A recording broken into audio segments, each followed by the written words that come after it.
in the afternoon. So I think the morning is productive to actually take care of our business that we have with our ward and other residents. I don't have a problem with starting at 9 to 9 following days, but I would prefer then tomorrow as well to have the morning to take care of business and start at 1. All right, Councillor Yule. Yeah, I won't be supporting this. More for the public. I mean, the public also know our schedule. When public hearings happen, it's the following day. It's 1 p.m. So, as somebody who used to come to public hearings, trying to stick to our schedule would be optimal.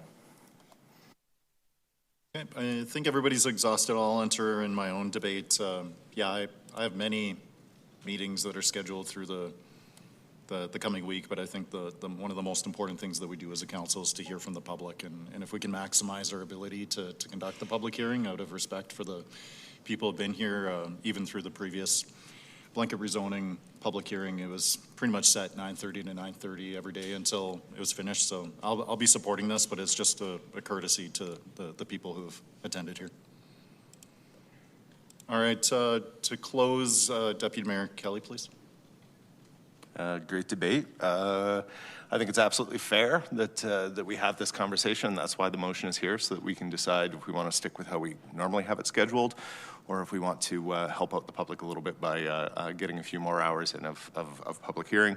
I empathize with some of my colleagues. I definitely have a meeting scheduled for tomorrow morning, but council takes priority, so happy to start at 9:30 tomorrow morning in order to give as many hours as possible to the public hearing, which, as another one of my colleagues said, is our primary duty. All right, Madam Clerk, let's engage the vote, and this is to adjust the time of the recess to start every day for this meeting at 9:30 a.m. each day.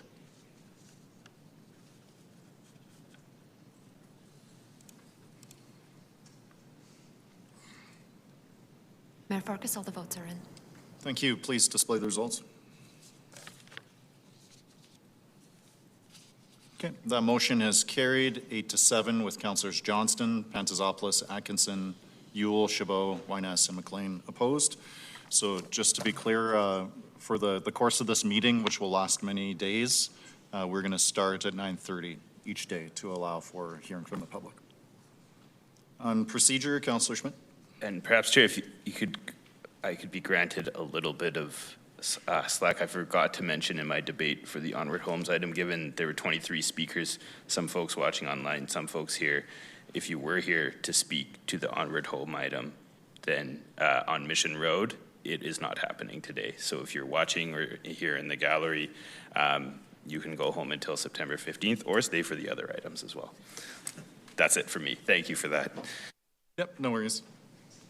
I believe we have a process motion respecting a public submission from the Calgary Intercity Builders Association.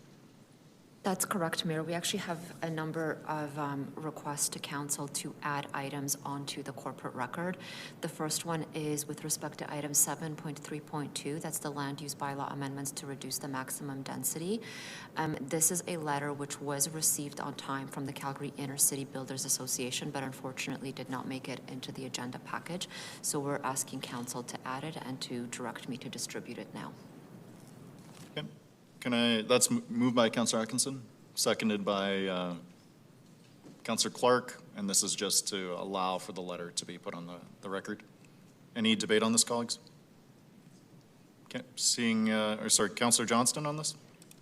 Yeah, sir, just a quick question for the clerk. Sorry, did you say it was received on time but didn't make the package?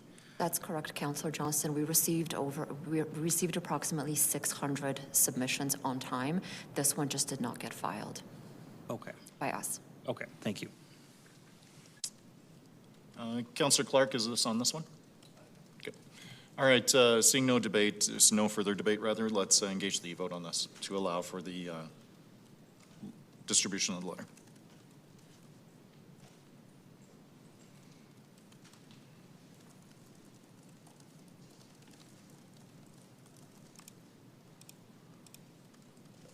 Mayor Farkas, all the votes are in. Thank you. Please display the results. That motion is carried 15-0. I believe next up is Councillor Atkinson in regards to a letter from the University Heights Community Association. pressing the wrong button. There we go. Similar to the last one, this is just a distribution of a letter from the University Heights Community Association to be included in your packages towards 7.3.3. Okay. Can I please have a seconder? Councillor Clark, you okay with that? Okay. All right, that's been moved by Councillor Clark. Any further debate on this?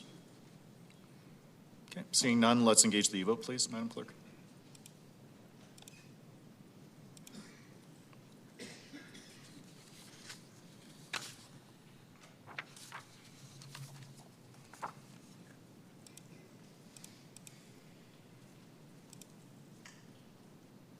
Councillor Clark, your vote, please.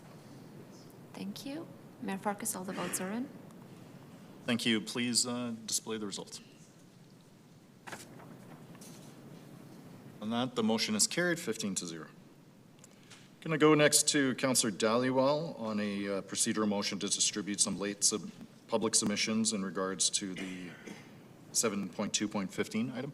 Yeah, Mayor, straightforward. Once again, these came in, they didn't come on time to be part of the agenda package, but would like to add them to the corporate record. Yeah, straightforward. Thank you. Okay, seconded by Councillor Schmidt. Any further debate on this? Okay, seeing none, let's engage the e-vote, and this is to distribute the late letters regarding the Saddle Ridge Industrial Ward 5 item, 7.2.15.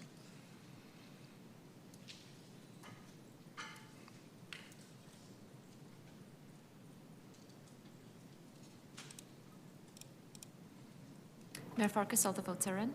Thank you. Please display the results.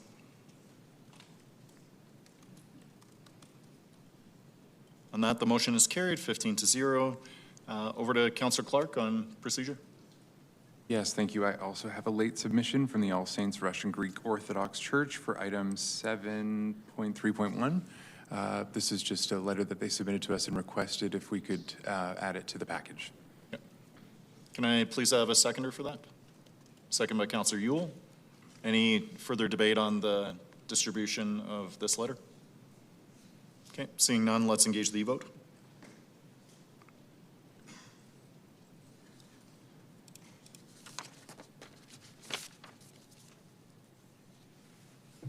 Mayor Farkas, all the votes are in. Thank you. Please display the results.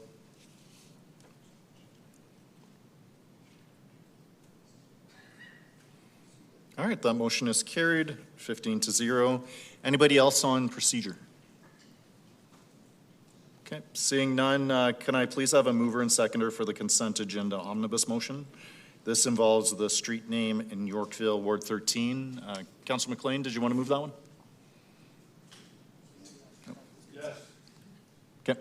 Councillor McLean has moved the consent agenda omnibus motion, only containing the street name Yorkville, Ward 13. Is there a seconder? Second by Deputy Mayor Kelly. Did anybody want to pull street name in Yorkville, Ward 13 for further debate?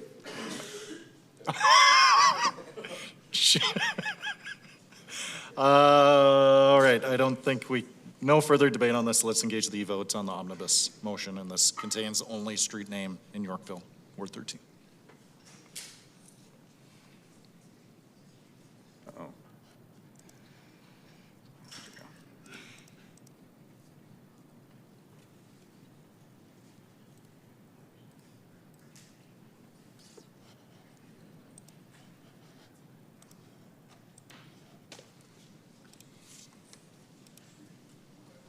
Councillor Tyers, your vote, please.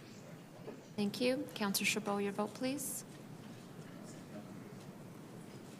Thank you. Mayor Farkas, your vote, please. Yes. Thank you. Mayor Farkas, all the votes are in. Thank you. Please display the results.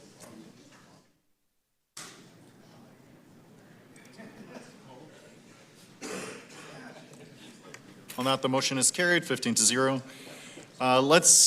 We need about 3 minutes here to rearrange folks in the chamber.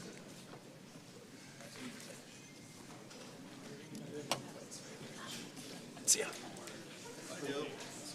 We still need quorum though, colleagues. You guys are good? We got to maintain 8 people at all times.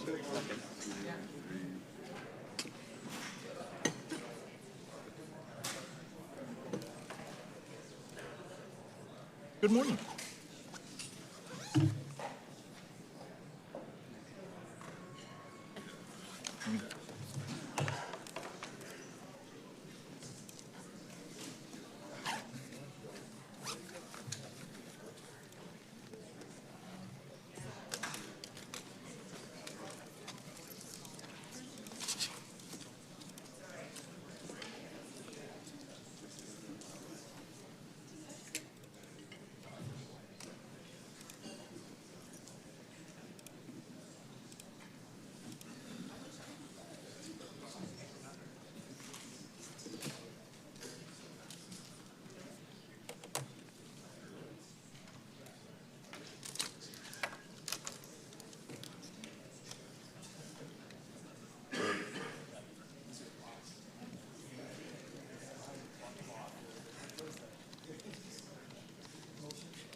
All right, we're going to get started with the public hearing section of our meeting. For all items on the agenda under Section 7, Reports for Public Hearing, we will start with a presentation by administration representing the recommendations of the Calgary Planning Commission. Then we will open the public hearing. The applicant, if present, will make the first presentation. Once the applicant has finished speaking, we'll go through a list of registered speakers, rotating the remaining registered speakers between those in favor, against, and neither. Council is restricted in these public hearings to issues of land use, the use and not the user, and I'll stop you if you aren't speaking to the use. I'll also take this time to remind everyone that for every public hearing matter, council members are amenable to persuasion. Public speakers have a maximum of 5 minutes to make their presentation. For those that are presenting in the council chamber, there's a timer on the screen at the podium to help you manage your time. Council members may ask questions after each speaker is finished presenting. For our remote participants, please set a 5-minute timer for yourself. And after your presentation, please remain on the line as we may have questions for you. After your item concludes, please drop off the telephone line and continue following through the live stream. I may establish panels of up to 5 speakers if there are enough people registered to speak to an item, and council will ask its questions after all speakers in the panel are done. Panels of registered speakers will rotate between those in favor, against, and neither to the extent that that is practicable. A speaker cannot transfer any of their speaking time to another speaker. And once we finish with all of the speakers, I will close the public hearing. Questions of clarification from council members to administration can be taken at this point. Then we will go to council to debate the item. All right, perhaps Madam Clerk, remind me, I believe we're going to 7.1.1 first and then 7.2.15? No, we are going to item 7.2.15. That was a request by Councillor Dollywall to be first after consent. All right, let's start up with that item. Thank you, Mayor Farkas. My name is Courtney Stengel, and I'm a senior planner with Community Planning. Item 7.2.15 is a land use redesignation to allow for a school and school-related activities in an existing office building. Next slide, please. There are 3 recommendations before council today. The first is to give 3 readings to proposed bylaw 29P 2026 for an amendment to the Saddle Ridge Area Structure Plan. The second is to give 3 readings to proposed bylaw 94D 2026 for the redesignation of 3699 63rd Avenue Northeast from a direct control DC district to a new DC district. And lastly, the third recommendation is for council to direct administration to apply to the province for an amendment to the Airport Vicinity Protection Area to allow for a school at this location. Next slide, please. The subject site is located in the northeast community of Saddle Ridge Industrial, between the Calgary International Airport and Métis Trail. It is within 600 meters of the McKnight West Winds LRT station, as shown by the yellow circle. The residential communities of Martindale and Castle Ridge are to the immediate east across Métis Trail, with more residential communities beyond. The subject site is currently next slide, please. The subject site is currently developed with an office building with large surface parking and extensive landscaping surrounding the building. A child care service has also been approved within the existing office building to support the office use. There are pathways that connect the site to the Métis Trail intersection, allowing connections to the communities to the east and the LRT station. There is also a pedestrian bridge to the south, crossing Métis Trail, providing additional connections. Next slide, please. Surrounding development is characterized as being a mix of commercial and light industrial, designated as the Industrial Business District. This district is intended to allow high-quality light industrial and office developments that contribute to employment centers. Activities are generally contained within the buildings. Surrounding development includes vehicle storage to the northwest, hotel and commercial uses to the immediate west, and warehousing to the southwest. The site to the immediate south is currently vacant, but has received approval for child care services. The subject site is currently a DC Direct Control District, labeled as 97Z 2003 here, which is based on the I-2 General Light Industrial District of the previous 2P80 land use bylaw. The DC allows for office as a high employment use, but does not include school uses. Next slide, please. The application proposes a new DC based on the Industrial Business IB District of the current Land Use Bylaw 1P 2007, which aligns with the surrounding districts and allows for school and school-related uses in addition to the current office and childcare service uses. The DC allows a maximum floor area ratio of 1.0 and a maximum building height of 16 meters, or approximately 4 to 5 stories. This is similar to neighboring parcels and is in keeping with the character of the area. The proposed DC would allow for the adaptive reuse of the existing office building and grounds. Next slide, please. Should Council wish to approve the proposed DC, a policy amendment is required in support as well. The Saddle Ridge Area Structure Plan indicates that this site is within the industrial area. Textual amendments would note that the site may accommodate school and school-related uses and provides policy guidance on implementing the use, including guidelines on pedestrian and vehicle access. Next slide, please. The site is within the 30 to 35 and 35 to 40 noise exposure forecast contours of the Airport Vicinity Protection Area, which prohibits school uses. An amendment to the Airport Vicinity Protection Area regulation is required to allow the school use in the existing building on the site. The third recommendation would direct administration to apply to the province for this amendment. A similar amendment has already been completed previously for the site to the south, noted with a star, to allow for school uses on that site. Next slide, please. This application would allow for the adaptive reuse of a high-quality office building with ample parking and outdoor amenity space.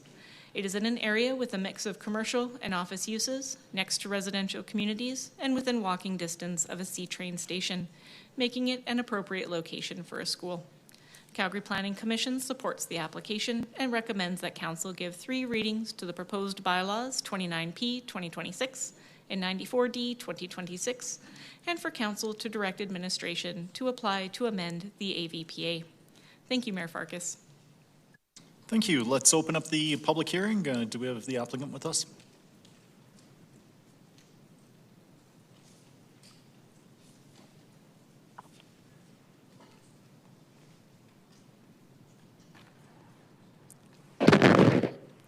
Good morning, Mayor and members of Council. My name is Rudra Saint Shere. I'm an associate with Brymore Developments.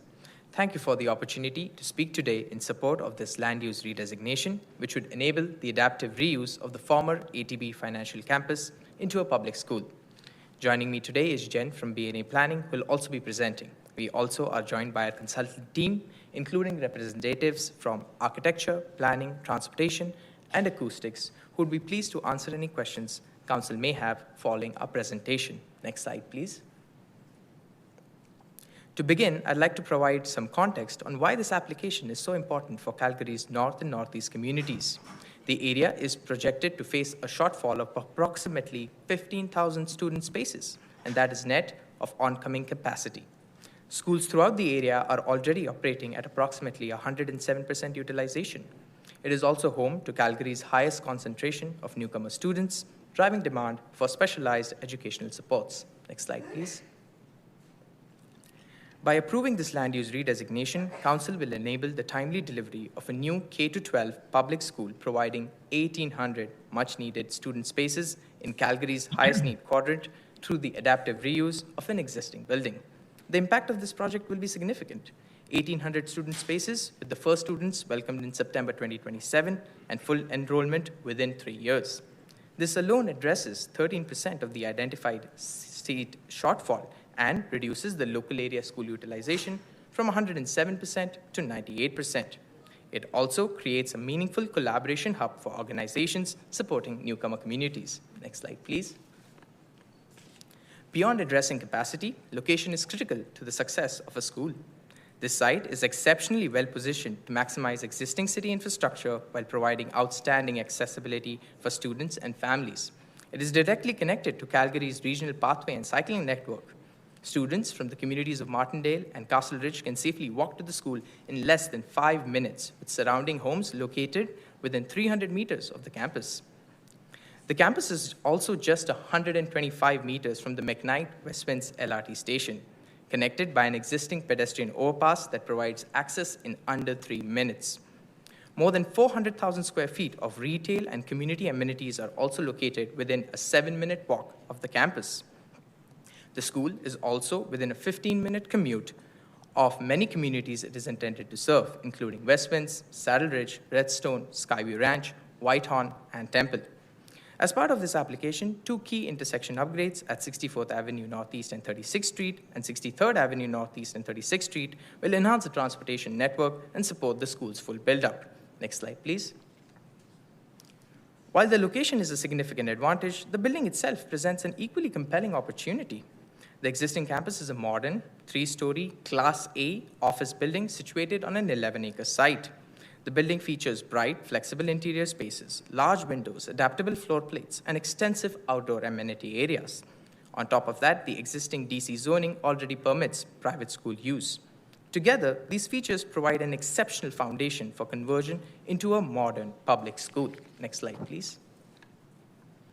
The campus itself functions much like a purpose-built school.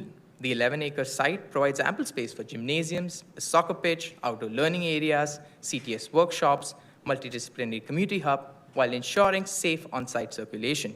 Inside, the 209,000 square feet building is exceptionally well suited for educational use, with higher than standard ceiling heights, wide corridors, open staircases, flexible learning spaces, and an existing cafeteria that can be readily adapted for school use. Just as importantly, this proposal represents an efficient use of public investment. This modern, high-quality building can be converted into a school at an estimated cost approximately 20% lower than constructing a similarly sized new greenfield school.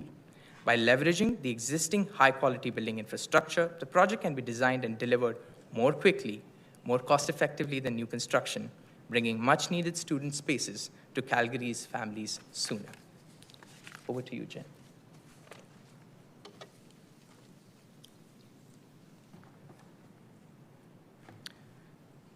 Good morning, Mayor Farkas, members of council. My name is Jennifer Duff, and I'm with BNA Studios, and I'm here today as the applicant representing Brymore Developments. Rudy has highlighted the reasons why this site is suitable for the proposed land use amendment, and I will touch on the public engagement process and community support. If you could go to the next slide, please. Our public engagement approach was designed to inform adjacent residents and businesses, provide opportunities for questions and feedback, and maintain open communication with surrounding communities. This included delivering a postcard to 460 homes and businesses, as well as direct outreach to nearby community associations. A virtual information session was held in April, in which 2 people attended. We received 2 online feedback form submissions and 1 direct email submission, in which concerns were generally around transportation related and increased traffic in the area. Next slide, please. In addition, we have reached out to and collected letters of support from preeminent leaders who are both excited about the value proposition of the school, as well as its location in proximity to the greatest need for schools. These are the letters that were distributed earlier today. Next slide, please. Based on the rationale highlighted today, we are asking Council to approve and give 3 readings to the bylaws to allow for the redesignation of this site. Thank you, and we are happy to answer any questions at this time. Thank you, colleagues. Anyone for these two speakers? Councillor Panazopoulos. Thank you so much. Thanks so much for the presentation. Just wanted to speak about the road upgrades. You specifically point out 64th and 36th, I think. It wasn't included sort of in admin's presentation. Maybe just speak a bit about that. Is it solely because the school is being developed? What's being contemplated? And I know it goes to development permit, but potential cost. And would the school bear a disproportionate amount of the cost, or is the expectation that the city would bear that upgrade costs?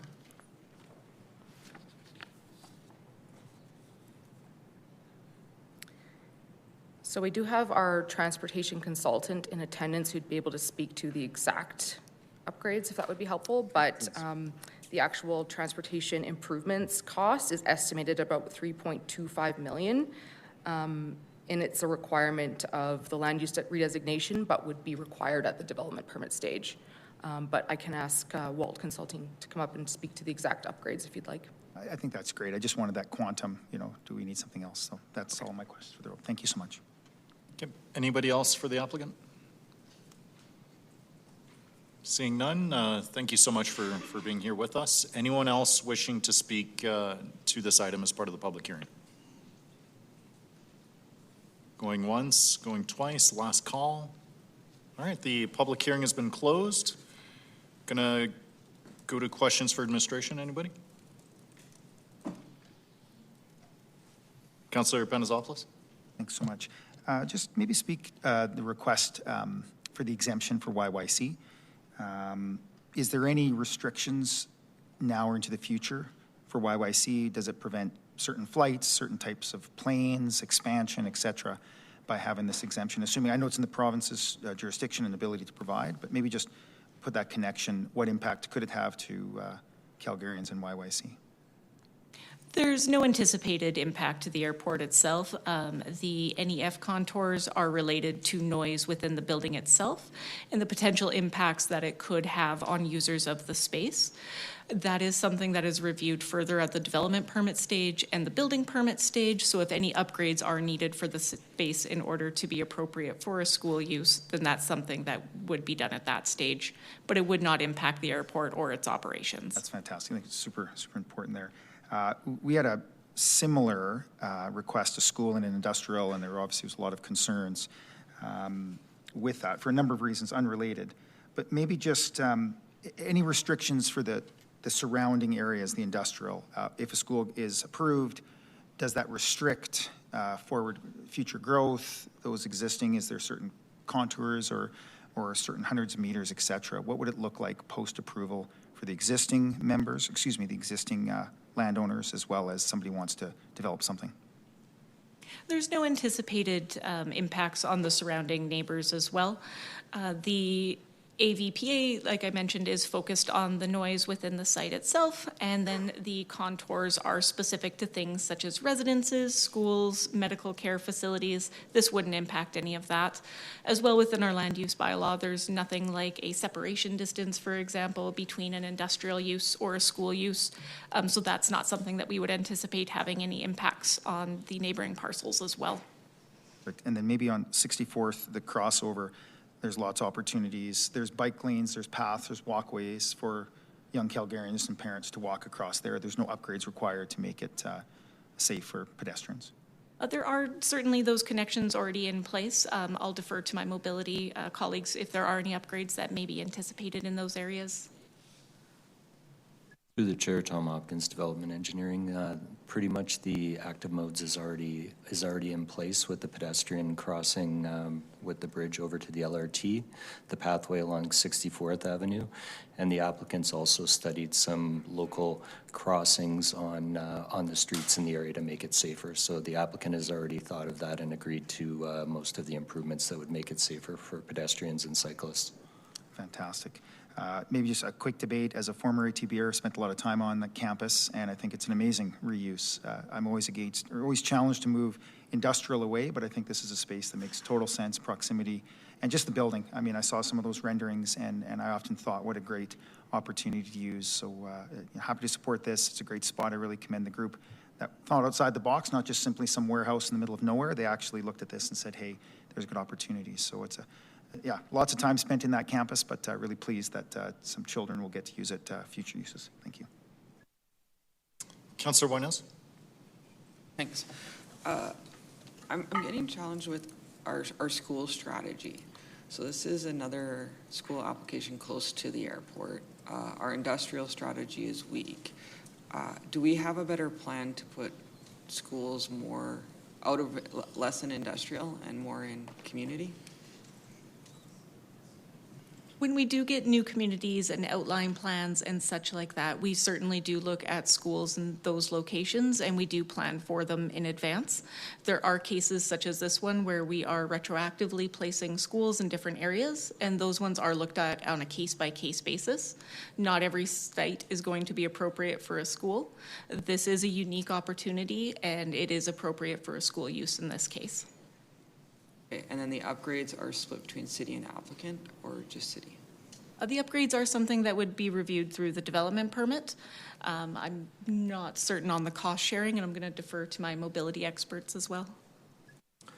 Through the chair, it was determined that it was required to service the development, so it would be at the school's cost at the development permit stage, but that would be reviewed at that time again for cost and if any other improvements or less improvements would be required depending on those costs.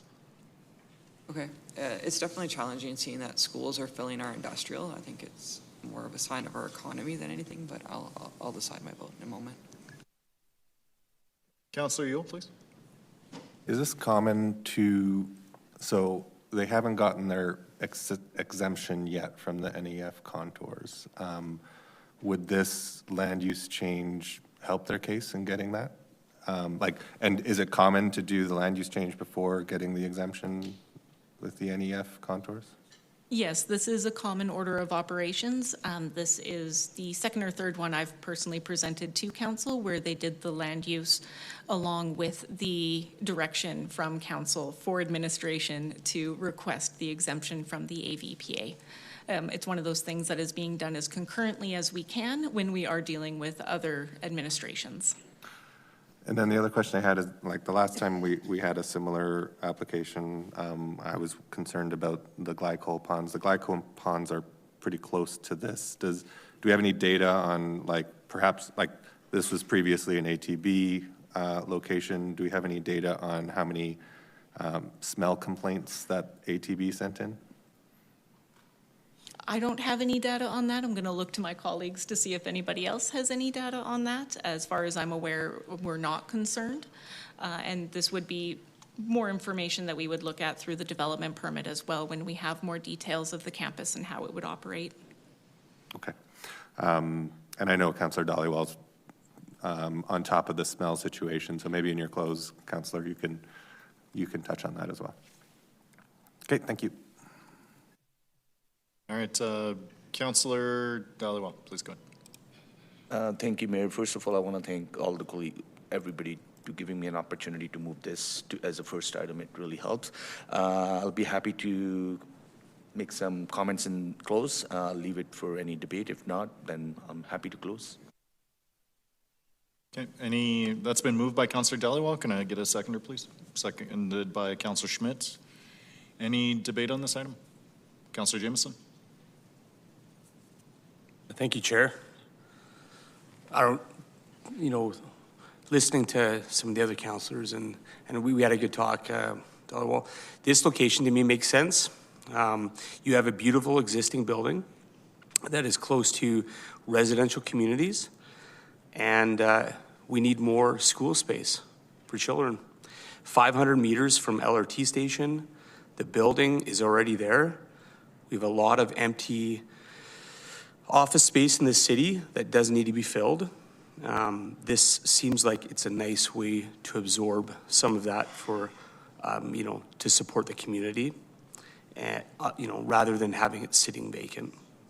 So I look at this application and as I said before, it made sense to me. I think it's a beautiful building. There's parking. It's easy to get in and out of. And yes, there are some major roads around it, but it seems like it is very close to communities. And so I will be supporting this. Thanks. Okay, any further debate? Seeing none, back to you to close, Councillor Doyle. Sorry, Councillor Chabot, go ahead.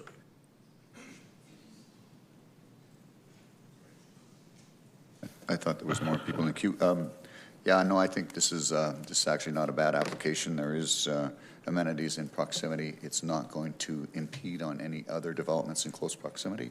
It's not going to minimize the opportunities insofar as developments in proximity to the airport, unlike a previous application that did not have sidewalks. It was encroaching onto the developability of the surrounding areas. This does not do that. This is actually adding to it and making good use of an existing building. So happy to support this and hope council can support it as well. All right, over to you to close, Councillor Delano, please. Thank you, Councillor Chabot. Almost closed it for me, but I totally agree. I mean, I'm very supportive of this because this is a very unique building, like Councillor Prentice-Opera said. It's a beautiful building. It is next to LRT station. There's a pedestrian bridge connecting LRT to this site. There's another site in the play in the future that is just south of it, and it's going to bring more amenities. It has good mobility access. Thank you, kudos to applicant to agreeing upon those upgrades on 64th and 36th and 63 and 36. Kudos to administration to work diligently with applicant and making sure that this is a safe site for our kids. Yes, surrounding land uses are IB, but they could easily be CO or C core because most of the businesses there are restaurants, daycares, and so on and so on. To Councillor Yule's point, yes, Councillor Yule, that order is a problem. It's Pond 63 on the east side of the runway, and YYC has told us and promised us the engineering work has started on it, and next year they'll put a proper and permanent fix to it, so hopefully that order can go away. With that, colleagues, please support this application so we can move on to next item on our agenda. Thank you. Thank you. Madam Clerk, let's engage the vote, please.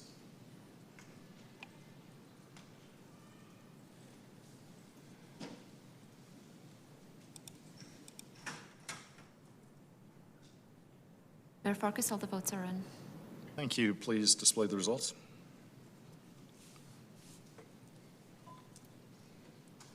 On that, the motion is carried 14-1 with Councillor Winas opposed. All right, so we now have two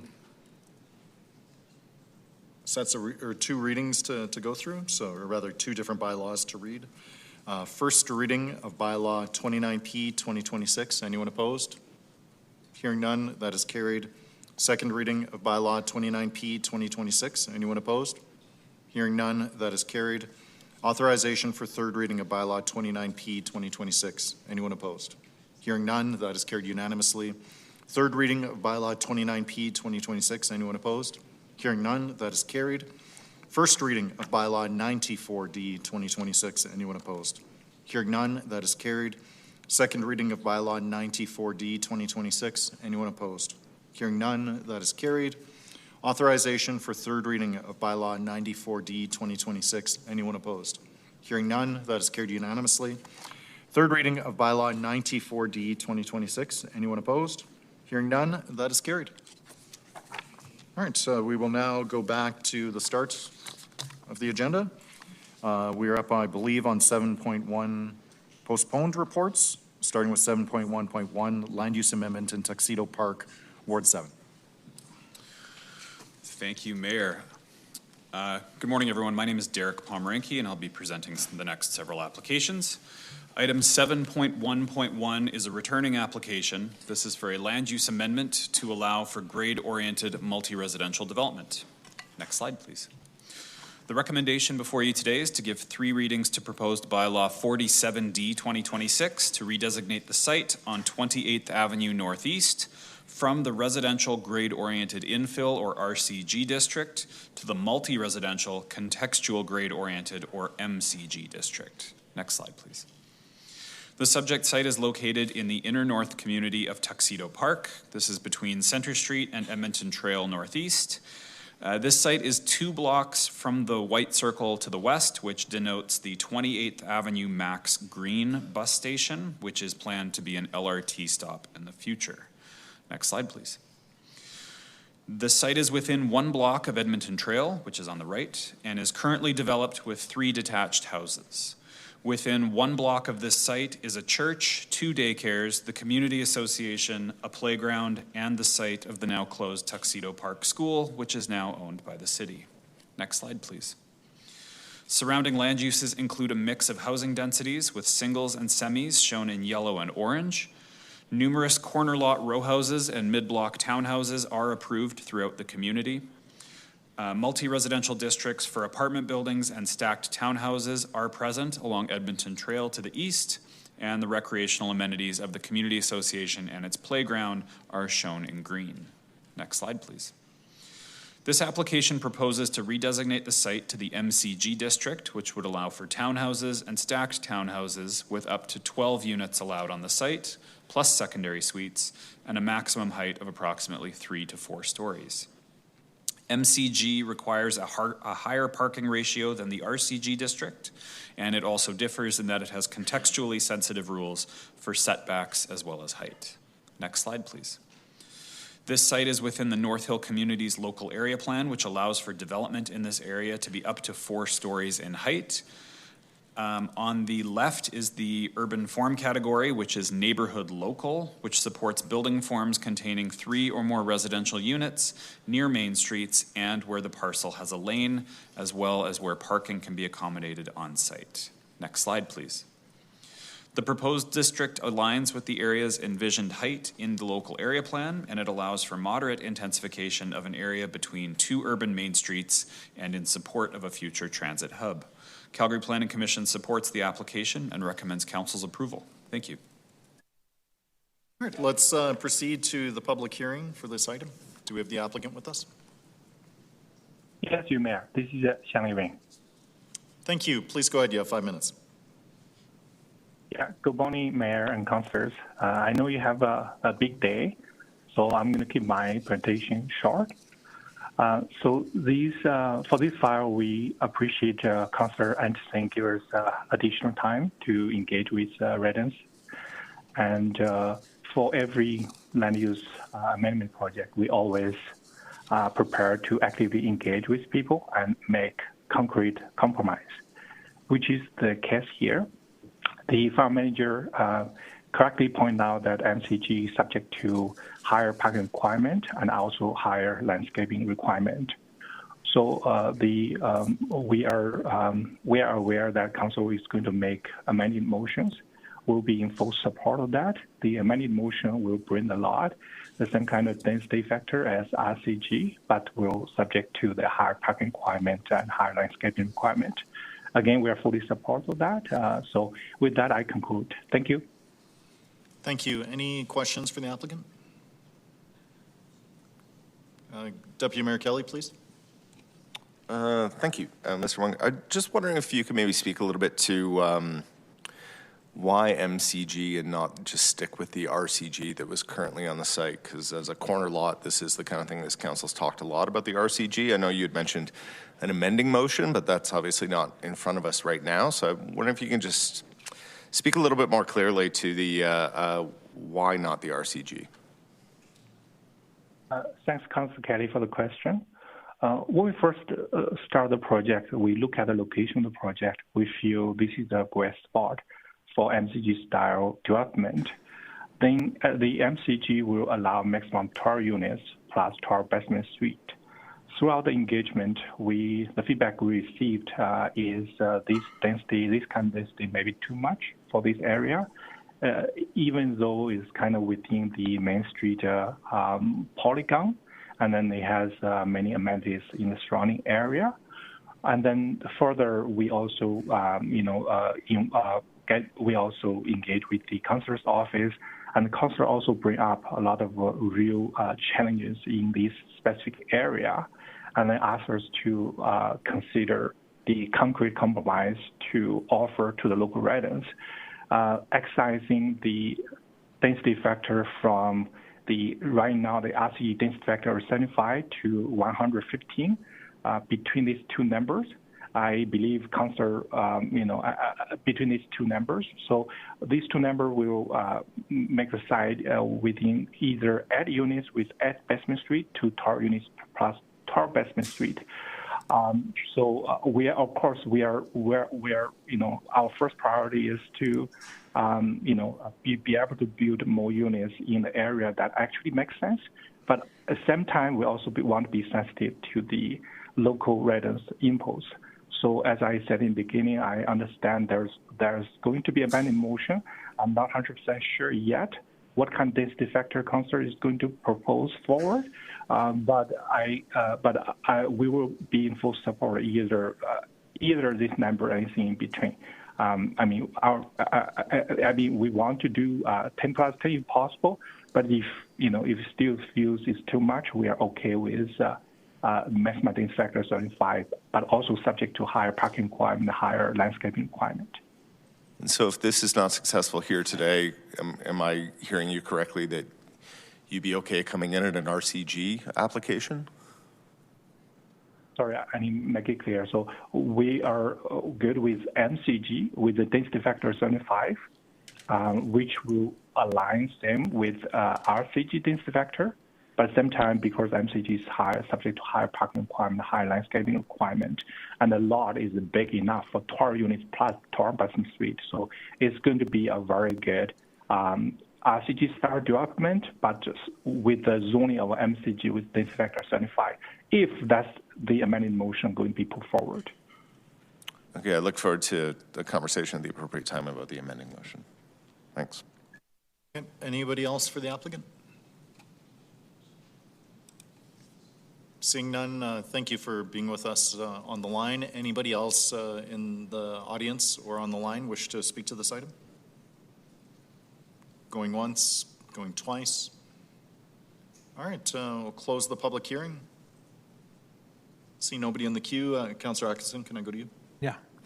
Happy to move this application. Clerks, if you could pull up slide 7 for me from the presentation. As you heard from the applicant, we sort of took this off of the previous agenda, did a bit of work with the applicant in community. On the right-hand side of these two maps, you'll see from the local area plan, the North Hill local area plan, that the hashed area, it allows for sort of a higher level of density, and that is because at some point in the future there will be a green line station there. But there is not a green line station there currently, and there is concern from community that, they've been taking on townhomes. It's a corner site. It sort of meets all of those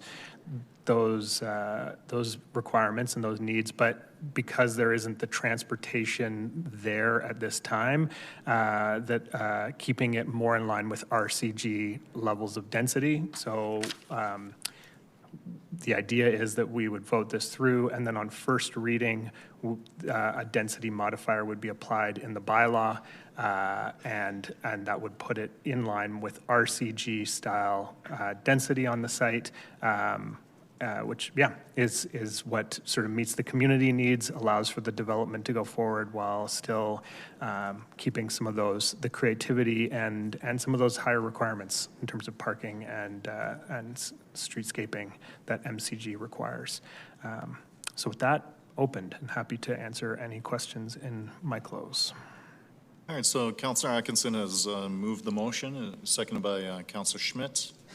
Any further discussion on this?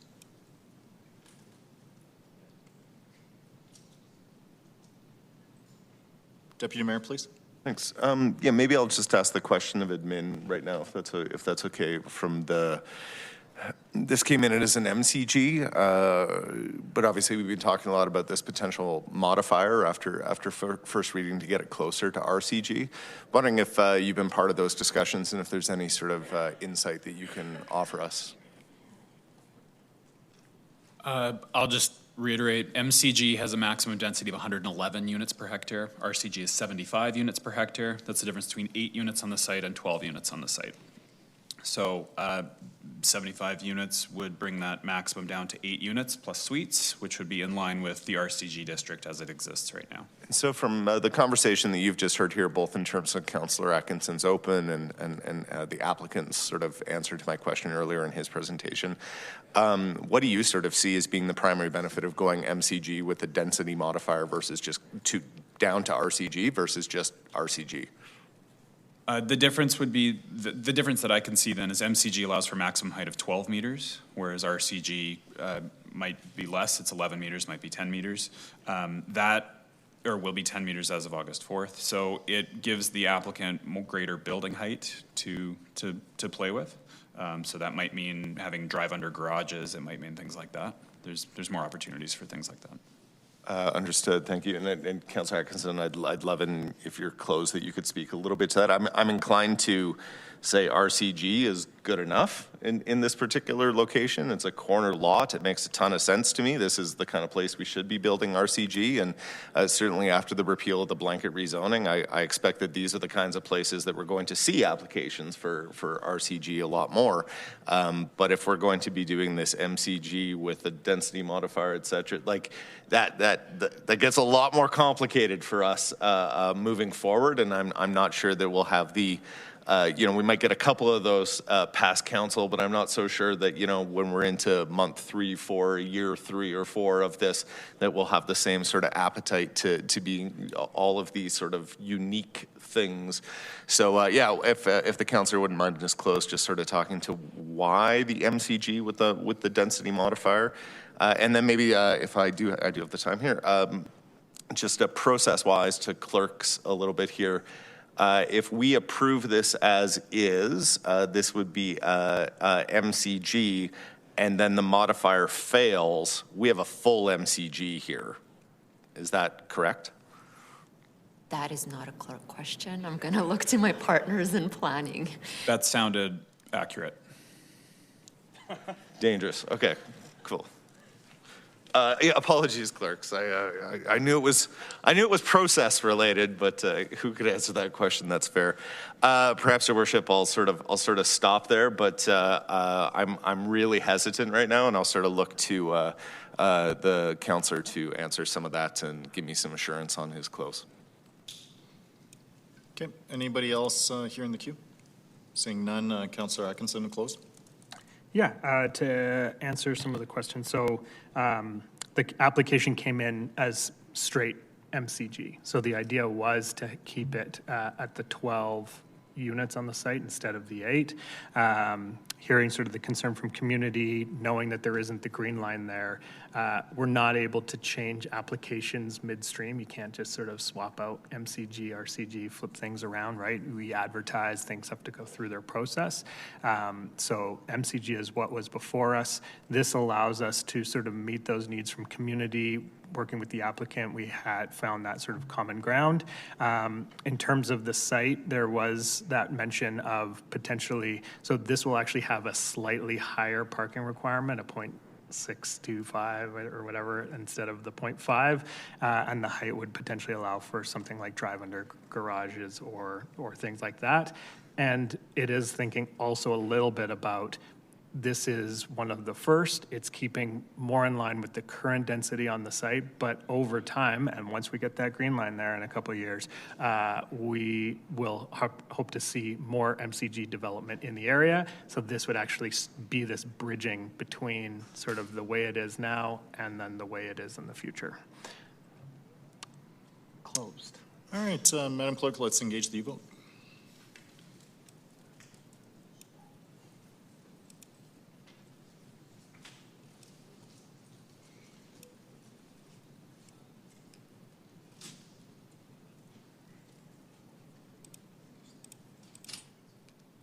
Councillor Chabot was absent.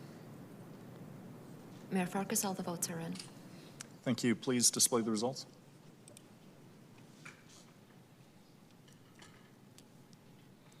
On this, the motion is carried 9-5 with Councillors Ward, Johnston, Kelly, Jameson, Tyers opposed.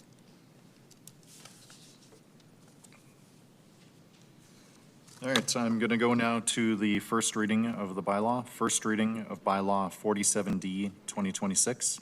Anyone opposed? Hearing none, that is carried. So now we'll bring in the piece to just modify the bylaw. This is what's been provided from our planning folks to modify Schedule B. And it is within that map where there is a density modifier applied D75 to the site, and that's what gives it that density that is lower than the current MCG. Okay, that's been moved by Councillor Atkinson. Seconder, please. Deputy Mayor Kelly has seconded that. Just real quickly to admin, could you just speak to what revised Schedule B does? Yes, and so revised Schedule B is the map. The way this density modifier is placed is by actually writing it on the map, so that's what the revised Schedule B is. And then we are also changing the bylaw coming into effect date so that it takes place after the repeal is effective, so that this then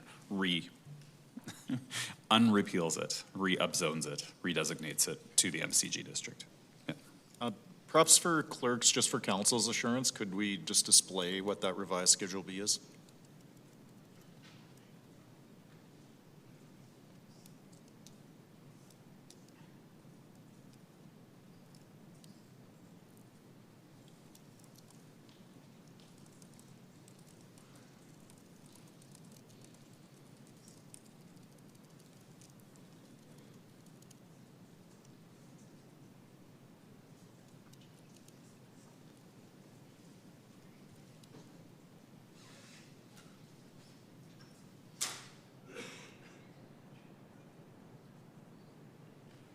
And that's the entirety of revised Schedule B, right? It's just page 1 of 1.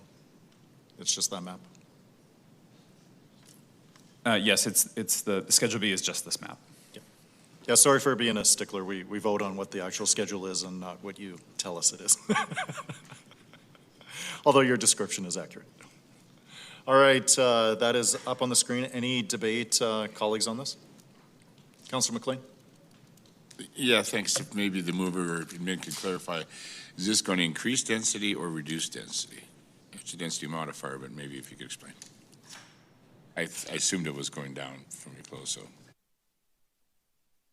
Deputy Mayor Kelly? Thanks. Yeah, obviously I didn't support the previous one.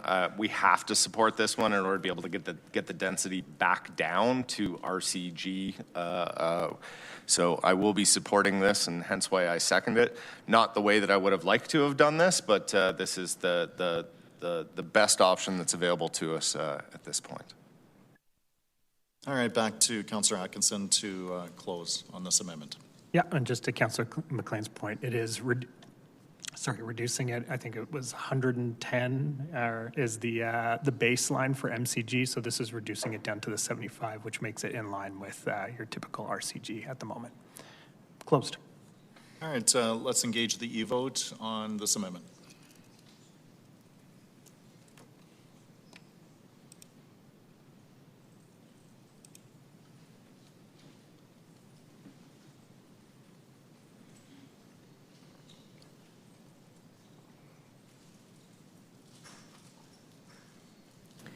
Councillor Chabot is absent. Mayor Farkas, your vote, please. Yes. Thank you.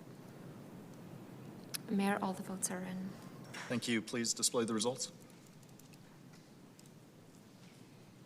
On this, the motion is carried, 14-0, and the bylaw has been amended. So I'll move to the second reading of bylaw 47D 2026 as amended. Anyone opposed? Hearing none, that is carried. Authorization for third reading of bylaw 47D 2026 as amended. Anyone opposed? Hearing none, that's carried unanimously. Third reading of bylaw 47D 2026 as amended. Anyone opposed? Hearing none, that is carried. All right, let's move to item 7.2.1, please. Land use amendment in Curry Barracks, Ward 8. Thank you, Mayor. Item 7.2.1 is a land use amendment to allow for an underground electrical vault for an apartment building to be located within a setback area. Next slide, please. The recommendation before you today is to give 3 readings to proposed bylaw 86D 2026 to redesignate the site located at 270 Dieppe Drive Southwest from a direct control district to a new direct control district, which does not have a base. Next slide, please. The subject site is located in the southwest community of Curry Barracks. This is just to the west of Crowchild Trail and to the north of Mount Royal University. Next slide, please.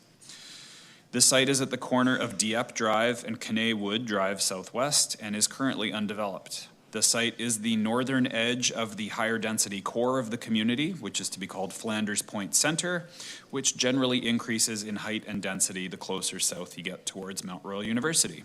Next slide, please. Surrounding land uses include row houses across the street to the north and a 6-story multi-residential development to the east. A development permit is approved for a 5-story apartment building to the west. And the red buildings on this site are on this image, are heritage buildings from the Canadian Forces Base that are intended to be retained. Next slide, please. This subject site is currently zoned with a direct control district created in 2016 to facilitate the area's redevelopment. This district covered a large area of land and allowed for many possibilities for development so as to allow flexibility. But because that district did not have a base district, it does not grant staff some of the same abilities as our existing land use bylaw districts to grant relaxations or projections, things like that. Next slide, please. This application proposes to redesignate the site to a new direct control district, which essentially modernizes the existing DC. It removes some extraneous uses and adds a rule to allow for underground structures to project into a setback area. This is intended to support a development permit application for an apartment building. This ability to have the vault projecting into the setback area is consistent with the rules for multi-residential districts elsewhere in the city. Next slide, please. This application aligns with the applicable rules of the Curry Barracks CFB West Master Plan. Next slide, please. And for those reasons, Calgary Planning Commission supports the application and recommends council's approval. Thank you. All right, let's open up the public hearing, starting with the applicant, please.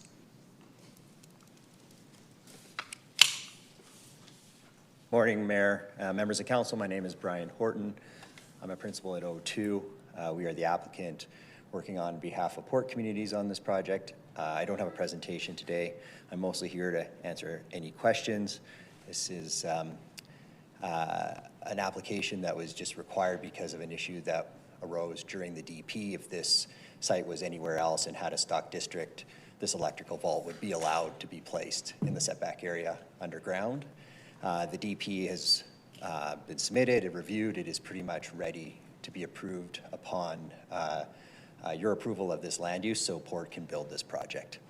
So with that, happy to answer any questions. Yeah, I'll jump in. Any other issues identified with the overall plan for the future? Like not on this one. No. It's really this was one issue that was really identified. And as Mr. Pomeranke said, typically if this wasn't a direct control, administration would have been able to relax it. Because this DC, it probably shouldn't have been written this way in the beginning, but it was, and we don't do things this way anymore. So we had to go through this process. Do you anticipate the master plan is going to have more of these applications coming to council? No, yes. you're not. You're probably not involved in everything that's happening. We are involved in another one that will be coming in September that is fixing a similar problem. So you'll see us again. Yeah. Looking forward to it. All right, anybody else for the applicant? Seeing none, I think you're off the hook. Anyone else in the public wishing to speak to this item? Seeing none, going once, going twice, last call. All right, public hearing is closed. Over to you, Councillor Chabot. Yeah, just one question in regards to being able to develop subgrade within the setback area. That still wouldn't allow them to go beyond the property line with footings, would it? No, this just allows for portions of a building below grade to extend into the setback area, but they would still be required to contain it within their own property line. The reason I'm asking the question is because I've actually seen some applications where there was a 0 lot line, but then they built the footings, and then the footings went beyond the property line. So the footings still have to be within the boundaries of the property line. By the rules of the land use bylaw, yep. Okay, thanks. No further questions. All right, can I go to you, Councillor Schmidt? Moved. All right, seconded by Councillor Atkinson. Any debate on this? Okay, seeing none, back to you to close. Pretty straightforward. This will enable a development in an area that is building up in a very positive way, and it gives us the ability to put in more parking, which I know we all like. So please vote for this. Thank you. All right, let's engage the vote, please.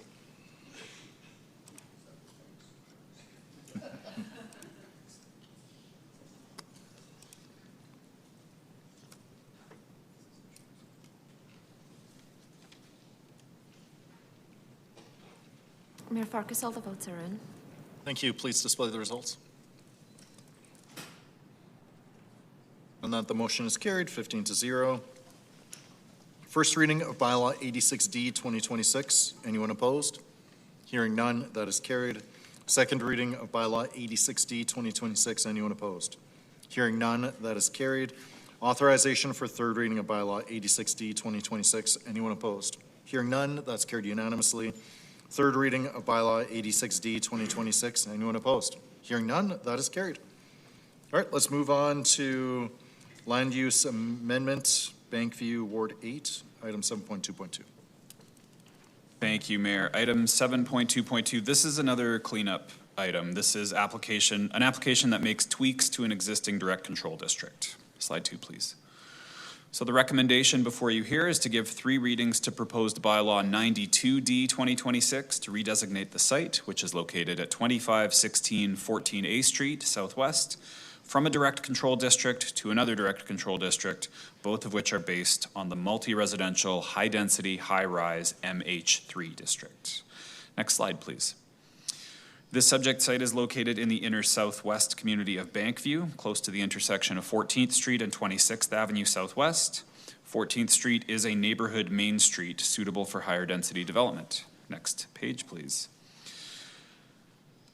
The subject site originally consisted of 4 individual parcels with detached houses, which have since been demolished and the land has been consolidated. This site does not have a rear lane, and it shares its rear property line with single-story commercial development facing 14th Street. Specifically, this is the Starbucks with the VW Spider Beetle on the roof. The lights at 26th Avenue, are just off the bottom of this image. There's bus stops on 14th Street, which are indicated by the white circles. And you'll note that both the northern and southern adjacent streets, 24th Avenue and 25th Avenue, do not connect to 14th Street. They are closed off at their eastern ends. These road closures are intended to be adjusted at a future date to allow for drivers to access this subject site, but go no further into the community. Next page, please. Surrounding land uses are predominantly multi-residential development, shown in brown, under a variety of contextual low-rise multi-residential districts that allow for about 4 to 5 stories of development. There are several clusters of single detached houses, which can be seen in yellow, and then commercial development along 14th Street, which is indicated in pink and allows for about 2 stories. Next slide, please. The site's existing land use district is a direct control district approved by this council at your very first public hearing after being elected in November 2025. This district is intended to allow for an apartment building 12 stories in height with a museum and interpretive center at grade and a restaurant on the top floor.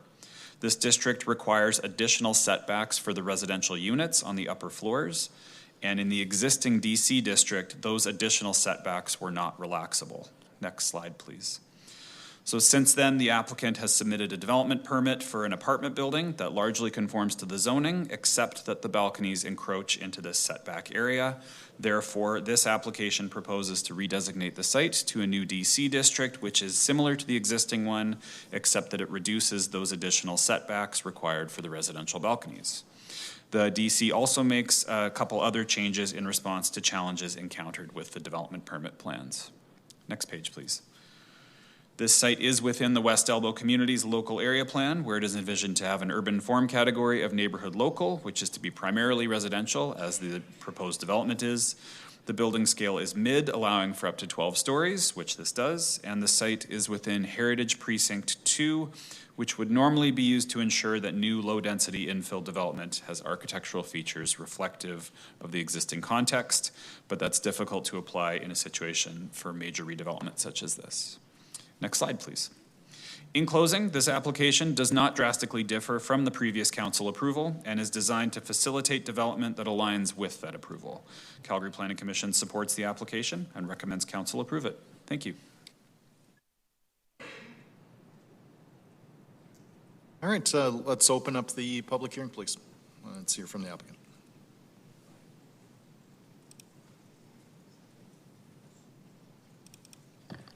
Good morning, Mayor and Council. We have 3 speakers from the applicant team, and I would ask administration if we could start with the video from Patty DeDominicus, and then we'll have Marco DeDominicus speak, followed by myself, Nicholas Cool, O2. Thank you.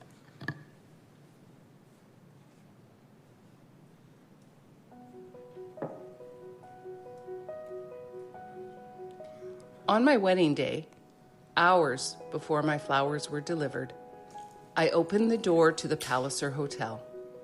On the ground in front of me, there were 2 daisies, a sign of new beginnings. To this day, no one knows how they got there, but I have my theories. My Nan, Daisy Braun, who had passed away 4 years before my wedding, was one of the most caring, loving people I've ever known. I remember gathering at her house in Bankview.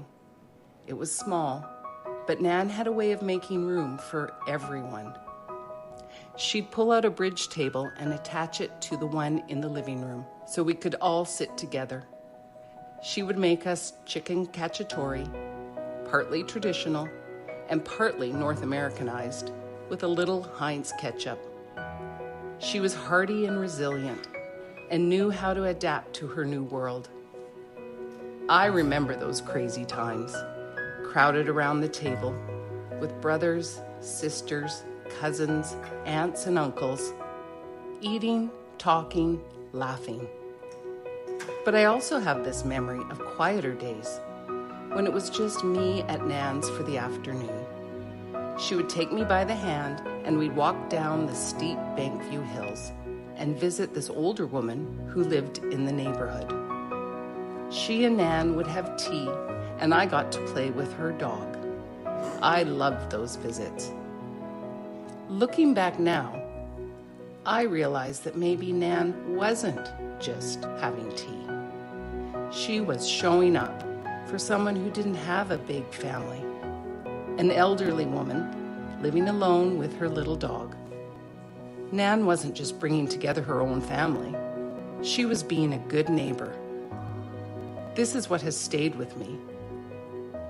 So when my dad was thinking about a way to give something back to the community, this place, this neighborhood where my Nan raised her family, where so many of us have lived, felt like more than just bricks and mortar needing to be replaced. It was a gathering place, a place that reached outward, a bridge table that could welcome everyone.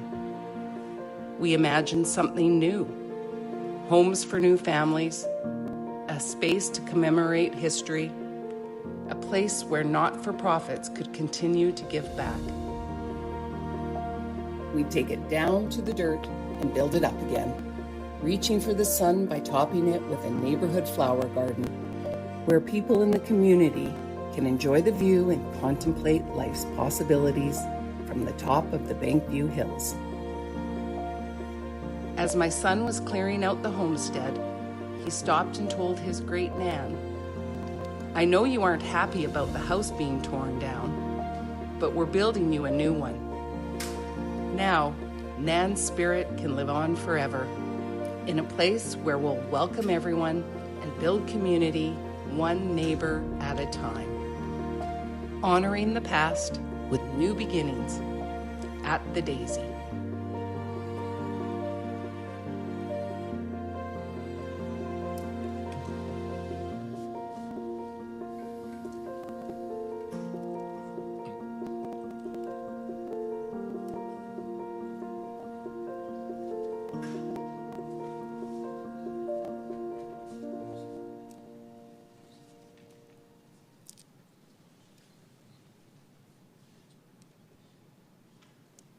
Thank you. We'll ask our next public speaker to please approach.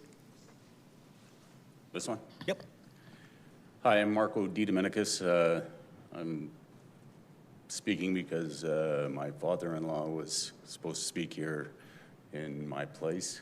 I look up at the Olympic rings on the wall. First, I'd like to thank everybody.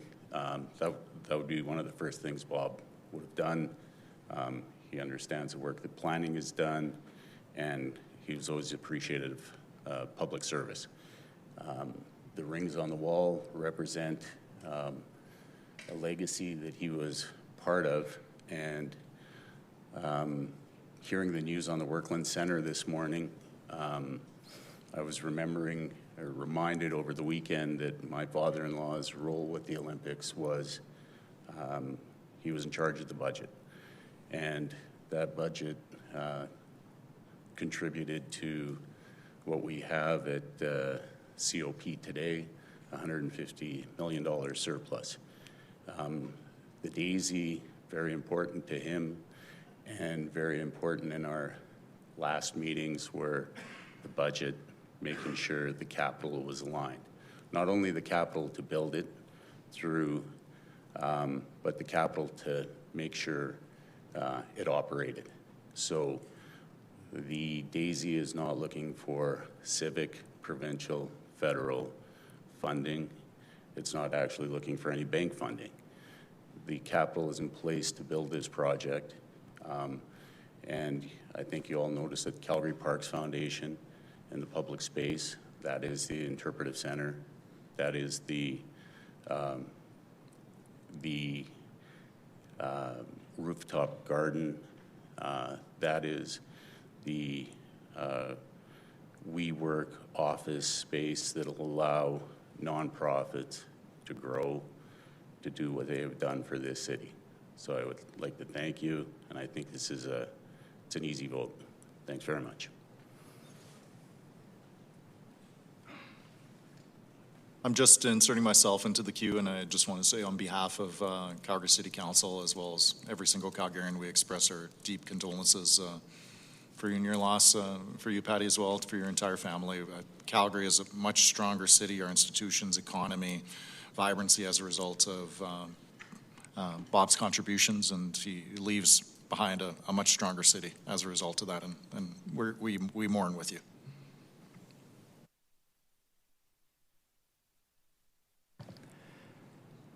Thank you, Mayor. Again, I'm Nicholas Kuhl, Associate Planner, O2 Planning and Design. I will also keep my presentation brief this morning. If we can go to the next slide.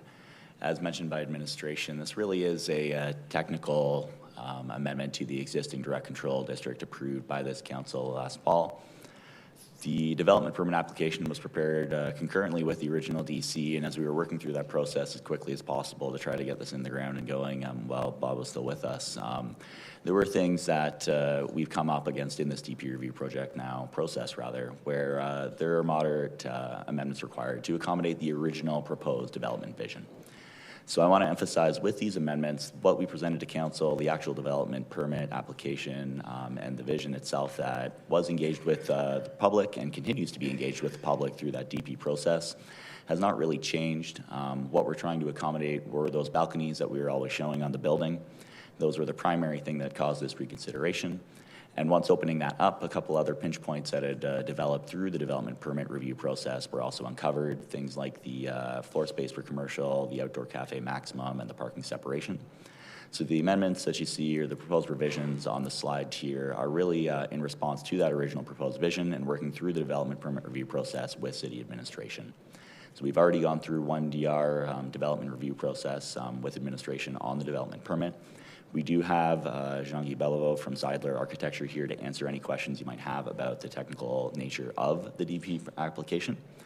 But really, this is about enabling the vision that we've always put forward as part of this application. And I'm happy to answer any questions you may have about that. Thank you. Okay. Anybody for the applicant? Councillor Atkinson? Just the removal of the outdoor cafe space. Like, one of the most interesting pieces about the original application was the park space on the on the top floor and the outdoor cafe. So is there no longer going to be a cafe on the top floor? So through the chair to Councillor Atkinson, the cafe is still there. The way that the land use bylaw regulates them, it actually shouldn't have been included as a use. It was just a permitted element under the park thing, I think, is my understanding. So the cafe is still there, not going away. This is, again, just a technical cleanup. Great to hear. Thank you. Okay, anybody else for the applicant? Deputy Mayor, please. I mean, thank you for the presentation for the previous ones. I wonder if we can get real clear just in terms of like what was discovered through the development permit that allowed us to to need these modifications to the land use. Through the chair to Councillor Kelly, the balcony setback specifically. So when you look at that setback above 15 meters, we have the podium of the building. It steps in. The actual footprint of the building going up, the actual units themselves comply to the setbacks you see on the left side. What we hadn't accounted for in the air and the actual development of that DC was accommodating the actual balconies.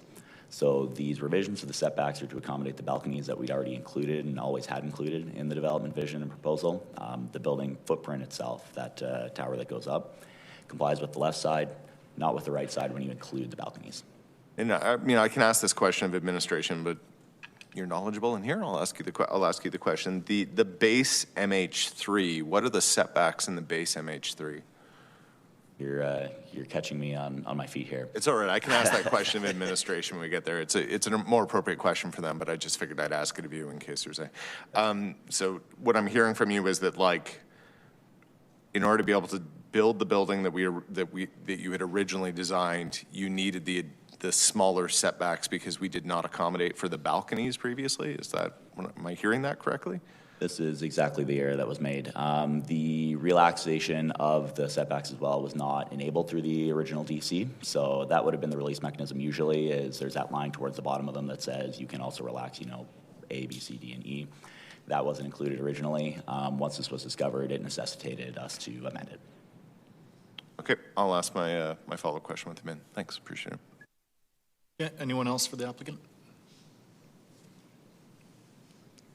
Seeing none, we'll continue our public hearing. Do we have Marika Stibo with us?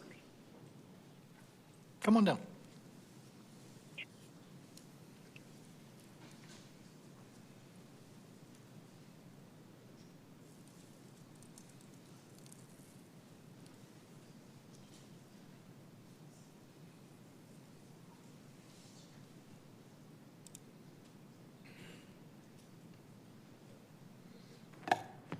Good morning, Honorable Mayor and new council. My name is Marika Stiba. I've been a resident of Bankview for 24 years and a resident of Ward 8 for 32.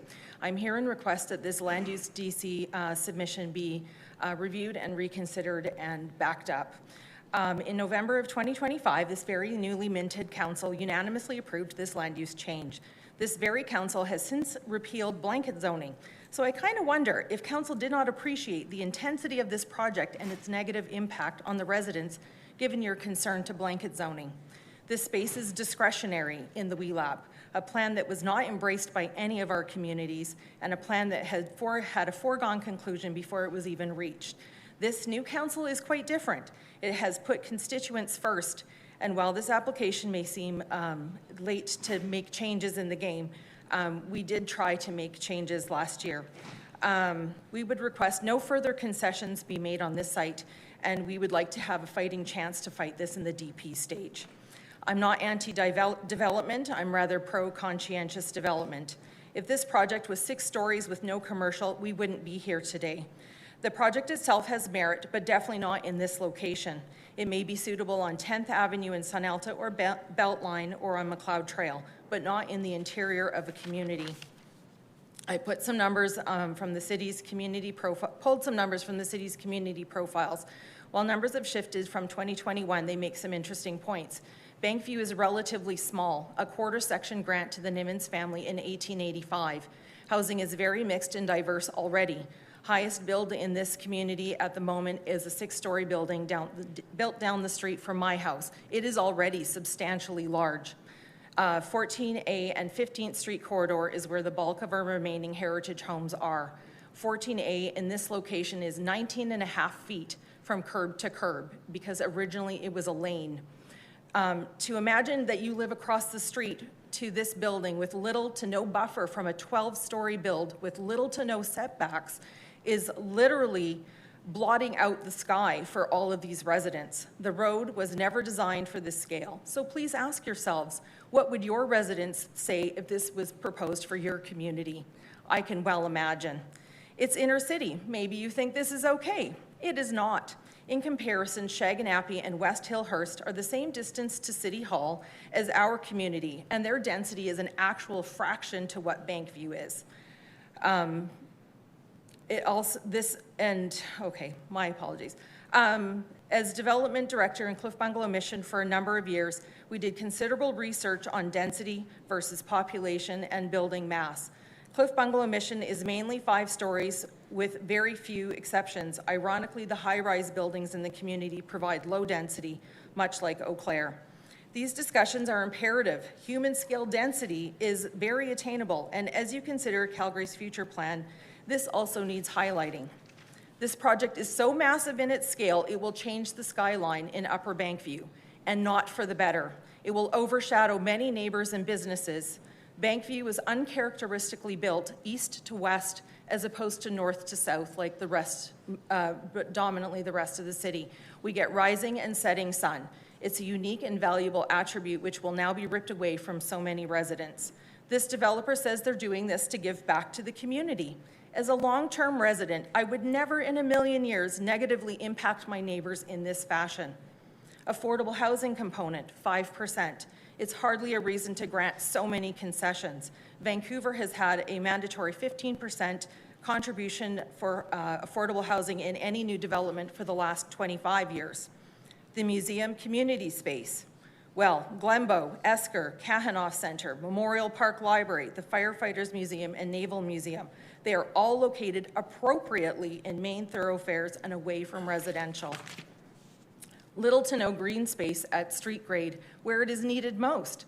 The loss of massive, well-established fir trees was a serious loss to our urban forest. It will never be replaced by this project. Commercial component in direct competition to the existing well-laid out and approved commercial directly on 14th Street. We do not want or need more commercial in the interior of our community. Healthy and successful communities can generate good development, champion urban forest and human scale development, and provide excellent housing options for a diverse and growing city. Obliterating a handful of communities is not going to solve this problem, but I do think that we really need to reconsider this project and at very least help us make sure that we can make some changes at the development permit stage. Thank you very much. Thank you very much. Are there any questions for the speaker, colleagues? Okay. Seeing none, thank you so much for being here with us. Any other members of the public wishing to speak to this item?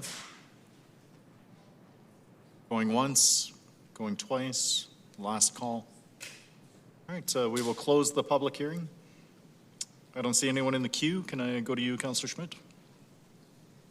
I'll move the item. Just thank everybody who came out to speak today. As we heard, we did approve this unanimously back in October. It was LAP compliant. And I appreciate the comments that came from Ms. Steiba today that I think there's certainly change is hard, but there are many elements to this project that will also see some benefits. And given our previous council decision and the housekeeping nature of these changes, I'll think about how we talk about growth applications at a certain stage. We often say that what's the saying I'm looking for? The horse has left the barn, and in this case, the horse has left the barn. So I think for us to pull this back now would cause additional complications to our decision-making process. And so in that sense, there is some value here, and these certainly will allow that value to be realized. So would hope that folks would support it today. Thank you. All right, that's been moved by Councillor Schmidt. Is there a seconder? Second by Councillor Clark. Deputy Mayor Kelly, please. Yeah, just wanted to ask the question that I said earlier of administration there, just so we're going from, if I'm looking at page 14 of the administration presentation, the property line changes. This is MH3 is the base on this. What are the actual setbacks in MH3? Thank you for the question. So the way the setbacks in MH3 are listed, it restricts the building height. Building height is restricted to 10 meters within 4 meters of a property line shared with a street. So this is required to comply with this. Then there are additional setbacks. This is just shrinking the additional setbacks. Can you tell me a little bit more about additional setback, what that means? So so for instance, let's look at the property line shared with the streets. That's on the north, south, and the west sides of this parcel. This building would be required to have a minimum setback of 4 meters under the base district. Then with the numbers on the left here, under the existing direct control district, once it gets up above the second or third story, it has to have an additional setback of 1.5 meters, 1.5 meters, 3.5 meters. Those additional setbacks of 1.5 and 3.5 are shrinking dramatically. So this will essentially be a building that can go relatively straight up from 4 meters from the property line. So the 4 meters still exists, and the additional setback you mean in this case was under the previous DC, an additional, we'll look at the north property line as an example here, an additional 1.5. That's right. And so what we're doing in terms of this is shrinking that 1.5 down to a 0.5. Right. But under MH3, it's the 4 meter, and the 4 meter is not going anywhere. That is correct. Okay, thank you. I think that by way of debate here, this is one of the things I'm not a huge fan of with DCs, because you can tweak just about anything in a DC, and I think that we saw in the previous one, which I supported, a tweaking to a DC, and now here we are tweaking again. I'm not sure which way I'm going to vote on this one, to be honest, but I do appreciate the fact that the base setback is still there, and the neighbors can still take refuge in the fact that we are still abiding by the original MH3 that the DC is based on. So, thank you. All right, anybody else on this? All right, back to you to close, Councillor Schmidt. So in the DC comments, I think we need a new zoning bylaw because our current one is almost 20 years old. Also, unique projects require some unique aspects. So there is a reason for DCs. I think that there is some justification for this project having a DC because of the unique aspects of the building itself. These changes, again, if we weren't to accept these today, it would go back to what we approved in October. So I think that to allow this project to flourish, we should be supportive of this today. And part of the amendments don't just give us parking, they give us automated parking. So if you like parking, then automated parking is one step better than that. So folks, please support automated parking today. And at this point, I think we can call this a truce on the war on cars. So please support this today, everybody. I thank everybody for coming. It was definitely a very personal presentation from all those who presented. But yes, hope for all of your support. Thank you. All right, Madam Clerk, let's engage the vote, please.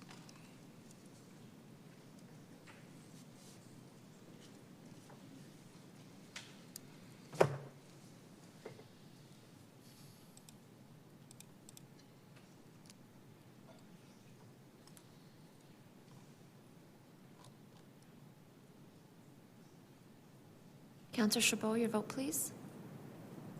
Yes. Thank you. Mayor Farkas, all the votes are in. Thank you. Please display the results.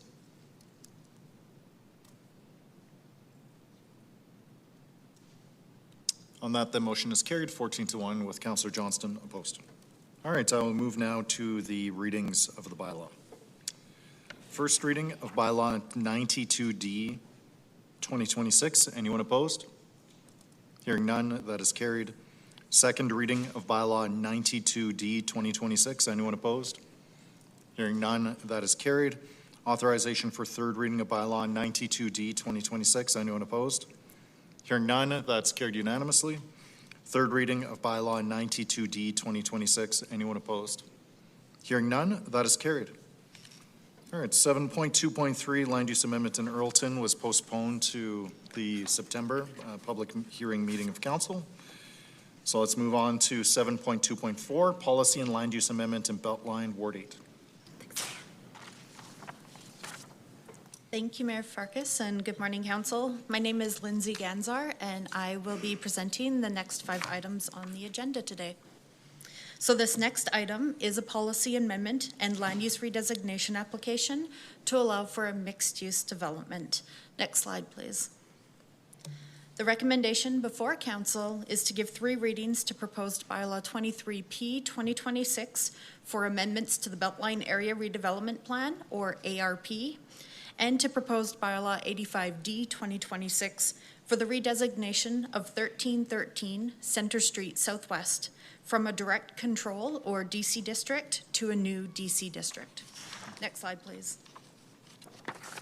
The subject parcel is located in the Beltline and falls within the plan area of the Beltline ARP. Next slide, please. The parcel is located at the southwest corner of 13th Avenue and Center Street Southwest. It is currently being used as a surface parking lot and contains the George C. Cushing House, which is a municipal historic resource that is protected by a preservation bylaw. The building is currently vacant. Next slide, please. Surrounding development consists of a mix of high-density residential developments and commercial uses. The site is within a 5-minute walk to 3 popular Beltline parks and has excellent access to transit. There are numerous bus stops surrounding the site, and the Victoria Park Stampede LRT station is located 3 blocks to the southeast. The parcel is currently designated as a DC district based on the Center City Multi-Residential High-Rise District, or CCMH, which is a DC from 2016. The intent of the DC at that time was to recognize the protection of the historical building while transferring all additional density to another parcel in the Beltline located 1 block to the east.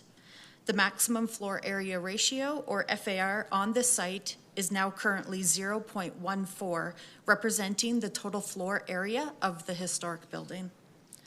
Next slide, please. The proposed DC district is also based on the CCMH district, which is intended to accommodate multi-residential development with a limited range of non-residential and commercial uses. It includes a base FAR of the existing 0.14 with the ability to increase up to 7.0 through the restoration of the George C. Cushing residence. 7.0 FAR is also consistent with the maximum allowed in the base CCMH district. Next slide, please. In order to support the proposed redesignation, 2 changes are required to the Beltline ARP. Site-specific amendments are proposed, which would allow for additional density on the subject parcel, as well as the eligibility and bonus rate criteria. Next slide, please. In closing, the proposed application would enable more housing downtown close to amenities and public transit. As such, the Calgary Planning Commission recommends that Council give 3 readings to the proposed bylaws for the policy amendments and the land use redesignation. And before I conclude my presentation, I just want to make Council aware of a clerical correction in the report. Specifically, there was an extra letter that was inadvertently added to the legal description of the subject parcel. Thank you, Mayor Farkas. All right, let's open up the public hearing on 7.2.4. Do we have the applicant with us?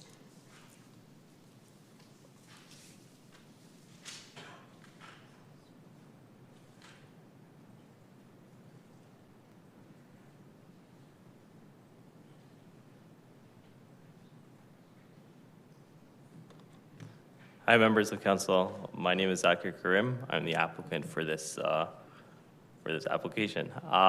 really excited about this one. We think it has a ton of benefits. We think it's going to reduce social disorder around the house right now with the house being abandoned. We're having to clear, I'd say, the house of refuge material every week or two. There's often unhoused people kind of like around the site, getting through like the construction fencing and stuff.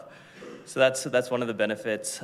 We really like the idea as the Beltline is increasingly developing from First Street to McLeod Trail, this adaptive reuse to a commercial space like a coffee shop or a cafe can really become like a third space for this like East Center Beltline area. We like the idea that the densification of the site is beneficial to the city. It'll increase tax revenue down the road. It puts density in a place where we all want density. And it provides an incentive for us to do an adaptive reuse that's going to be quite expensive. So yeah, just really excited to get going on this and looking forward to your support. Happy to take any questions that you guys have. Okay. Any questions for the applicant? Seeing none, I think you're off the hook. Awesome, thanks. Anyone else in the public wishing to speak to this item? Going once, going twice, last call. All right, we will close the public hearing. We're going now to questions for admin. Councillor Tyers, please. Yeah, thank you. Just curious about the location. So you're saying that it's currently abandoned. There's a lot of unhoused individuals that break in. I know there have been other buildings that have been slated for demolition. I'm assuming that's not the case with this one because it is protected with a heritage designation. Can you just clarify that a little bit for me? Yes, I can definitely clarify that. So in this case, the added density that they had previously transferred to another property through a density transfer direct control, which is the existing direct control on the site, they're now able, through the ARP and the new direct control district that's being considered today, add more density in return for restoring the residence that's on site. So while the building is a protected municipal heritage resource, it's not in its best shape right now. So in return for providing monies to restore it, by the developer, they in turn then receive more density in order to do a development of their liking on that site. That's really interesting. I've never heard of that before. So that is something that we're able to do, trading density in order for the developer to provide, more of a service for the community rather than anything, right? Yeah, that's right. And that's enabled through the Beltline Area Redevelopment Plan. Okay, excellent. Thank you so much. Okay. Deputy Mayor Kelly, please. Yeah, just wanted to, so I'm just looking at the supplemental slides, and it says the existing land use is that we had transferred all available unused density to the receiving site. That's correct. And so we're looking at adding additional density to the source site here, and then transferring that density also to the receiving site. Am I understanding that correctly?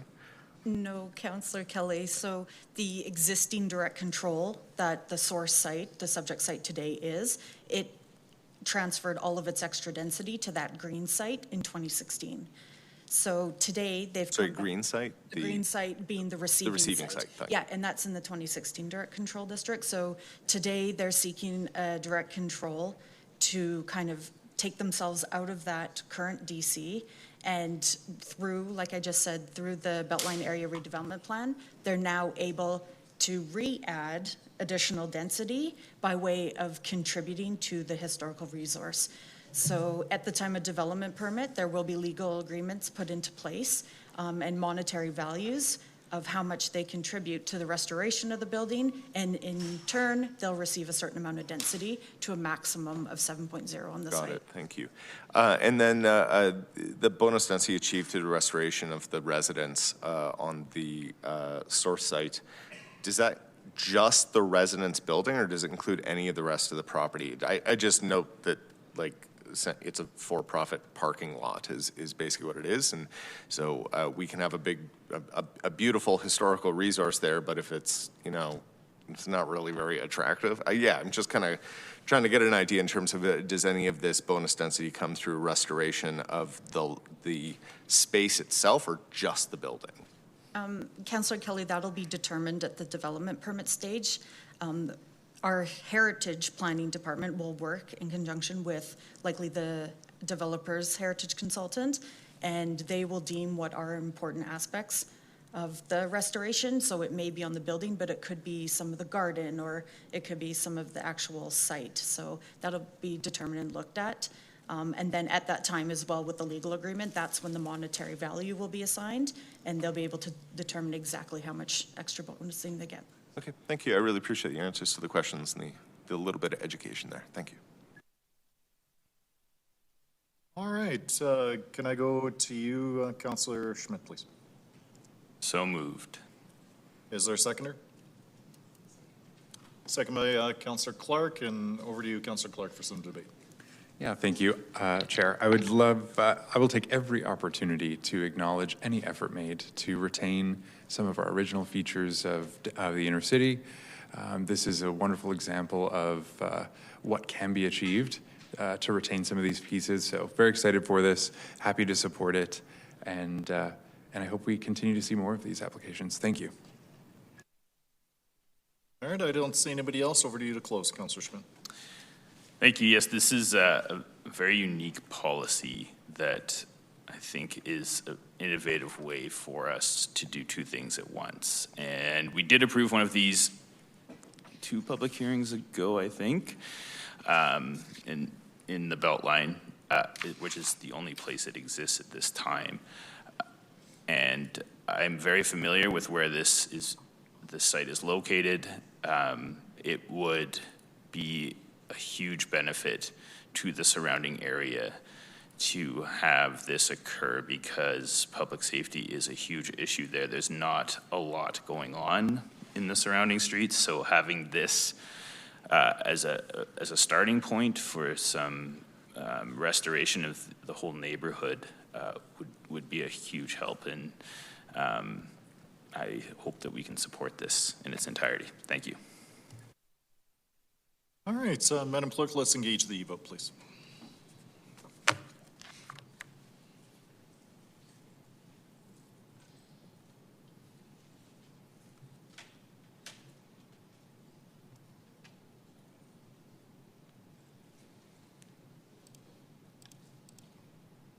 Mayor Farkas, all the votes are in. Can you please display the results?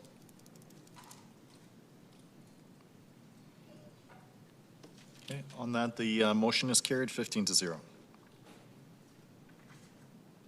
We'll move now to the readings.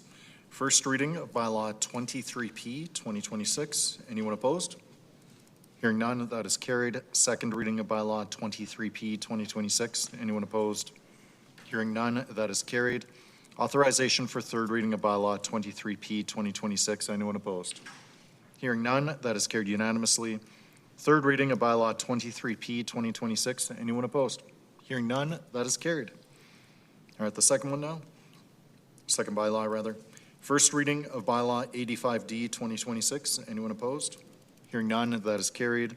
Second reading of bylaw 85D 2026. Anyone opposed? Hearing none, that is carried. Authorization for third reading of bylaw 85D 2026. Anyone opposed? Hearing none, that is carried unanimously. Third reading of bylaw 85D 2026. Anyone opposed? Hearing none, that is carried. All right, we'll move down to 7.2.5, policy amendment in Ramsey Ward 9. Thank you, Mayor Farkas.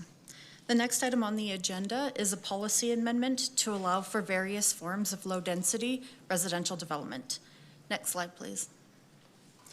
The recommendation before council is to give 3 readings to proposed bylaw 30P 2026 for amendments to the Ramsey Area Redevelopment Plan, or ARP.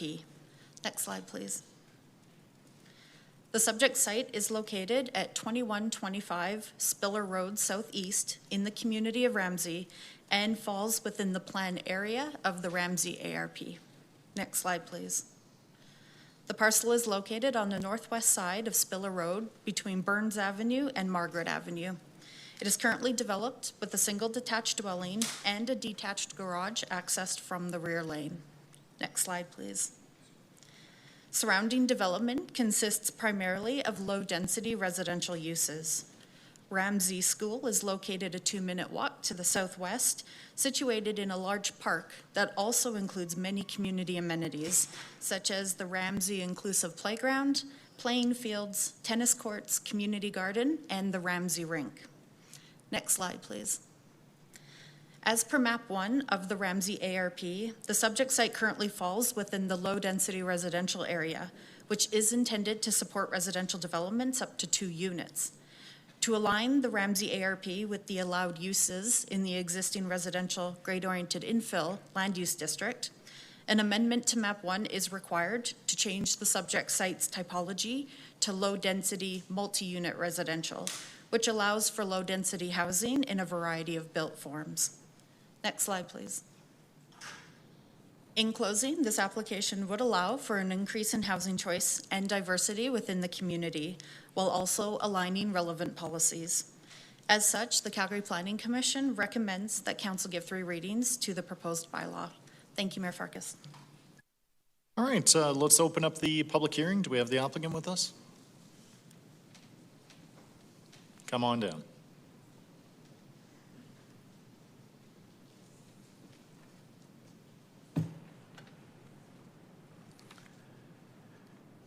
All right. Good morning, Mayor and Council members. My name is Khalil Haji, and I'm the applicant and landowner.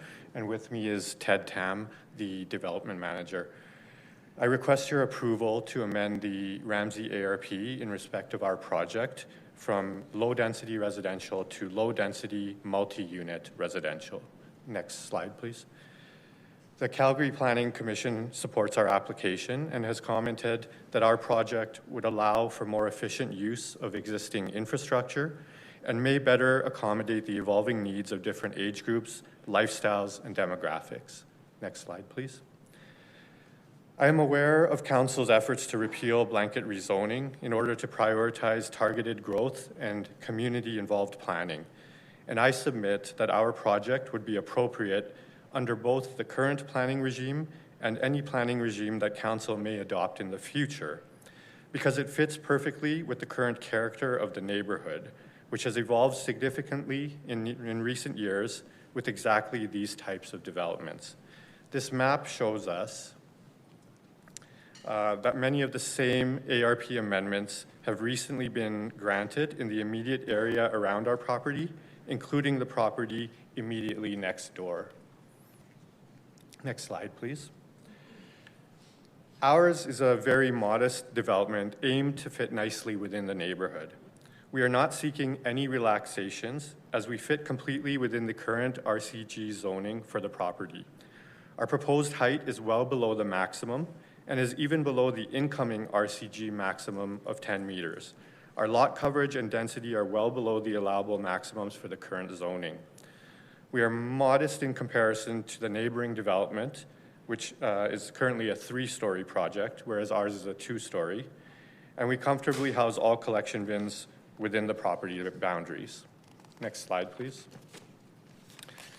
We undertook extensive community engagement to ensure that our project would be well received by the community. We had discussions and a meeting with the Ramsey Community Association, who were generally supportive of our project. I personally door-knocked and delivered letters seeking feedback to all of the surrounding neighbors, as shown in yellow in the picture.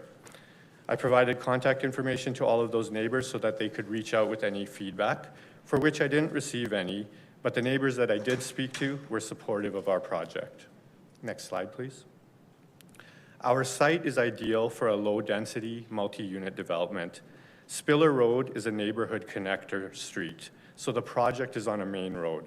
There are many commercial sites in close proximity to our site, as shown in the picture.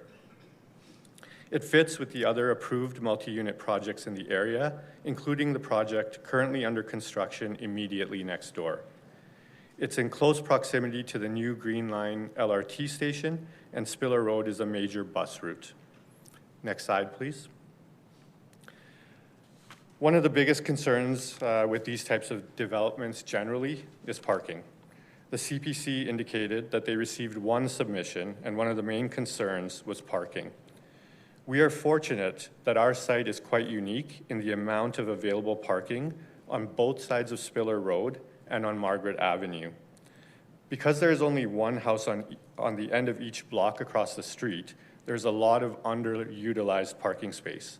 We also have dedicated 4-car parking on the site itself. Next slide, please. The current dwelling on the property is in a state of great disrepair and needs a lot of work.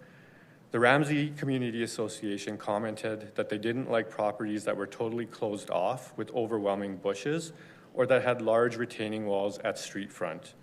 Our project would create an open and inviting street front, leveled out with the sidewalk, so no retaining wall, and would improve visibility and walkability in front of the property.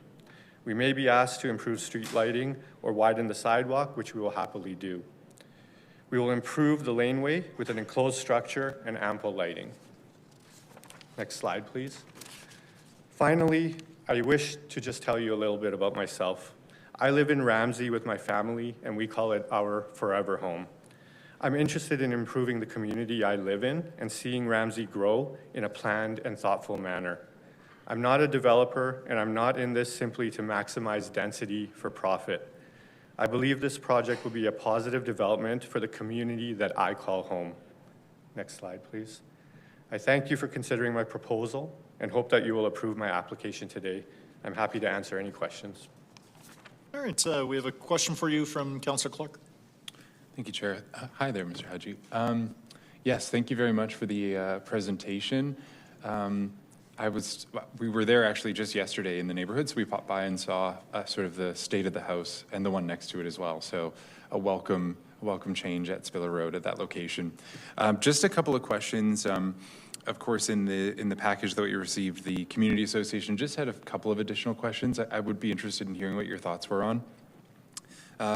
You've already highlighted the frontage adjustments that they'd like to see made, in your application shows that that's your intent. There's thoughts about the trees and the way in which we'll be replacing some of the greenery and the canopy existing on that site. Can you speak a little bit to your intent there, what you intend to do? Yeah, we had a meeting with the Ramsey Community Association, and they did raise that. At that meeting, we told them that, you know, we will do our best to either preserve or replace with more greenery and put as much as we can on there, given the limitations of the site. Yeah. But we had committed to them to work on that. Okay, glad to hear that. And then, pardon me just a sec here, I want to make sure I get this right. There was some concern around stormwater drainage on the site, again, based on slope. Have you guys reflected on that and how you intend to manage that? I'll need the help of my development manager for that. Yes, sir, no problem. So currently there is a plan to manage the surface water on the site. It will also require a DSSP to be approved as well from the city. So we haven't gotten to that point yet. We're looking to ensure that this development permit gets approved so that, or I guess this policy amendment gets approved so that we can go through the DSSP process. We don't want to spend that money if we don't. Sure. Do that, right? So certainly. But yes, definitely, there is going to be some surface ponding probably in that area between the garage and the building, and then it'll get funneled through onto the street, but also into the laneway as well. Okay, great. Yeah, glad to hear you folks thinking about these things. Yeah. That's it for questions. I'll just say I do appreciate your efforts in community, and like you say, sir, you are a member of the community, so just based on feedback from the Community Association here, it's clear that you folks have had thoughtful dialogue, and it's been productive, so thank you. All right, anybody else for the applicant? Seeing none, we'll continue our public hearing. Anybody else in the public wishing to speak to this item? Going once, going twice, last call. All right, the public hearing is closed. Can I go to you, Councillor Clark? Yeah, glad to open. Yep, Councillor Clark, if you're moving the item. Oh, sorry, move, pardon me. Thank you. Yeah, just for the formalities. Moving. That's been moved. Is there a seconder? Second by Councillor Schmidt. Any questions, debate on this? Okay, seeing none, back to you to close, Councillor Clerk. Yes, thank you, sir. This is a main corridor for this neighborhood. There's an application, this application sits next to a completed project, not dissimilar to it, with likely another one to come down the way. So based on feedback from community and just the application itself, I'm pleased to support it. I hope you will too. Thank you. All right, Madam Clerk, let's engage the vote, please.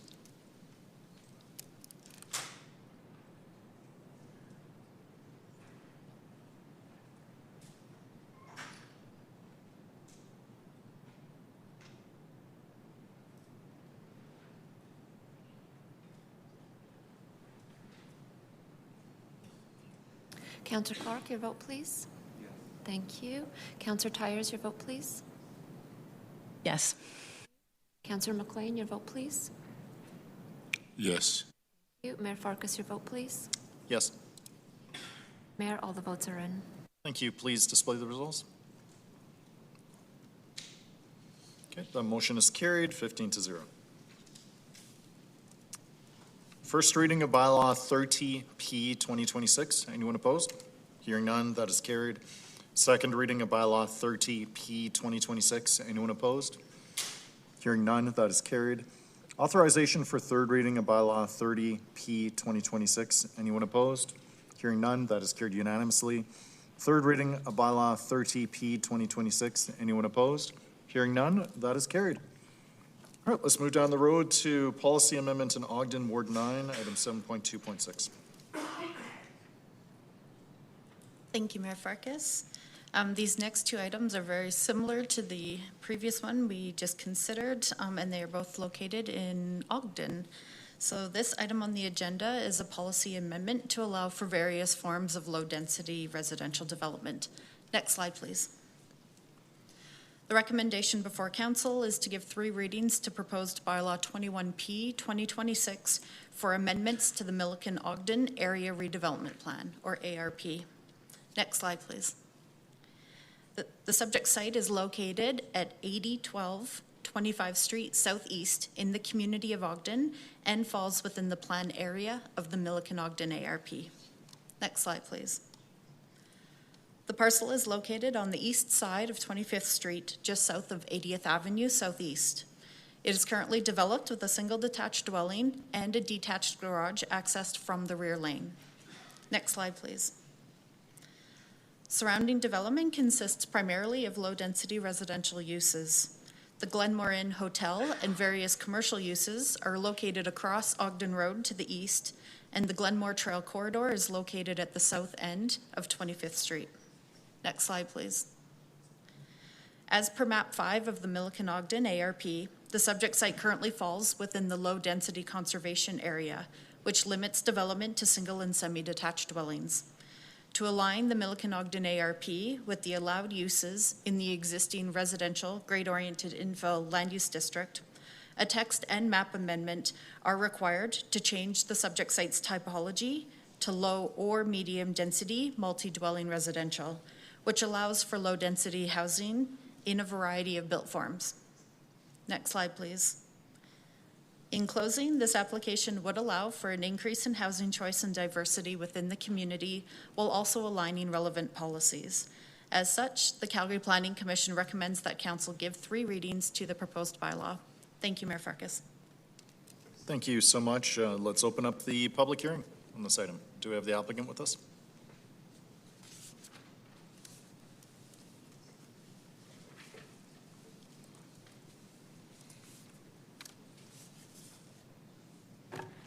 Good morning, Mayor Farkas, members of council. Mike Borkristel, Principal Tricor Design Group, representing the landowner and the project coordinator. As usual, the city does a very good job of giving you a lot of information, but I want to dive into something a little bit different. This particular site is subject to an ARP, not an LAP, and I know LAPs are very important in doing rezoning. This will be part of the Carburn Park LAP, but it's not slated to become full until the fall of 2028. and I'll probably be working on that one as I have worked on many. So what I want to highlight about this one, while it is mid-block, 80th to the north will more than likely be designated as a neighborhood collector or connector. Ogden Road is a major connector. And of course, then you've got Glenmore Trail. So in this particular park, this will be a transition block. This is in a node and corridor. This is a perfect location for higher density, given that it won't be a neighborhood local. This will probably be a neighborhood flex, or it'll probably be a neighborhood connector of some kind. So that's one of the things I wanted to highlight. We did send flyers to all the neighbors on both sides of the streets. We got no feedback. We sent an email to the community center, and we never got any feedback. So that's all I have to say. Thank you very much. I hope you support our application. Thank you so much for being here. Any questions for the applicant? Councillor Dhaliwal, go ahead. Sorry. Actually, before you start, is there any objection to us concluding this item before we start our lunch break? Okay, seeing no objection, go ahead. Sorry. Again, Councillor Dhaliwal.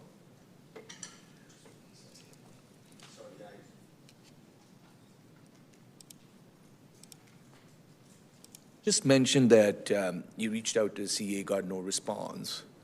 On public record, in our submission, there's a CA response kind of saying the applicant has not engaged the community association, not the community as far as we know. We did send, sorry, Councillor Dhaliwal through the mayor. We did send an email to this community association twice. I think I read in the file that they never saw anything. It might have got, and they were going through a transition, so it might have got mixed up in a spam, is what I read in the report. Because the email is the only way we can get a hold of some of these people in these communities, and we have no other way of doing it, that's the best we can do. But we did do flyers to all the neighbors, and we never heard anything back from any of the neighbors. Okay, great, because in that email, they did say that there were certain changes to the committee, so, okay, great, thank you for answering my question. That's it from me, Mayor. Councillor Clark, please.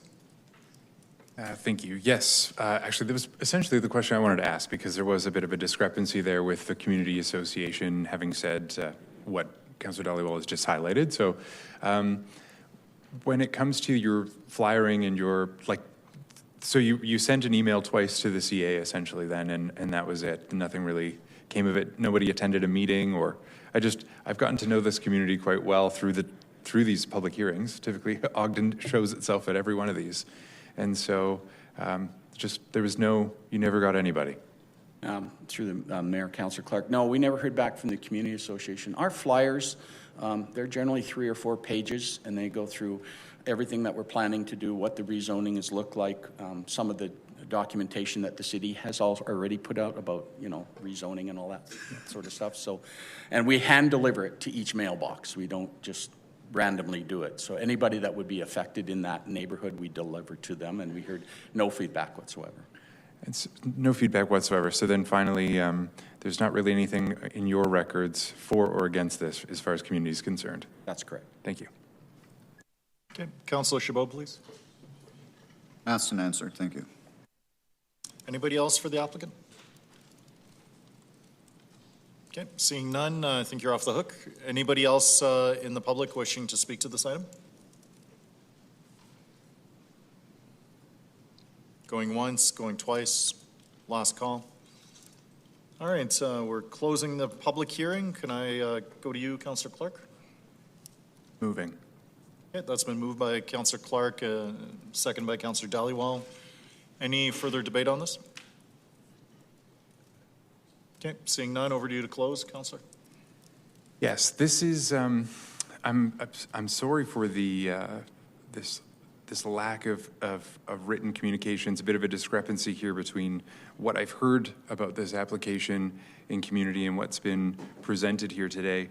I'm not sure what that is, whether that relates to a transition in folks at the community association, but feedback that we have received has been, a bit of frustration or disappointment in not having been able to engage in this conversation.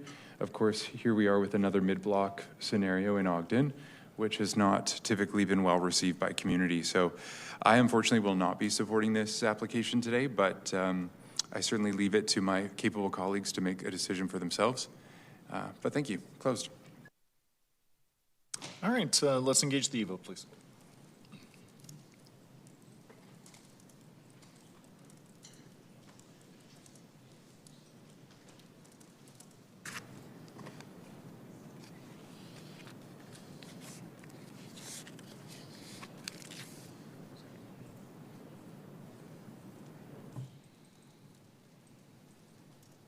Mayor Farkas? Mayor Farkas, all the votes are in. Thank you. Please display the results.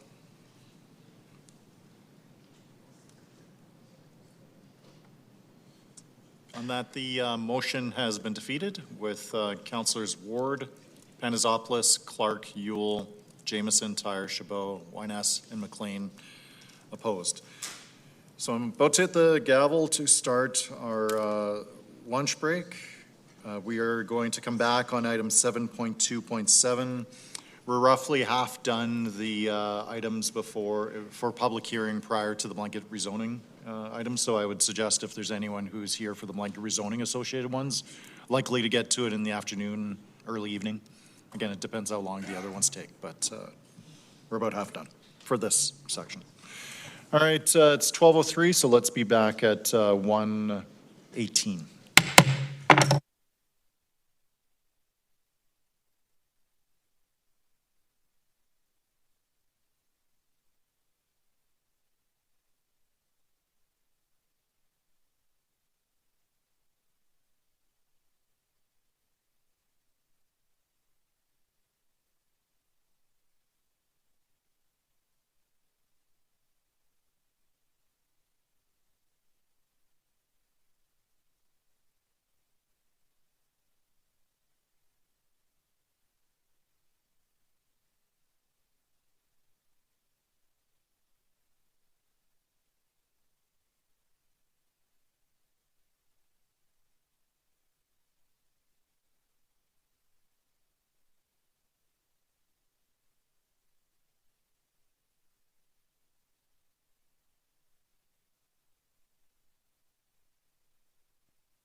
All right, welcome back to public hearing meeting of council. Madam Clerk, please call the roll. Thank you, Mayor. On the roll, Councillor Kelly. Present. Councillor McLean. I'm here. Councillor Pantazopoulos. Councillor Schmidt. Councillor Tyers. Here. Councillor Ward. Councillor Wyness. Councillor Ewell. Councillor Atkinson. Councillor Chabot. Present. Councillor Clark. Present. Councillor Dollywall. Councillor Jameson. Present. Councillor Johnston. Here. And Mayor Farkas. Here. Thank you, Mayor. All right, I believe we're about to start 7.2.7, policy amendment in Ogden Ward 9. Thank you, Mayor Farkas. The next item on the agenda is a policy amendment to allow for various forms of low-density residential development. Next slide, please. The recommendation before council is to give 3 readings to proposed bylaw 22P 2026 for amendments to the Milliken Ogden Area Redevelopment Plan, or ARP. Next slide, please. The subject site is located at 2416 76th Avenue Southeast in the community of Ogden and falls within the plan area of the Milliken Ogden ARP. Next slide, please. The parcel is located at the northwest corner of 76th Avenue and 24th Street Southeast. It is currently developed with a single detached dwelling. Next slide, please. Surrounding development consists primarily of low-density residential uses. George Moss Park is located 1 block to the north, and there are transit stops within 50 meters or a 1-minute walk along 76th Avenue, including immediately adjacent to the subject parcel. Next slide, please. As per map 5 of the Milliken Ogden ARP, the subject site currently falls within the low-density conservation area, which limits development to single and semi-detached dwellings. To align the Milliken Ogden ARP with the allowed uses in the existing residential grade-oriented infill land use district, a text and map amendment are required to change the subject site's typology to low or medium density multi-dwelling residential, which allows for low density housing in a variety of built forms. Next slide, please. In closing, this application would allow for an increase in housing choice and diversity within the community, while also aligning relevant policies.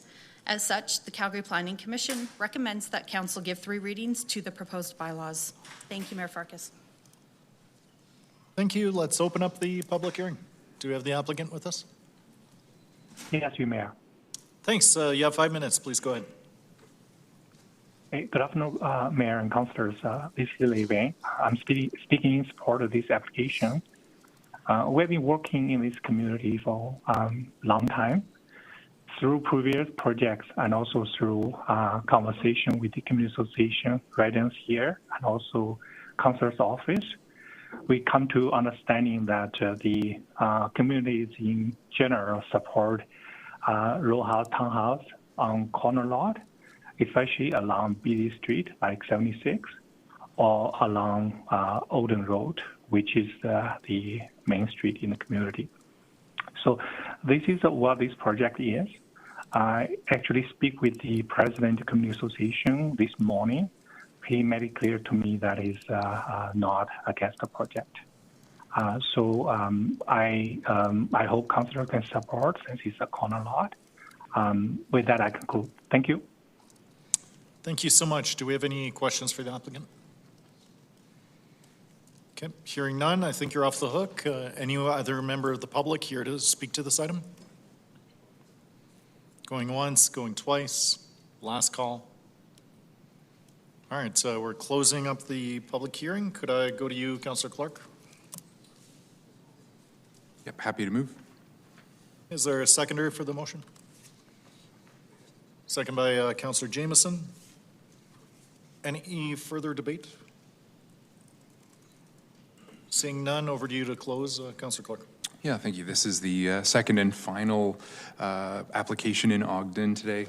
As we've seen over the course of the last number of public hearings, the difference between mid-block and sort of these units. This is a corner lot. The Community Association has confirmed that they've spoken with Mr. Wang and with Horizon Surveys. Quite pleased with their outcomes there, and they were happy to support this, and so am I. This is an application on a major corridor, and I think this is where it would be appropriate. So happy to support. Hope you will too. Thank you very much. Okay. That's been closed. Madam Clerk, let's engage the vote, please.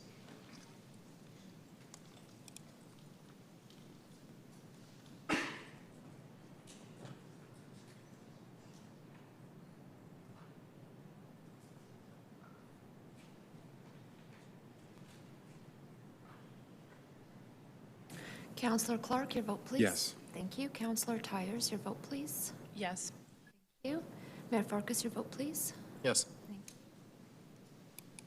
Mayor Farkas, all the votes are in. Thank you. Please display the results. On that, the motion is carried 14-1 with Councillor Chabot opposed. All right, first reading of bylaw 22P 2026. Anyone opposed? Hearing none, that is carried. Second reading of bylaw 22P 2026. Anyone opposed? Hearing none, that is carried. Authorization for third reading of bylaw 22P 2026. Anyone opposed? Hearing none, that is carried unanimously. Third reading of bylaw 22P 2026. Anyone opposed? Hearing none, that is carried. Let's move up the hill to land use amendment in Erin Woods, Ward 9, 7.2.8. Thank you, Mayor Farkas. The next item on the agenda is a policy amendment and land use redesignation application to enable a mixed-use development with childcare, place of worship, and non-market residential uses. Next slide, please. The recommendation before Council is to give 3 readings to proposed bylaw 31P 2026 for an amendment to the East Calgary International Avenue Communities Local Area Plan, or LAP, and to proposed bylaw 91D 2026 for the redesignation of 11 and 19 Erin Woods Drive Southeast from both the residential grade-oriented infill, or RCG district, and the multi-residential contextual grade-oriented, or MCG district, to the mixed-use general, or MU1 district. Next slide, please. The subject site is located in the community of Erin Woods and falls within the plan area of the East Calgary International Avenue Communities LAP. Next slide, please. The site consists of 2 parcels and is located at the southwest corner of Erin Mount Crescent and Erin Woods Drive Southeast. It is currently developed with 2 single detached dwellings, each with a detached garage, and a social support organization that is planning to redevelop and expand on this site. Next slide, please. Surrounding development consists of a mix of low-density residential uses. Erin Woods Park is located across the street to the east and contains a playground and ball fields, and Erin Woods Elementary School is located approximately 4 blocks to the northeast. The subject parcels are currently designated as the RCG and MCG districts. The RCG district allows for a variety of low-density housing forms, including row houses and townhouses. The maximum building height in RCG is 11 meters, and the maximum density is 75 units per hectare. The MCG district is intended to accommodate multi-residential developments adjacent to low-density residential development. The maximum building height in MCG is 12 meters, and the district currently has a density modifier of 30 units per hectare. In total, a maximum of 6 dwelling units is currently allowed over both parcels. Next slide, please. This application proposes to redesignate both parcels to the MU1 district with a floor area ratio modifier of 2.5 and a maximum building height of 20 meters. The district is intended to accommodate a mix of residential and commercial uses and allows either residential or commercial uses to be located at grade. Next slide, please.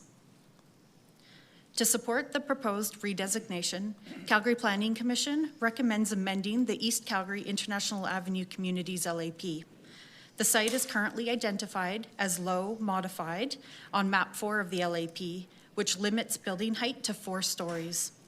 To align the proposed MU1 district and its height modifier of 20 meters with local policy, CPC recommends a text amendment that would allow a small portion of a future building on the site to exceed the 4-story maximum, which would provide flexibility in the redevelopment design. Next slide, please.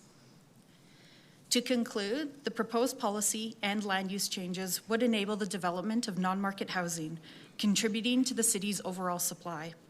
As such, the Calgary Planning Commission recommends that Council give 3 readings to the proposed bylaws. Thank you, Mayor Farkas.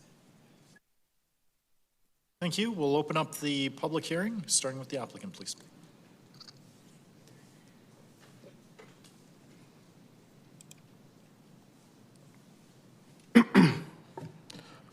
Good afternoon, Mr. Mayor and members of council. My name is Charles Onyeka, and I'm a citizen architecture. I am the applicant for the land use change, and with me here today, I have the client group, the Métis Calgary Family Services, and I would also be making a presentation as well. First page. On behalf of the Métis Family Calgary Services, we're happy for the opportunity to make this presentation for a proposed land use change on what used to be 3 separate lots on lots 11, 15, and 19 Erin Woods Drive in the Erin Woods community southeast of the city. This application, when approved, would enable the development of a transformative, community-focused, and driven development for the Indigenous community facing disproportionate housing challenges due to the affordability housing gap. Next slide, please. I would like to call on the client group, the MCFS, to speak to this slide. Anine bonjour. Hello, Mayor Farkas, and to our councillors. Thank you for having me speak today. Me ngai kwe indigenicas, kichimikwich numishumis, and tabasage nini. I'm speaking here on behalf of Métis Calgary Family Services, our Native Network Family Resource Center, and the families that we serve. Many of the families that we serve are from multiple communities, the community of Dover, Forest Lawn, Forest Heights, Erin Woods, and all around. And we know that this also aligns with the housing strategy of the City of Calgary, wanting to build those 3,000 affordable housing units each year. So we really do ask that you approve this. There's many children, families that will utilize and benefit from this beautiful new build. Next slide, please. Based on an East Calgary International Avenue LAP, the urban form for the subject lot is zoned as neighborhood connector, which aligns for the uses we are currently seeking for, with low modified building scale of 4 stories. Next slide, please. The current land use designations are RCG for the lots 19 and MCGs for lot 11. Upon much engagement and consultation, we are proposing a redesignation to MU1 with modifiers, a maximum FAR of 2.5 and a maximum building height of 20 meters. Next slide, please. The site is identified as being within the established residential area and is approximately 600 meters from 36th Street Southeast, just an 8-minute walk. 36th Minute Southeast is recognized as a primary transit network. Further south, you have the Pagan Trail. The site is also serviced by 2 active bus stops, with a future bus stop planned right adjacent to the site. There is a park to the west, and also a couple of other parks in close proximity. Next slide, please. This slide here shows you the development vision. Right now, this is a concrete application with a DP already in. And what we're proposing here is for a mixed-use building with community-focused programming on the main floor to house MCFS's current and existing services which already exist on 19th Erinwood Drive. So that is going to be happening on the main floor.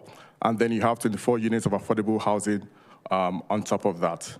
I would also like to say that 100% of this housing is fully affordable, of which at least 24% of them would meet accessibility standards.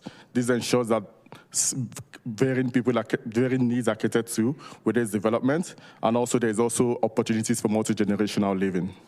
Next slide, please. This just shows you the development overview and all the improvements that's coming as a result of this development. There is going to be off-site improvements with the lane paving, sidewalk connections, curb extensions to improve pedestrian safety and accessibility. As you can see also, We have the parkade being provided with a subgrade level parking, class 1 bicycle parking stalls. You have some convenience parking stalls and loading stalls off the laneway. And the residential unit sits above the social gatherings, sits above the social administrative space on the main floor. And then you have a ceremonial assembly space on the rooftop. Next slide, please. These are shadow studies conducted as part of our investigations to ensure that there's minimal impact on neighbors. So the way the sun moves right now, there's little to no impact on neighbors because the site adjoins the park, and also the longer shadows typically happens on the winter months. Next slide, please. This shows the timeline of this application from where we made a submission sometime in 2025 all the way to date. Within that period, we've done a couple of engagements. There was a large notice posted on site. We met with the community association. We met with the ward councillors at some point. We also distributed mail postcards to surrounding neighbors. We also published a website that's specific for this development to ensure that there's appropriate engagement. Next slide, please.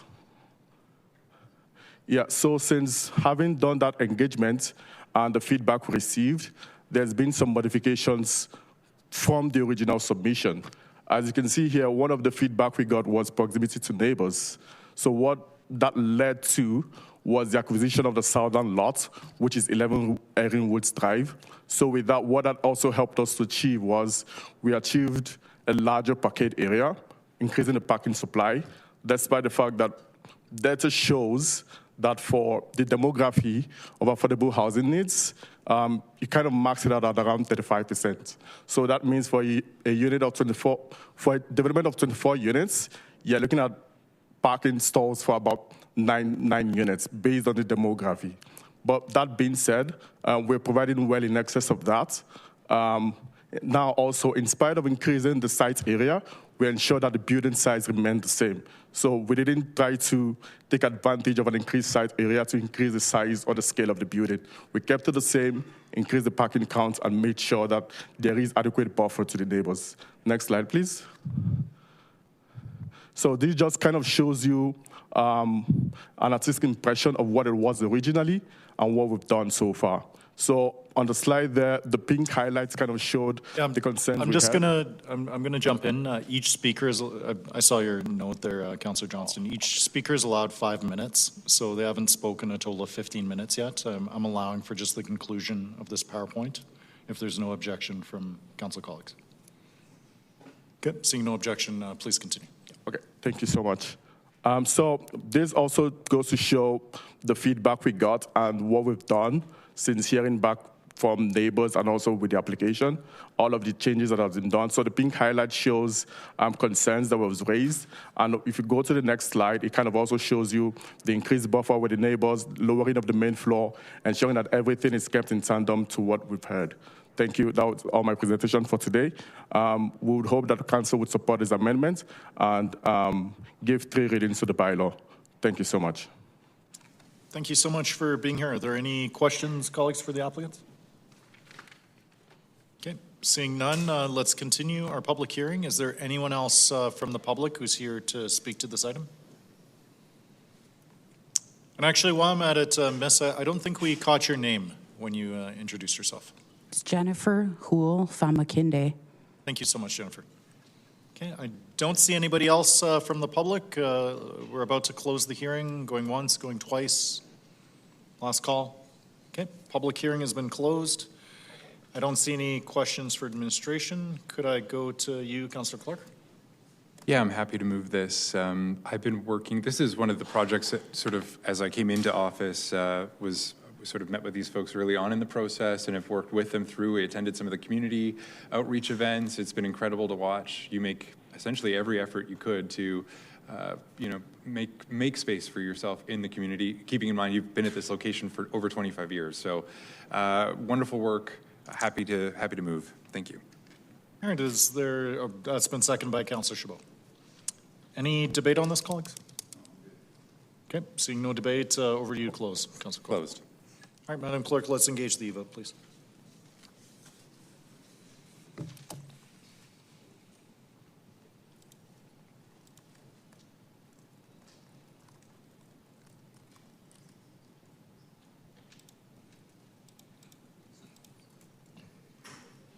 Mayor Farkas, your vote, please. Yes. Thank you. Mayor, all the votes are in. Thank you. Please display the results. The motion is carried 15-0. First reading of bylaw 31P 2026. Anyone opposed? Hearing none, that is carried. Second reading of bylaw 31P 2026. Anyone opposed? Hearing none, that is carried. Authorization for third reading of bylaw 31P 2026. Anyone opposed? Hearing none, that's carried unanimously. Third reading of bylaw 31P 2026. Anyone opposed? Hearing none, that is carried. First reading of bylaw 91D 2026. Anyone opposed? Hearing none, that is carried. Second reading of bylaw 91D 2026. Anyone opposed? Hearing none, that is carried. Authorization for third reading of bylaw 91D 2026. Anyone opposed? Hearing none, that's carried unanimously. Third reading of bylaw 91D 2026. Anyone opposed? Hearing none, that is carried. All right, off to 7.2.9, land use amendments in Starfield, Ward 9. Thank you, Mayor Farkas. Good afternoon, members of council. My name is Nikita Keterbal, and I'm a senior planner with Community Planning. And I'll be presenting the next 3 items on the agenda today. Item 7.2.9 is a land use amendment to accommodate minor adjustments to the boundaries of a storm pond. Next slide, please.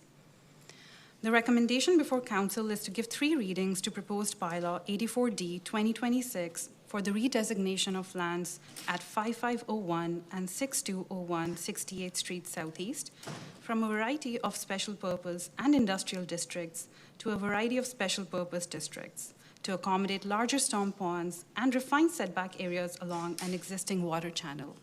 Next slide, please.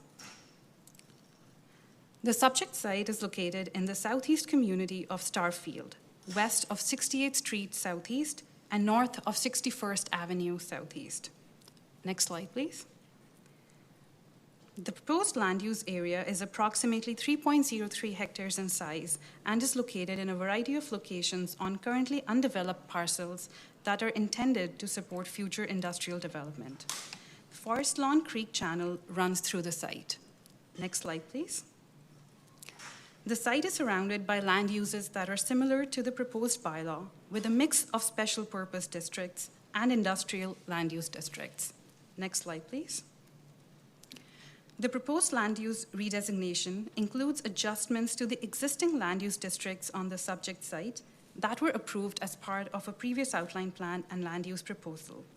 This is in response to a detailed design for the storm pond facility on the site, and these changes accommodate larger storm ponds and refine the setback areas along the Forest Lawn Creek.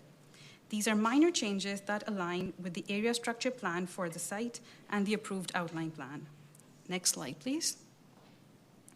For the reasons outlined today and in the report, Calgary Planning Commission recommends that Council give 3 readings to the proposed bylaw 84D 2026 for the redesignation of the subject site. Thank you. Thank you. We will open up our public hearing. Do we have the applicant here with us?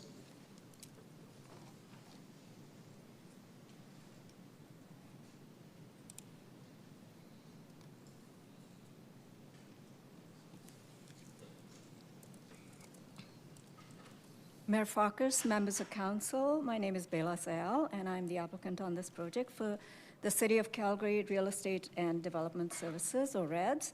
With me, I have Mr. Ahmed and Mr. Kim representing REDS here. The proposed land use redesignation for approximately 3 hectares is a very minor amendment in Area 4 of Constellation Industrial Park, originally approved in 2017. Constellation is one of the largest industrial parks in East Calgary, located off Pagan Trail and Stony Trail in the community of Starfield. At full build-out, it will provide almost 260 hectares of industrial land use, sensitively integrated with Forest Lawn Creek. Next slide, please. The intent of the proposed land use, as you heard, is to make minor adjustments to open space, land uses, and to accommodate slightly larger ponds and constructed wetlands required to meet stormwater management needs. The amendment will also correct a land use mapping error of 0.4 hectares from IG to the originally intended SSBR district. We request Council's approval for the proposed amendment and 3 readings of the bylaw, which will allow REDS to continue with their construction schedule and provide industrial land in the City of Calgary in keeping with Council's recently approved industrial strategy. Myself and REDS representatives are available to answer any questions you may have. Okay, anyone for the applicant? Seeing none? Thank you. I think you're off the hook. Anyone else in the public wishing to speak to this item? Going once, twice, last call. All right, we're closing the public hearing. Think back to you, Councillor Clark. Yeah, happy to move. Okay, is there a seconder? Second by Councillor Yule. All right, any debate on this, colleagues? Seeing none, back to you to close, Councillor. I took a meeting with RED's department to discuss this. Rather, it's simply a housekeeping measure, I think, and so quite happy to support. Thanks. All right, let's engage the vote.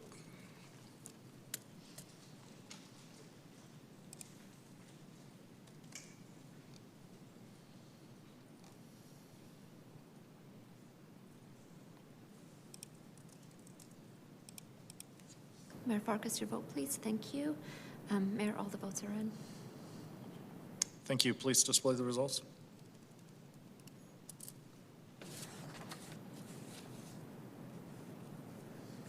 Motion is carried, 15-0. All right, moving to the readings. First reading of bylaw 84D 2026. Anyone opposed? Hearing none, that is carried. Second reading of bylaw 84D 2026. Anyone opposed? Hearing none, that is carried. Authorization for third reading of bylaw 84D 2026. Anyone opposed? Hearing none, that is carried unanimously. Third reading of bylaw 84D 2026. Anyone opposed? Hearing none, that is carried. All right, moving on to 7.2.10, Land Use Amendment in Great Plains East, Ward 9. Thank you, Mayor Farkas. This next item on the agenda is a land use amendment to allow for general industrial uses and wetland protection. Next slide, please. The recommendation before Council is to give 3 readings to proposed bylaw 88D 2026 for the redesignation of lands located at 8025 84th Street Southeast from a special purpose future urban development or SFUD district to the special purpose urban nature or SUN district and industrial general IG district. Next slide, please. The site is located in the southeast industrial area of Great Plains East, north of Glenmore Trail Southeast, between Stony Trail and 84th Street Southeast. Next slide, please.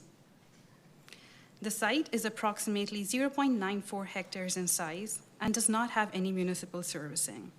Vehicular access is available from 84th Street Southeast on the east. The site is currently operating as a storage facility for semi-trucks and trailers, and has a telecommunication tower on the southwest corner. A Class 4 environmentally significant wetland exists in the northwest portion of the site. Next slide, please. Adjacent lands to the south and west are zoned Special Purpose Transportation Utility Corridor, or the STUC district, which represents Stony Trail and Glenmore Trail. And lands to the north are designated as the IG district. To the east, across 84th Street, the municipal boundary with Rocky View County contains similar semi-truck storage uses. This general area is characterized by limited industrial uses. Next slide, please. The application proposes 2 land use districts across the site. Approximately 0.78 hectares would be designated as the IG district, while approximately 0.1 hectares is proposed to be designated as the SUN district. The proposed IG district is intended to accommodate a range of light and medium industrial uses, including the large vehicle and equipment sales use that is sought by the applicant on the site. The proposed SUN district is intended to protect natural landforms, vegetation, and wetlands, and proposed to apply to the Class 4 wetland that is located in the northwest portion of the subject site. Next slide, please.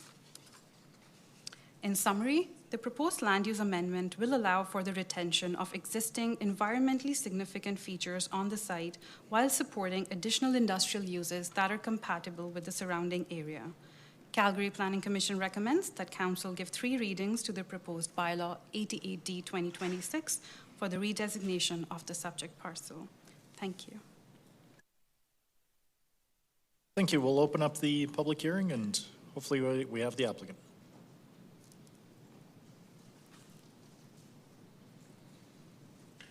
Thanks so much for waiting. Thank you, Mayor Farkas. This is a pretty straightforward application. With the wetlands are sort of interesting. I do have some materials for reference on slides if council would like to know more about the wetlands, but through the administrative process, we decided that they would like to protect that with the special purpose urban nature. And that was not a hill to die on. The landowner's happy to do that, and that'll protect the wetlands going forward. It's a portion of a much larger wetland. Industrial General, as mentioned, was to achieve the use of a large vehicle equipment sales and bring this land into compliance. Unfortunately, the landowner purchased it under the understanding that as it was developed, had all been permitted. It was not, unfortunately, so now he's in this difficult situation of trying to get compliance. So he's here in this process doing that. The development permit is coming on the heels as well, just have to apply some of the wetlands requirements.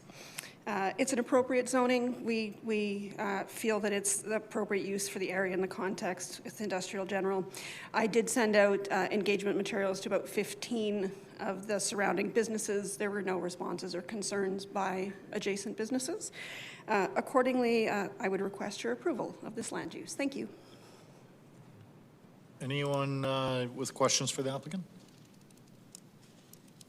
Okay, seeing none, I think you're off the hook. Any other members of the public wish to speak as part of the public hearing? Going once, twice, last call. All right, the public hearing has been closed. Can I go to you, Councillor Clark? Happy to move. All right, second by Councillor Chabot. Any further debate on this? Seeing none, back to you to close, Councillor Clark. I think this one's a straight shot as well. Happy to close. Thank you. All right, let's engage the vote, please.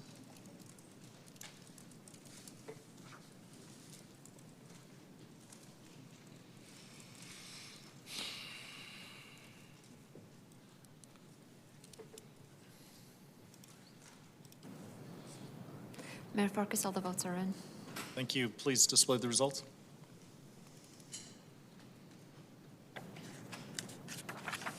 On that, the motion is carried, 15-0. First reading of bylaw 88D 2026. Anyone opposed? Hearing none, that is carried. Second reading of bylaw 88D 2026. Anyone opposed? Hearing none, that is carried. Authorization for third reading of bylaw 88D 2026. Anyone opposed? Hearing none, that is carried unanimously. Third reading of bylaw 88D 2026. Anyone opposed? Hearing none, that is carried. All right, so we're on 7.2.11, land use amendment in Mackenzie Town. Thank you, Mayor Farkas. This next presentation is regarding a land use amendment to allow for a secondary suite, and this will be my last presentation today. Next slide, please. The recommendation before Council is to give 3 readings to proposed bylaw 83D 2026 for the redesignation of 110 Elgin Terrace Southeast from a direct control or DC district to the residential low-density mixed housing or RG district. Next slide, please. The subject parcel is located in the southeast community of Mackenzie Town on the south side of Elgin Terrace Southeast. Next slide, please. The site is approximately 0.04 hectares in size and currently developed with a single detached dwelling and a detached garage with access from the rear lane. Next slide, please. Surrounding development consists primarily of single detached houses on lands designated as the DC district, immediately to the north, west, and east, and as the RG district to the south. Dragon Park, which includes a playground, is located southwest of the subject site. The parcel is currently designated as a DC district based on the previous land use bylaw 2P80. The intent of that district is to accommodate maximum 2 dwelling units in the form of single detached, semi-detached, and duplex dwellings, along with a studio suite or a backyard suite. Secondary suites are not allowed in the DC district as they were not a listed use in bylaw 2P80. Next slide, please. The proposed RG district allows for a variety of housing forms, including single and semi-detached dwellings and row houses. The maximum building height is 12 meters, and secondary suites are allowed within the district. Next slide, please. For the reasons identified today and in the report before you, Calgary Planning Commission recommends that Council gives 3 readings to the proposed bylaw for the redesignation of the subject site. Thank you. All right, let's open up the public hearing. Do we have the applicant with us? Nope. Do we have any other member of the public here to speak to this item? Okay, hearing none, going once, twice, last call. Closing the public hearing now. Over to you, Deputy Mayor Kelly. And just a question for Min here. Very odd DC here to begin with. Excited that we're moving it to something that's actually a regular zone, but I'm wondering, do you have any history in terms of like, why was this block in the middle of this neighborhood with this sort of strange DC that was based on R2? I'm just curious as to why it's so different from the rest of the surrounding area.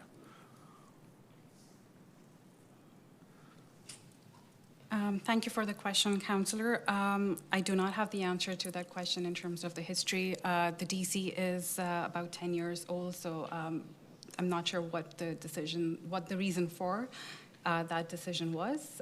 But yes, we do have that district right now. Okay. I'll leave it there with my questions, but maybe I'll look to the area councillor if you know the reason why. I'm just kind of curious. I'm totally happy to support. We're getting into debate. I'll leave it. All right, can I go to you, Councillor Jameson? So moved. Okay. Second by Councillor Ewell.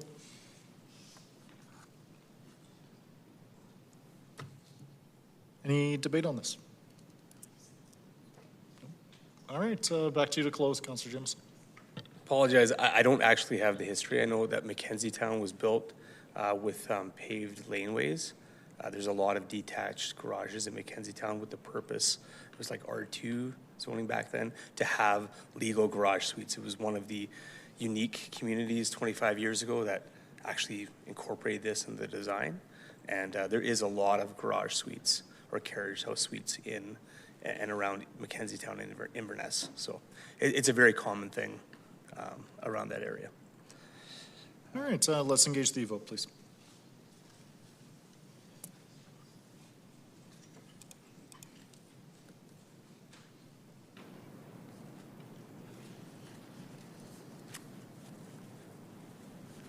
Mayor Farkas, all the votes are in.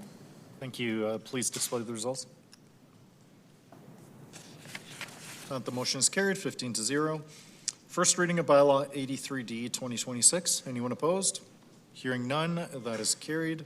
Second reading of bylaw 83D 2026. Anyone opposed?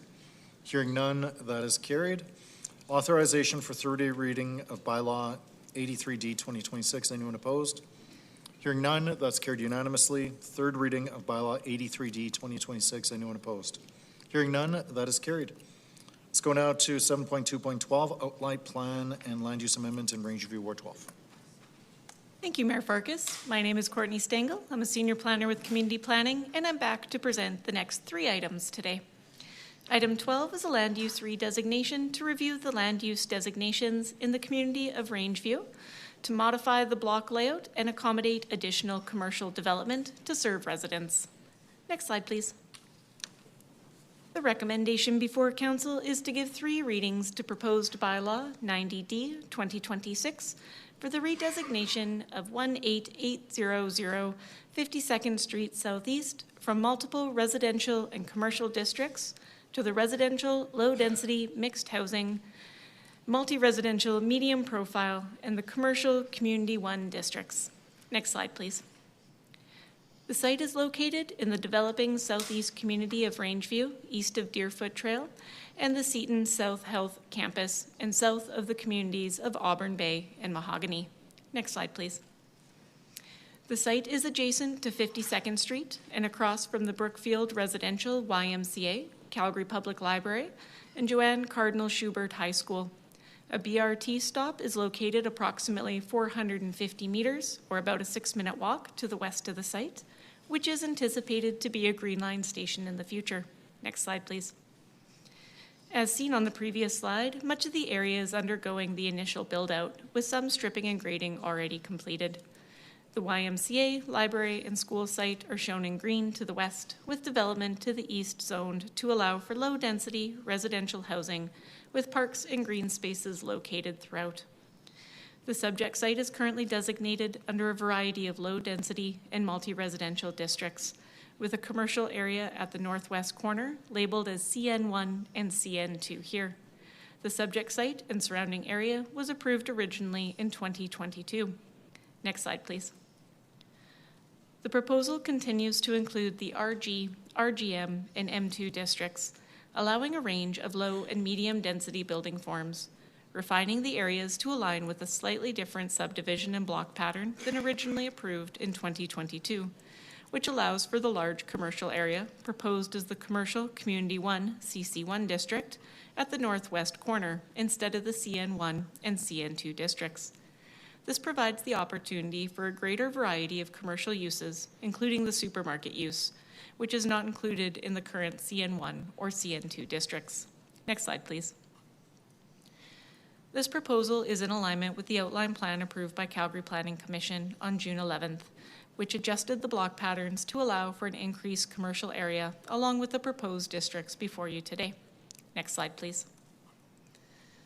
The Rangeview Area Structure Plan identifies the site as being part of both the neighborhood area and the transit station planning area due to the proximity to the current BRT and future Green Line station. The proposal is in alignment with the Area Structure Plan. Next slide, please. The proposal would allow for a mix of residential development and commercial uses in a transit-oriented area in alignment with both the ASP and the MDP. Calgary Planning Commission recommends that Council give 3 readings to the proposed bylaw 90D 2026 for the redesignation of the subject site. Thank you, Mayor Farkas. All right, let's open up the public hearing. Do we have the applicant with us?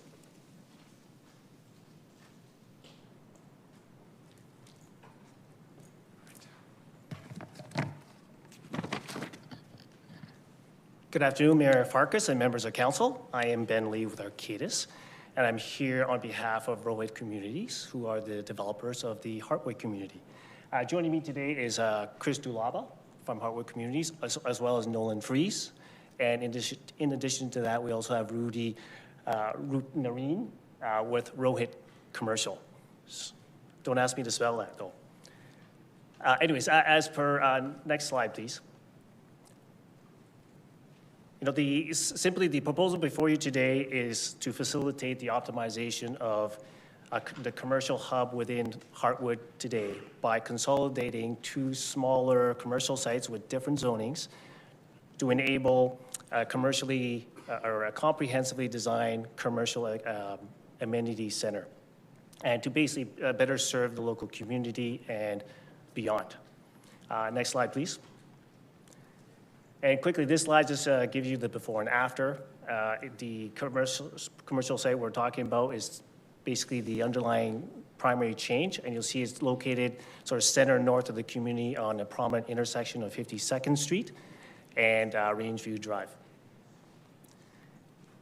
And the proposed changes are, as identified by Ms. Stengel, is in alignment with the ASP and the MDP objectives, and it starts to take advantage of the adjacency to the South Health Campus, the Seton YMCA, the schools, and the current BRT line, of course, and inevitably the Green Line, ultimately. Next slide, please. And then this slide just simply offers a more detailed view, giving a reference, a more detailed reference in the event the council has any questions that you may have. And before I wrap up, I just want to give a quick shout out to our file manager, Shalu Sharma, for her assistance. And in addition to that, Shane LeBoutelier and Teresa Goldstein in helping us shepherd through some of the details of the application. And with that, I offer our whole team for any questions that council may have. Thank you. All right, any questions for the applicant? Seeing none, I think you're off the hook. Any other members of the public wishing to speak to this one? Going once, twice, last call. All right, we're closing up the public hearing. I don't see any questions for administration, so can I go to Councillor Panasopoulos? Go ahead. Just a question, the transit station planning area, I've never seen it or haven't paid attention to it. Just any considerations, any thoughts, whether it's for this one or future, how should we think about that? Density, opportunities, et cetera. Any help or guidance would be assisted. This is certainly something that we do think about when we are looking at the applications. If we take a look at slide, let's even look at slide 7, if we could get that back up. We can see that we do have the commercial located at the northwest, and then we do have the M2 located along the western portion as well too. We do have increased density along that transit area to allow for additional density closest to where the transit is going to be. And that is something that we did take into consideration throughout this land use. And then further consideration will be taken into account during the development permit stages when we see the orientation of the buildings, the sidewalk layouts, and all of the other connections that are coming through. So it's something that we start with the outline plan and we continue throughout the development process. Maybe ask a different way. Any considerations, understand for this, what, is it just density? Is there anything else? Is it building form, access, sidewalks, like anything sort of thinking when we're thinking about developments? You just went to density. Any other considerations that it's unique? I've just never seen it, so I just wanted to see what. Absolutely, it's all of the above. At the outline plan and land use stage, we are looking at things like density. When we get into the development permit stage, that's when we can look at things like the building orientation, as well as the pedestrian movement within the site. Got it. And that looks, yeah, that's fine for now. I'll take it offline. Thank you so much. All right, Councillor Dhaliwal, please. Thank you, Mayor. Just a quick one. Commercial is going up by almost 3 times to CC1 from CN1 and so on. How do we support this kind of change? Was there any study required to demonstrate that there's a need for this kind of commercial here? How did we come up with that final decision? Well, part of what we do look at is the suite of uses that is within the different districts, as well as what the purpose statement is of the districts. When we do have this sort of outline plan and we do have this sort of residential area here, having something that has a variety of commercial uses in it, such as a supermarket, is something that certainly is beneficial for residents in the area. And we didn't see it to be an issue going from the CN1 and the CN2, which has more limited commercial options, to the CC1 to serve the future residents of the site. No, that's great. I mean, I'm not against it. It's beautiful when you can bring a supermarket right there. My last question is laneless and lane RG. Why did we consider putting some sort of a transitional buffer between commercial and single-family RG by putting a lane maybe over there rather than to the south? Because often we hear from our residents, when there is no such transition, there is no buffer, in future it leads to some issues, social disorder and all that.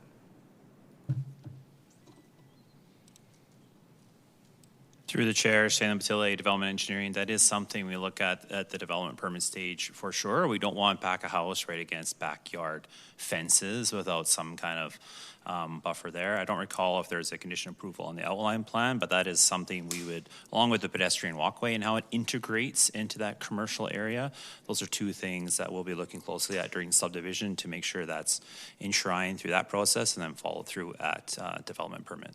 Great, perfect, thank you. Fully supportive of it. I think it's great whenever we can bring some sort of supermarket concept into the neighborhood and make it more of a neighborhood activity center support. So thank you, Mayor. That's it for me. Thank you. Councillor Jameson, please. I feel like I know this the answer already, but the question, do you feel Rangeview would benefit from a grocery store? Having a supermarket certainly isn't going to be a bad thing for the residents. I can't guarantee that a supermarket is going to be developed here, but it has been indicated as one of the uses that they were interested in and that they do see as a future for the site. There's always a possibility things could change, but it would be wonderful to have a supermarket. All right, any other questions here? Seeing none, can I go to you, Councillor Jameson? So moved. Is there a seconder? Second by Councillor Yule. All right, any debate? Okay, seeing none, back to you to close, Councillor Jameson. Well, I'm happy to support this because what Greenfield communities really want is infrastructure and amenities, and this gives the opportunity to get a local grocery store, which, everybody, wants that kind of conveniency, right? The planning is sound, the density targets are exceeded. The commercial upgrade is a direct amenity benefit for Rangeview, Mahogany, and Seaton. I want to see more of this kind of thing in Greenfield areas and communities. This is a straightforward revision to an already approved outline plan in Rangeview. This development is what residents want in their communities, and I will be supporting this, and I hope you do too. Thanks. Okay, let's engage the vote, please.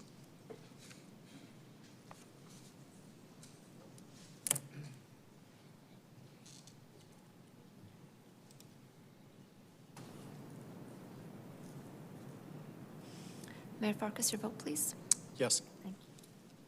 All the votes are in. Thanks. Please display the results. And that the motion is carried, 15-0. I'll move to the readings now. First reading of bylaw 90D 2026. Anyone opposed? Hearing none, that is carried.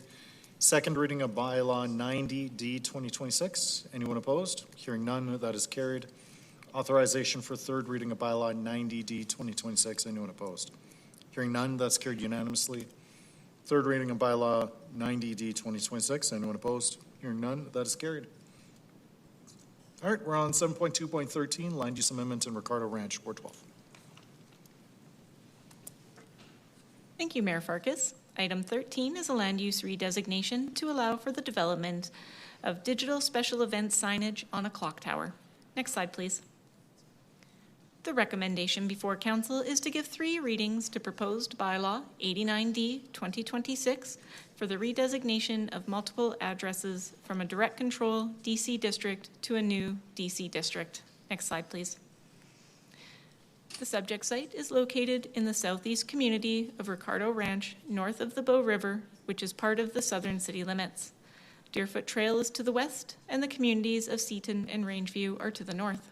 Next slide, please. The subject area and surrounding communities are currently undeveloped and have been used for agricultural purposes in the past. Next slide, please. Surrounding development was approved as part of the Nostalgia Outline Plan and Land Use Application in 2024, allowing for new community development through a range of low-density and multi-residential housing with the highest densities and intensities located in corridors, nodes, and activity centers. Special purpose districts allow for community amenities such as parks, schools, and a community association site, as well as allow for recreation areas and the protection of environmentally sensitive lands. The subject area is currently a DC district labeled as 252D 2024 here, which is based on the mixed-use general MU1 district and allows for the additional uses of school private and clock tower, providing for flexible uses and for a place-defining architectural feature for the neighborhood. Next slide, please. The application proposes a new DC district, which is similar to the existing DC. The proposal continues to be based on the MU1 district and still allows the additional uses of school, private, and clock tower. The proposed DC district adds the additional custom use of digital special event sign, which may only be combined with the clock tower. The proposed DC includes rules that regulates the sign's location, size, and hours of operation to mitigate any impacts on surrounding future residents and other uses. Next slide, please. This recommendation allows for the continued development of the neighborhood of nostalgia within the community of Ricardo Ranch, allowing a unique community building opportunity for future residents. Calgary Planning Commission supports the application and recommends that Council give 3 readings to the proposed bylaw 89D 2026. Thank you, Mayor Farkas. Thank you. Let's open up the public hearing now. Do we have the applicant with us?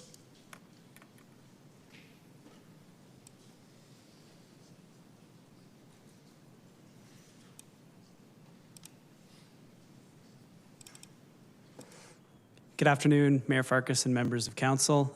Chris Andrew with B&A Studios, and here with me is Dean Halleck from Jamin Living. We're here to speak in support of this application. It really is a targeted amendment to a clock tower that is already under construction under an approved DP. And this targeted amendment to the land use is to accommodate a digital sign on the north portion of the clock tower, really to enhance placemaking within the plaza area and allow for special event signage. We're available to answer any questions that you might have. Any questions, colleagues? Seeing none, I think you're off the hook. Thank you. Any other members of the public wishing to speak to this? Nope. All right, going once, twice, last call. All right, we're closing the public hearing. Any questions, colleagues? Seeing none, Councillor McLean, can I go to you? Are we on 7.414? Oh, whoops. We're still in Ward 12. That's Councillor Jamieson. Oh my gosh, rookie mistake. I know. I just can't believe all the attention I'm getting. I know, this has been a hot... the busiest public hearing of my career so far. Right here. Ward 12 is so hot right now. Right, just a hot place to develop. I will so move. All right, that's been moved by Councillor Jamieson, second by Councillor Ewell. Any debate on this? Councillor Atkinson? I will take the opportunity. I won't be voting for this. I won't be voting for any digital displays. I think they're a blight in the world and just they shouldn't exist. So no offense to this one. It's not about this application. I appreciate all the mitigations that have been put into place and that it's going to be focused on community events, but digital displays are the worst. I think I heard you say you're amenable to persuasion, but it's going to be a tough hurdle to build the case for. All right. Any further debate on this? All right, back to you to close, Councillor Jameson. Although I respect, I completely disagree. I think this is an added value to what is going to be an absolutely beautiful community. And also, if you ever go down there, like right now, there's nothing, but there's a huge clock tower now that's being developed, and this just adds to it.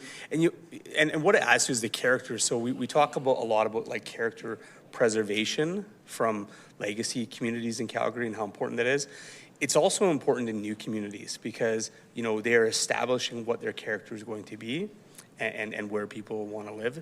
So I think that this definitely highlights the vision down there. And so I will be supporting it. And I hope you can too. Thanks. All right, let's engage the e-vote.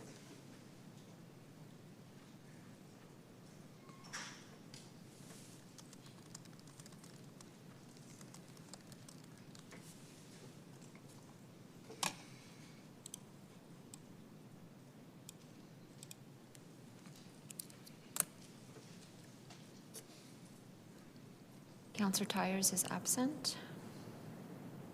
Mayor Farkas, your vote, please. Yes. Thank you. Mayor, all the votes are in. Thank you. Please display the results.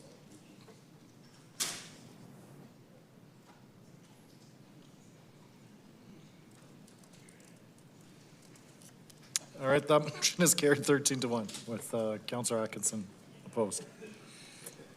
All right, first reading of bylaw 89D 2026. Anyone opposed? Councillor Atkinson is opposed, and that is carried. Second reading of bylaw 89D 2026. Anyone opposed? Councillor Atkinson is opposed, and that is carried. Authorization for third reading of bylaw 89D 2026. Anyone opposed? Hearing none, that is carried. Third reading of bylaw 89D 2026. Anyone opposed? Councillor Atkinson is opposed, and that is carried. All right, 7.2.14, outline plan and land use amendments in Yorkville, Ward 13.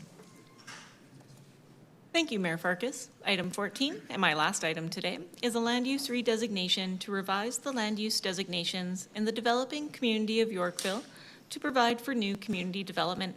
Next slide, please. The recommendation before Council is to give 3 readings to proposed bylaw 93D 2026 for the redesignation of 1414 210th Street Southwest from multiple residential and special purpose districts to a similar mix of residential and special purpose districts in order to adjust the residential block pattern and redistribute the parks and open space locations. Next slide, please. The site is located in the developing southwest community of Yorkville on the southwestern edge of the city limits.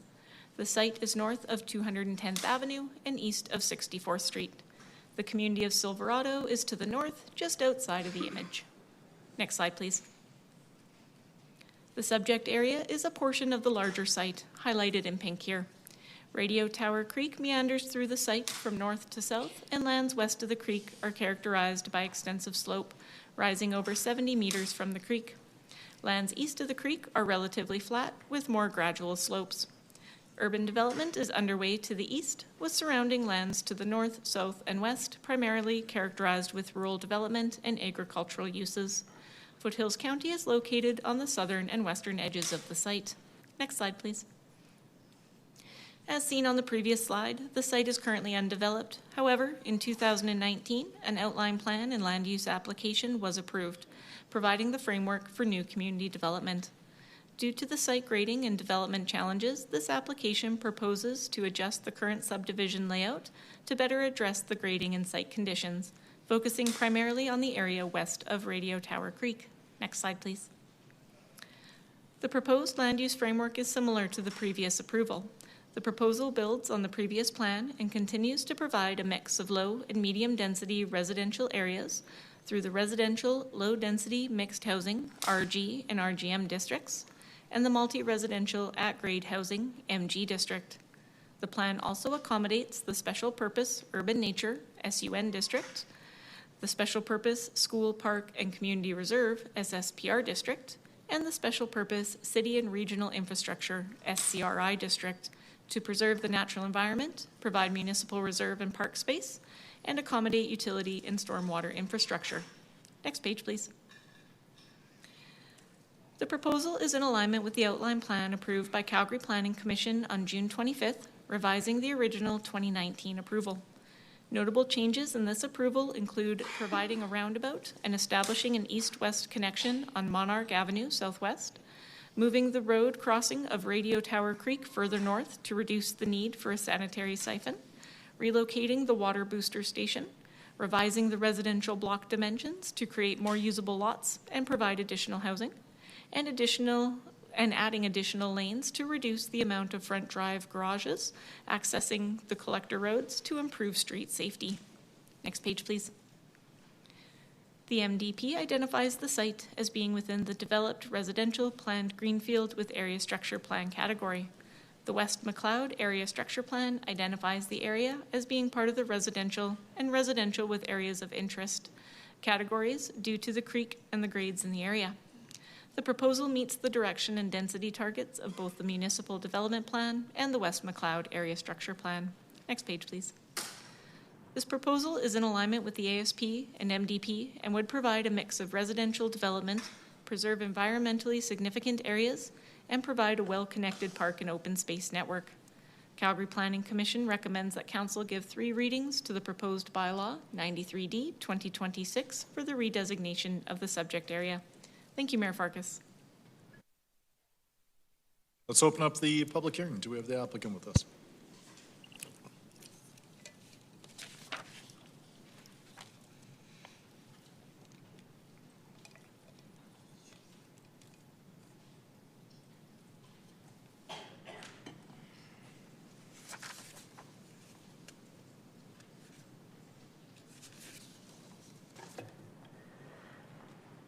Hello, Mayor Farkas and members of council. My name is Kayla McCarthy. I'm with BNA SEMA Plus, and I'm here with other members of our project team to speak in support of the Monarch Outline Plan and Land Use Amendment application.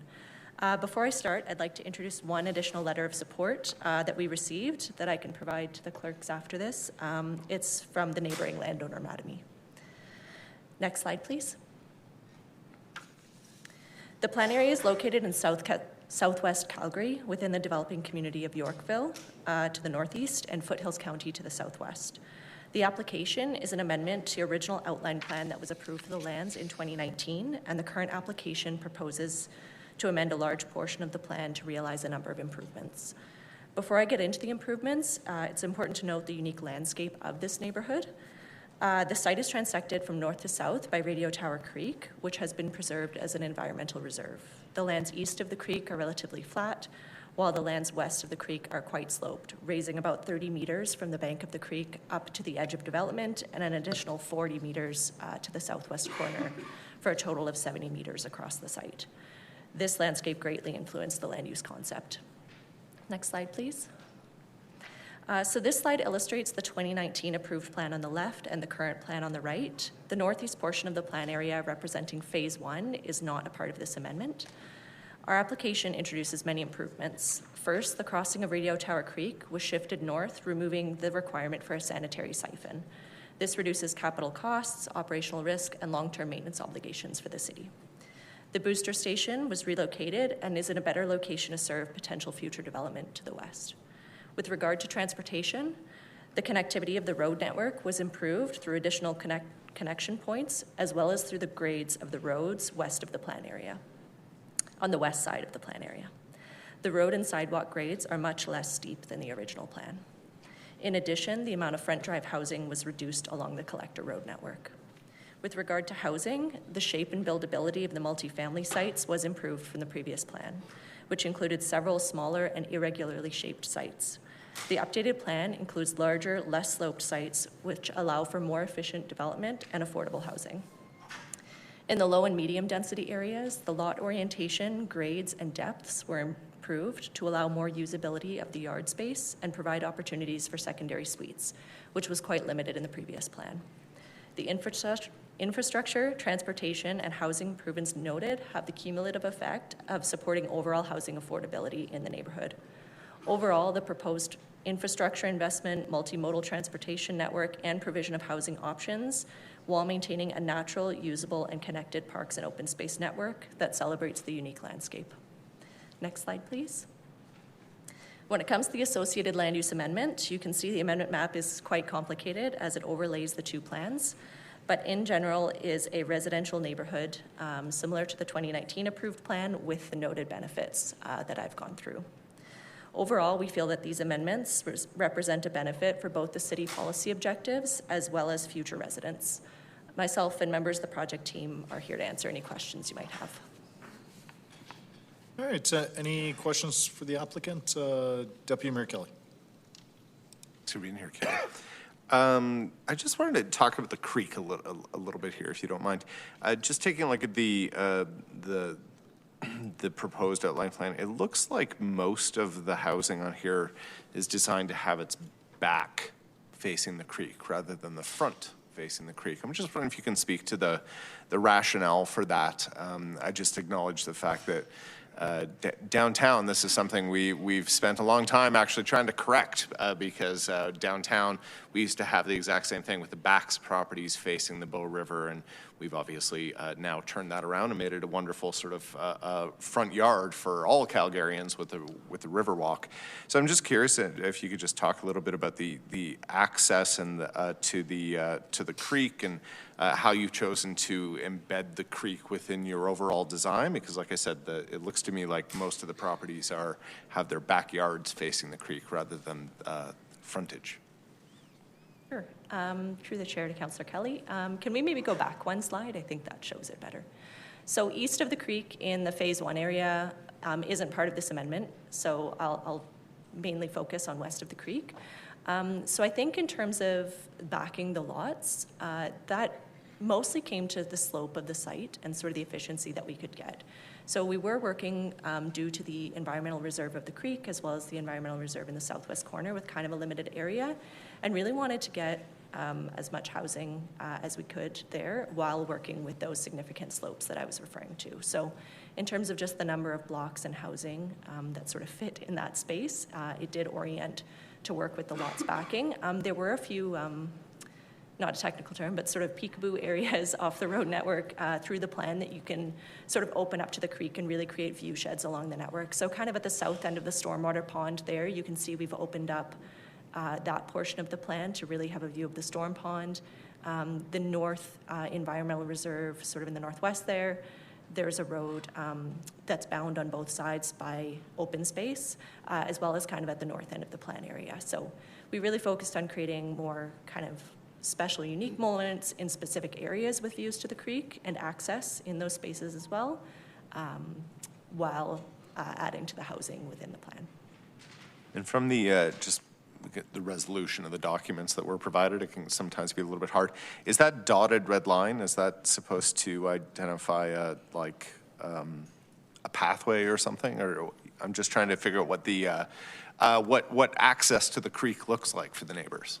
Sure, yeah. So the red line on the west side of the creek, the dotted red line and kind of north to south through the whole plan area is the regional pathway. That actually switches to kind of a brown line right next to the stormwater plan. So it looks like it breaks, but it actually does continue. It's just a wider pathway. And then in terms of connections to that from the plan area, so the road crossing of the creek has sidewalks on both sides. So you'll be able to access the pathway from there. The northernmost end of the plan area, there's a pathway that connects to that regional pathway from the residential road, as well as at the south end of the stormwater pond, there's a connection there.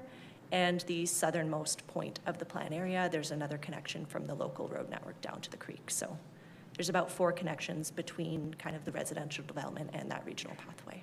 Yeah, thank you, appreciate it. All right, Councillor Yule, somebody beat you to the creek questions, but we're still going to talk about creeks.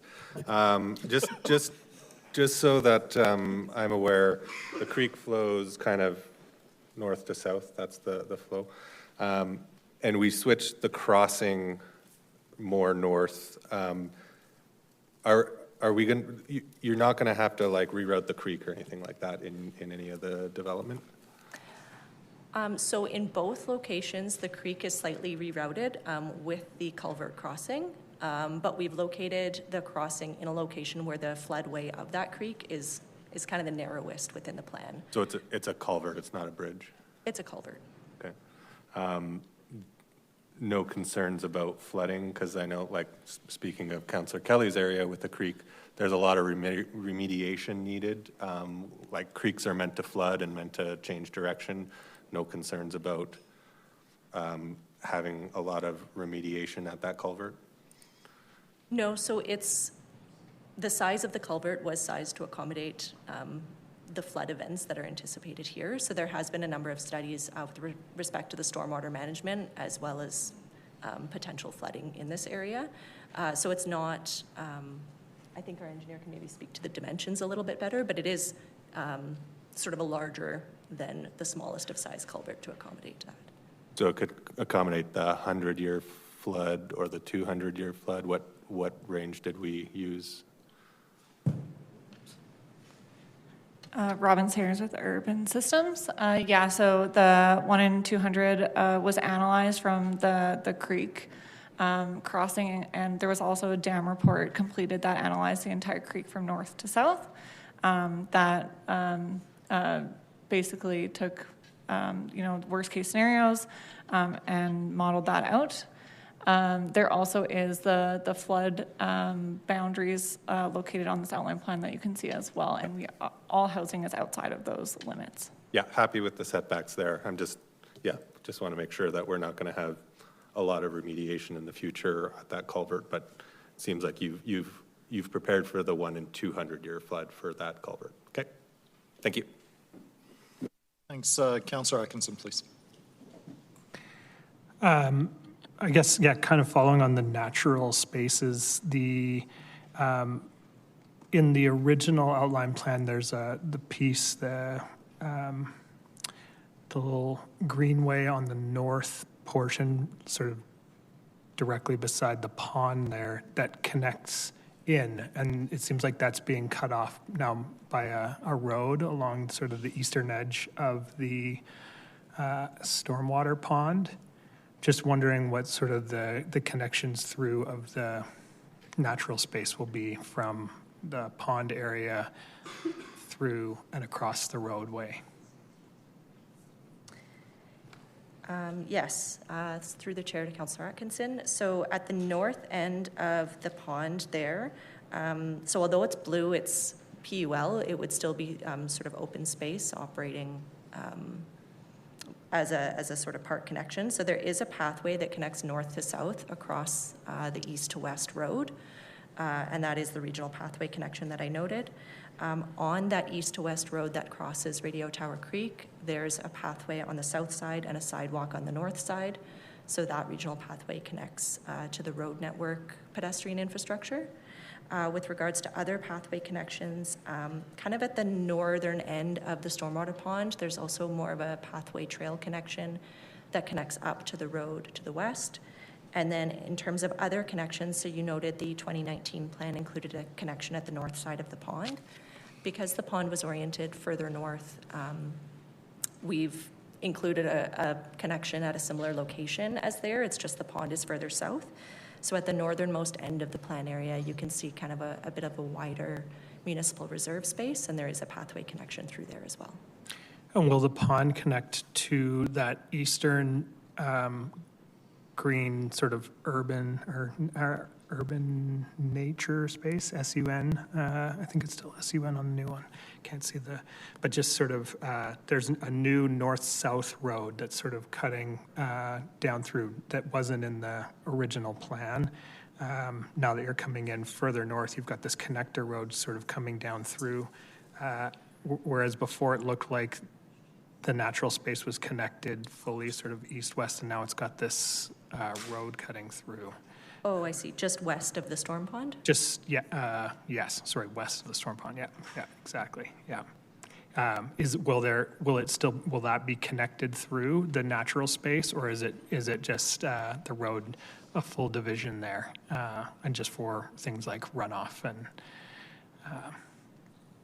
those pieces? So through the chair to Councillor Atkinson, yeah, so that is a road connection there. So it will divide the park spaces on either side. The road there was designed to be narrower than a traditional residential street. So we did attempt by removing the parking on either side to make the impact of that road as little as possible. The reason it's there is really to improve both the connectivity from a vehicular and pedestrian connection within the plan. Those lots without that connection become quite isolated, but it's also beneficial for infrastructure, utility connections underneath the road to facilitate the looping within that cell. So we did try to reduce the impact of the road as small as possible by making it narrower, but from transportation and utility perspective, it was a very valuable connection. And then just a similar thing, but further south, the green space to the south there used to be connected the whole way through and with a pathway, but is no longer. It is now the RG piece runs the full way up along that southern north-south road. Is there going to be any pathway connection to sort of connect the spaces through there? It doesn't seem like that's on the map. Yes, so in terms of the connection in that area, so the South Ravine, there's a road sort of parallel just immediately north of it. So that is a modified residential road section that includes a regional pathway addition to the residential road, and that was to facilitate a direct connection from the Southwest Municipal Reserve down to the creek. And you can see that it connects sort of at the south end of the stormwater pond. The reason that it's located there as opposed to next to the Municipal Reserve and Environmental Reserve where it was previously was to support accessibility of that pathway. So just due to the grades in the area and the limit on the ability to modify the grades directly next to the Environmental Reserve, we wanted to make sure that that pathway was still accessible at the 8% for all users, and that's why it's located on the road. It had the, yeah, so before it had the switch back. Yeah, okay, that makes sense. And then it just seems, and I was trying to get a sense of this, but like, it seems like there's been quite a reduction in just overall density across, just like a number of formerly, MG sites are now becoming just RGs. Like I mean, maybe you can speak to this, whether there is a reduction. I know certain areas have been moved. There's a new portion of MG sort of in that northeast corner there. But just, yeah, in terms of overall density within the outline plan, what are we looking at from the 2019 to the 2026 plan as proposed? Sure, through the chair. So the density from the 2019 plan to the current plan, so the previous one estimated 8.5 UPA across the whole quarter section, and this plan anticipates 9.2 UPA across the whole quarter section. So it is an increase in density across the whole plan. Speaking to in terms of the land use mix, part of that is just due to more efficiency in the lower density areas. And then with regard to the multifamily sites, as you've noted, so in the 2019 plan, although there are more sites, they're quite irregularly shaped and located in sloped areas next to those environmental reserves. So they were really quite constrained sites when it comes to both the shape and the slopes across those sites that were more conducive to quite low density multifamily on those. So the approach that we've taken is to try to create larger MG sites that are more consolidated, that do allow for that more efficient development on slightly flatter sites to create that more affordable housing, whereas the previous would be more suited to kind of lower density villa type product on sloped sites. Great answers. Thank you. Yeah, thank you. All right, anybody else? Seeing none, I think you're off the hook. Thank you for being here. Is there any other members of the public who want to speak to this specific item? Going once, going twice, last call. All right, so I'm closing the public hearing. See no questions for administration. So can I go to you, Councillor McLean? Yes, you can. Thank you, Mayor. As you can see, as I stated over and over again, this is a 2019 approved outline plan. So many years, myself for the last several years, working with the proponent, working with the administration to make this the best it could be. I appreciate other councillors digging into it because these amendments do improve road access, they do increase density and drainage, and the environmental concerns over the creek were important to me as well. I also care about creeks. My grandpa would call them cricks, but it's this has all been taken care of. So I would ask for your support on the first reading. However, I am going to have an amendment to withhold second and third readings simply because of these changes. There's some new administration at Foothills County that would like to review this plan. It's just a courtesy. I think we want to get along with our neighbors. So I think we want to do it, but they'll be coming up for September 15th. So coming up again after first reading, I will have an amendment, but I do ask you to support this on first reading. All right, is there a seconder? Second by Councillor Clark. Any other discussion or debate on this, Deputy Mayor? Yeah, just wanted to clarify here with Councillor McLean, like I'm pretty sure that amendment that he's looking for is on the screen here right now. I think he moved it as amended. All right. I would like to move that as amended. I think Councillor Clark would love to second that exactly. Cool. No, that was it. I just wanted to clarify on that one. Thank you. Okay, any further debate?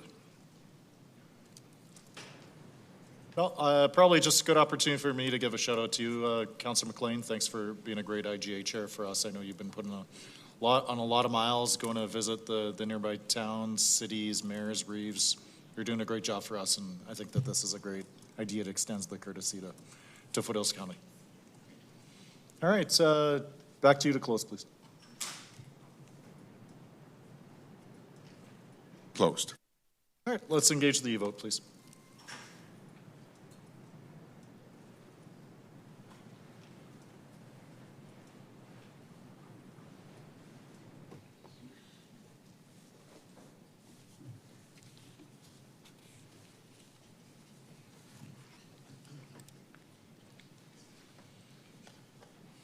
Councillor Tyers, your vote, please. Yes. Thank you. Mayor Farkas, your vote, please. Yes. Thank you. Mayor, all the votes are in. Thank you. Please display the results. On that, the motion is carried, 15-0. As per the motion, we'll do one single reading. The first reading of bylaw 93D 2026. Anyone opposed? Hearing none, that is carried. Okay. Now let's move to 7.2.15, Policy and Land Use Amendment in Saddle Ridge Industrial, Ward 5. Oh my gosh, we already did this one. Oh my God, are we done? This part?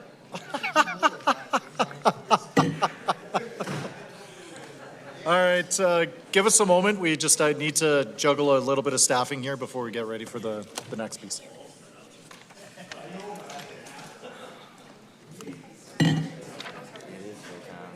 ready? You ready?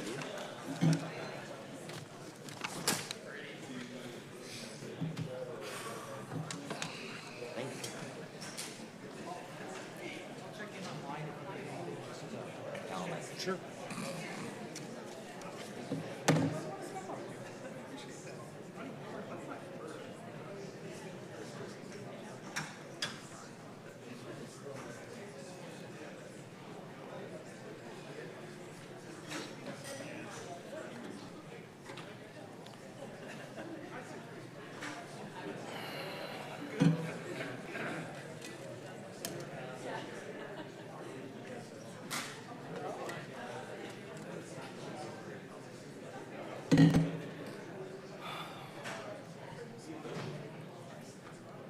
Five, six, seven, eight, nine, 10.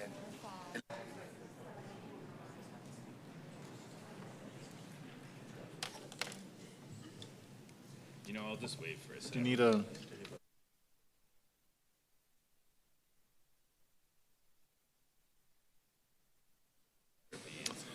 Yeah, I'm going to recess to the call of the chair for 2 or 3 minutes. I think we have just a couple council members are in the washroom. We'll be back in 3 minutes.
All right, welcome back to Calgary City Council. Madam Clerk, please call the roll. Thank you, Mayor. On the roll, Councillor Tyers. Councillor Ward. Councillor Wyness. Here. Councillor Ewell. Councillor Atkinson. Councillor Chabot. Present. Councillor Clark. Present. Councillor Dollywall. Councillor Jameson. Present. Councillor Johnston. Here. Councillor Kelly. Present. Councillor McLean. Yeah. Councillor Pantazopoulos. Councillor Schmidt. And Mayor Farkas. Here. Thank you, Mayor. All right, we're now on section 7.3, other reports. Colleagues, I think on the break I had heard from each of you that given how complex each of these items are, I would suggest perhaps move at the appropriate time for each of them to suspend the procedure bylaw to allow for a question of clarification following the administration reports before the public hearing, and then after the public hearing, we'll have another opportunity for questions of clarification. I think that given the complexity of the topic here, it'd be good to be able to ask those questions before hearing from the public, as the information received could probably inform some of the participation from the public. All right, with that, let's get started on 7.3.1, repeal of blanket rezoning exemptions.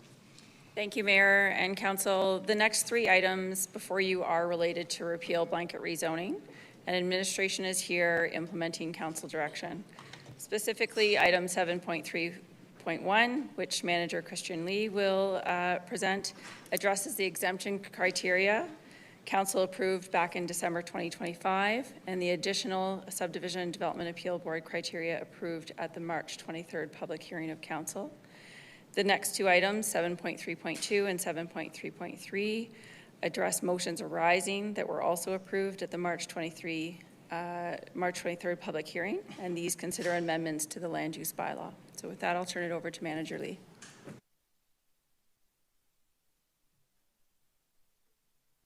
Mayor and Council, my name is Christian Lee, Manager of Planning Advisory and Coordination Services with Community Planning, and I'm here to present item 7.3.1, repeal of blanket rezoning exemptions.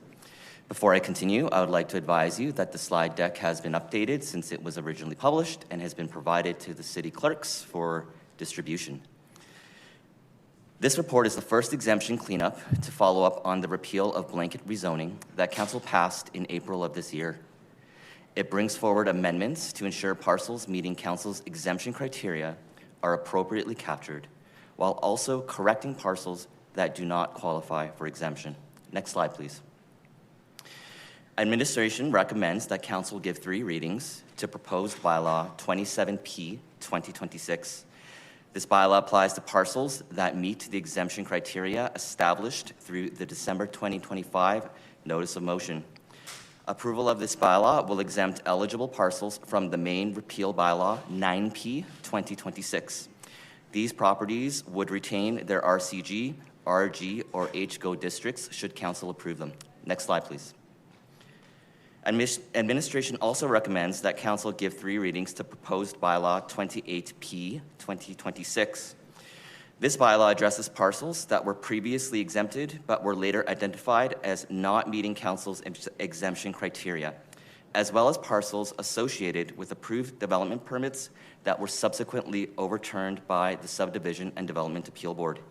These parcels are proposed to return to the land use districts that existed prior to blanket rezoning.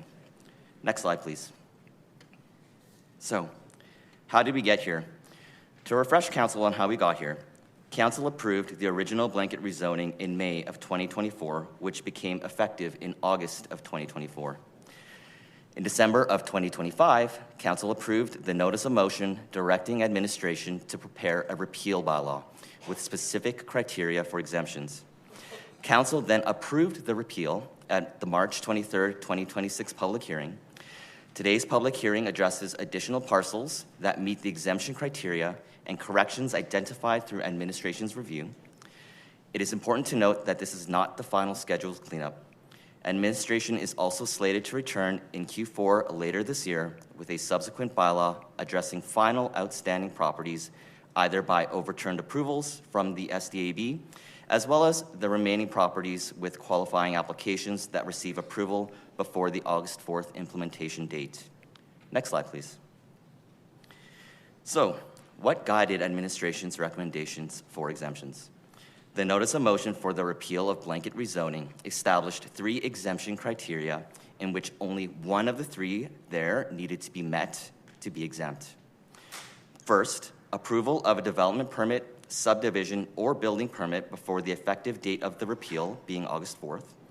Or second, submission of an application prior to first reading of the repeal bylaw, being April 8th.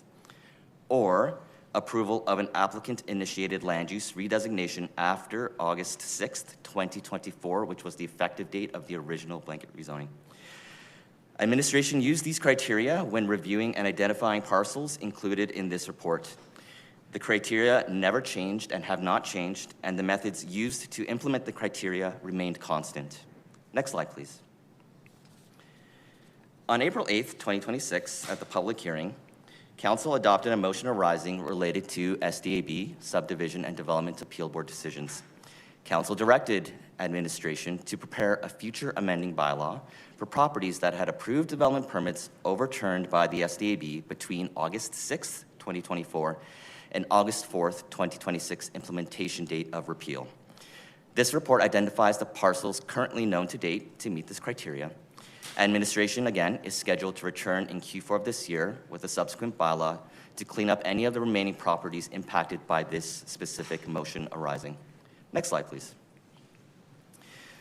For clarity's sake, this slide outlines the phased approach to how exemptions are being managed. The batch of exemptions that were included in the main repeal bylaw from March 23rd, these are exemptions that qualified between the passing of the original blanket rezoning and December 31st of 2025. That's batch 1. Second batch, the exemptions before you today include properties that qualified between January 1st and April 8th of this year, when first reading was given to the repeal. And finally, administration is scheduled to bring back a final report in Q4 later this year, as mentioned previously, to capture the remaining properties that qualify for exemption, as well as revert any overturned SDAB decisions that occurred between April 9th and August 4th of this year, being the in-effect date of the repeal. Next slide, please.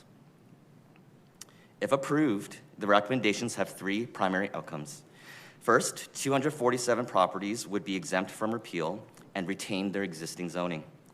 Second, 32 properties that were previously exempted but do not meet the exemption criteria will be redesignated back and added to the repeal. And lastly, 9 properties associated with approved development permits that were overturned by the SDAB will also be redesignated back and added to the repeal. Next slide, please. I'd like to touch base on implementation timing. Repeal has been approved. It's done. Today before you is a batch of additional exemptions from repeal, as well as additions to the repeal for your consideration. Once a decision is made on this item, administration will work tirelessly to have the effects of the repeal become real before the end of the long weekend on August 4th. This slide outlines how this will occur between August 2nd and August 4th. As mentioned, the final step will be a final cleanup report for Q4 of this year to capture the remaining qualifying exemptions, correct any identified errors, and address overturned SDAB decisions so they can be reverted back to their original district prior to blanket rezoning. Next slide, please. Administration recommends approval of both bylaws as they implement Council's direction related to the December 2025 Notice of Motion. Next slide, please. And the April 2026 motion arising. Thank you for your attention. The team would be happy to answer any questions you have.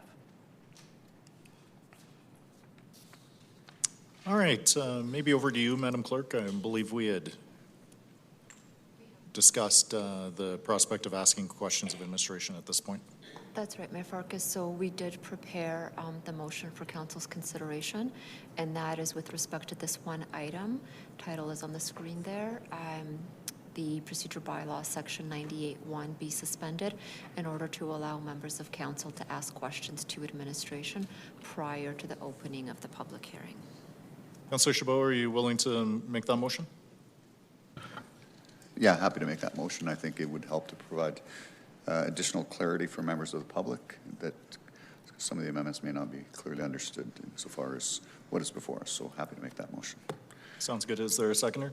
Deputy Mayor Kelly has seconded that. Any debate on this? And again, the suspension of the rules is to allow for questions of administration at this point. Otherwise, we would just go into the public hearing. And Mayor, I will just add for clarification, following the public hearing, once it's closed, we will revert back to the procedure bylaw, section 98, sub 2, which allows members of council to ask questions of clarification to administration. So this does not include a change to that. Okay. So questions of administration now, and then we'd hear from the public, and then based on what the public shared with us, we could do follow-up questions of administration at that point. Okay, any debate, colleagues? Seeing none, maybe back to you to close. Okay. Let's engage the e-vote on that.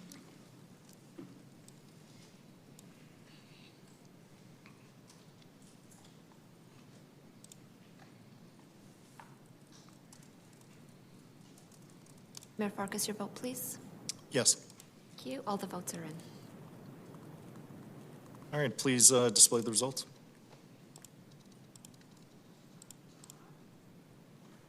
All right, that motion is carried, 15-0. Going to go to Councillor Chabot for questions of administration. Thank you. Well, a lot of questions that came out through the public submissions, including some questions in relations to development permits that were submitted prior to the deadline that may not have reached a conclusion yet. What happens to those? So qualifying submissions that were submitted prior to first reading, is your question?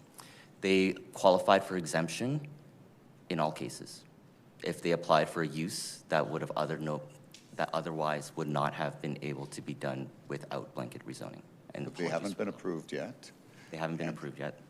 And so they're, at what point do we pull the trigger and say that it has to be approved or not? So if the clerk can please bring up slide number 5.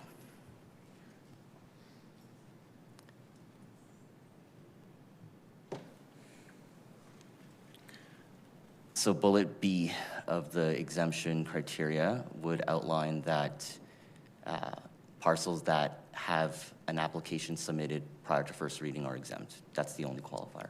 There's no deadline as to when it has to be approved or not approved? There is no deadline, and administration did not implement one.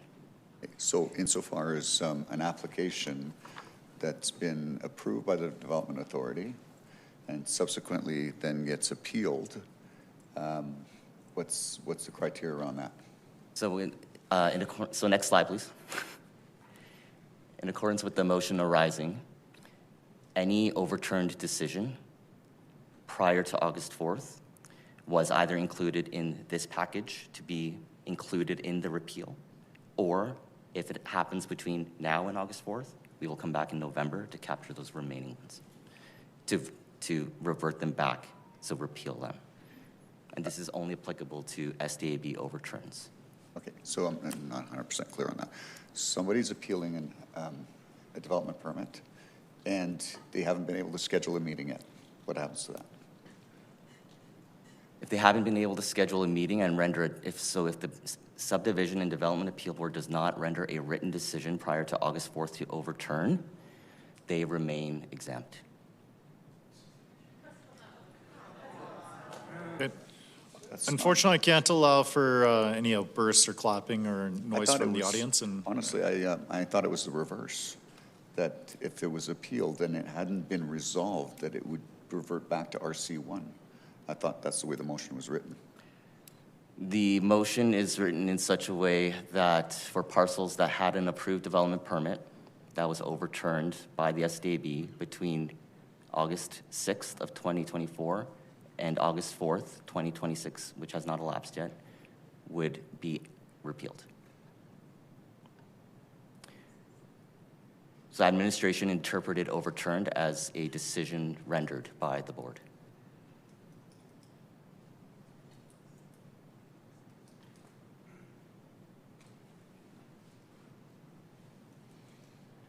Yeah, anyway, so the way the motion, the way I understood the motion when I proposed it was that you had until August to get your approvals in and including any appeals, that if it hadn't been finalized, then it would revert back to what it was prior to the blanket zoning approval.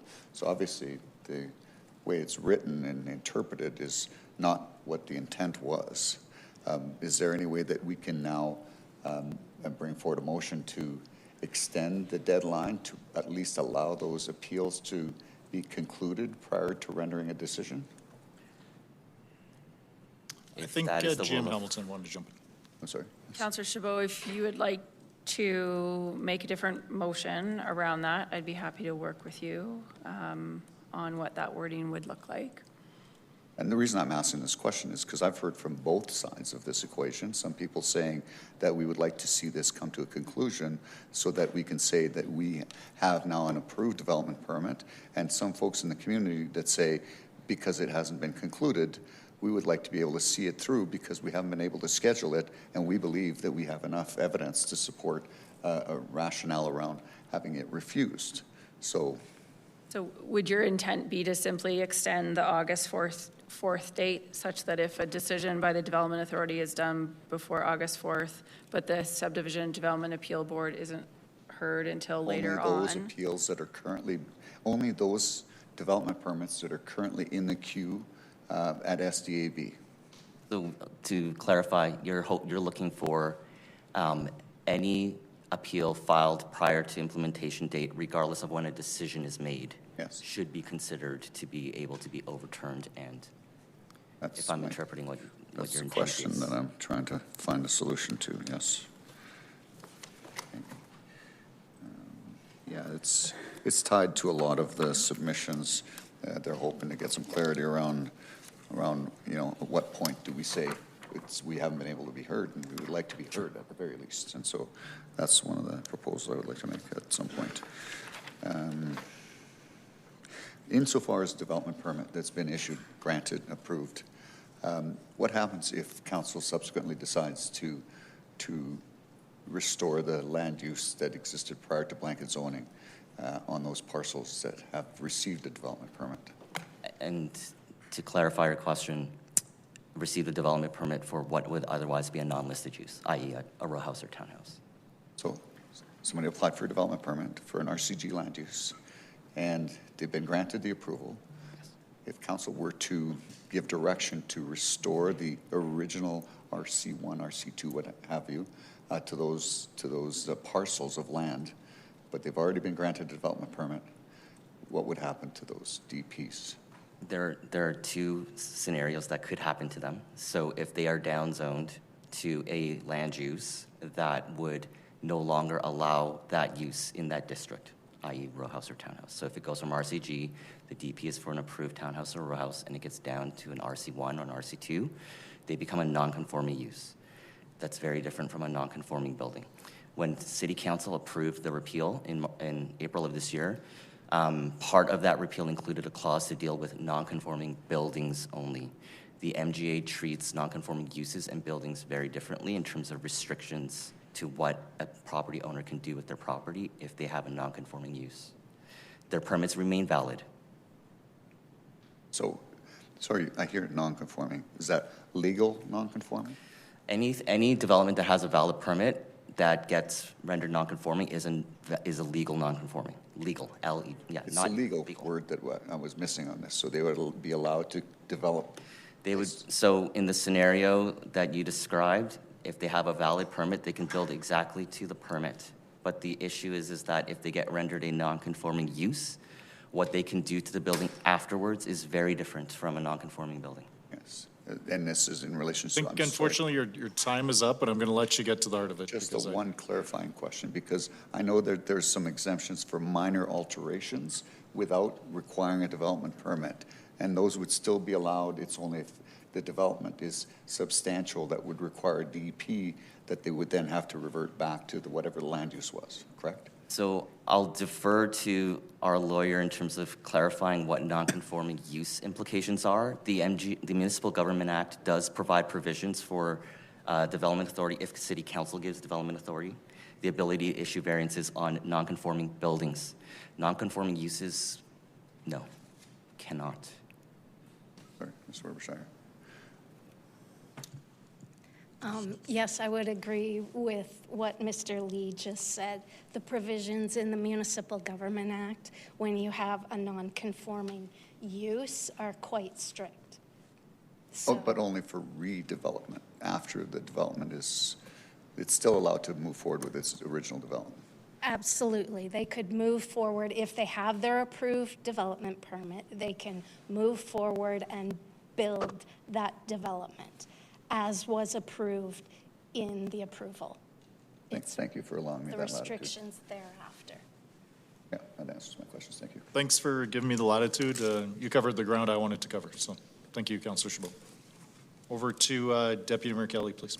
Yeah, I wanted to ask a very similar question, but not something that's gone to SDAB. So I'm thinking about a development permit that has been submitted and therefore meets the criteria for exemption. But if the homeowner decides, for example, to pull the development permit at some point, what happens to the land use at that point?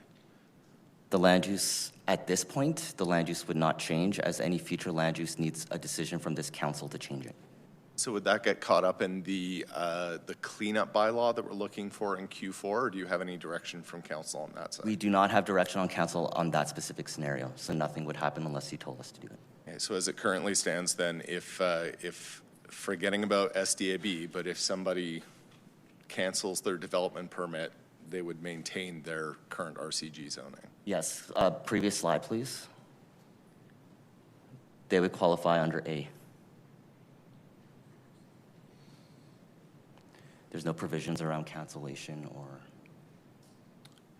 Yeah, no, I get that. I think that's another gap, perhaps, council, that we have here that we may need to address in there.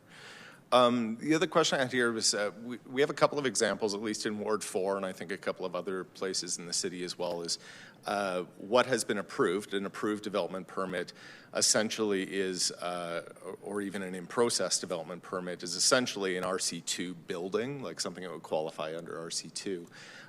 If they decide to not go ahead with that particular development, i.e. cancel their own development permit, not build it, again, similar to my previous question, they would still maintain their RCG zoning, is what I'm hearing. Is that correct? So if I heard your question correctly, that is actually not what would happen. So if an applicant came in for a permit for a semi-detached, which would be allowed under RC2, they weren't included in the exemptions.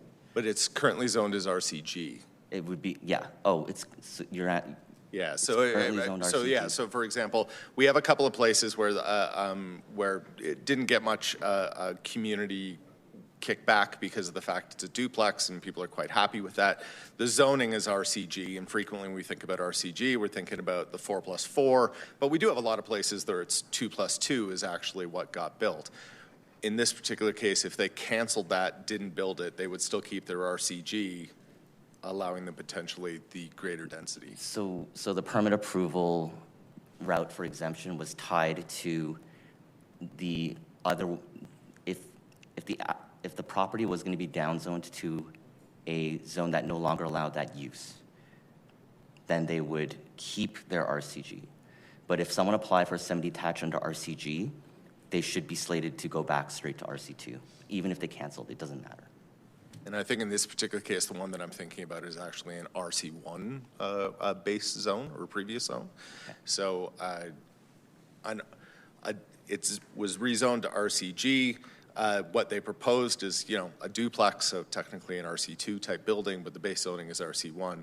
So if they cancel their development permit at this point, would they be able to keep their RCG zoning, or do they go back to the R1 zoning?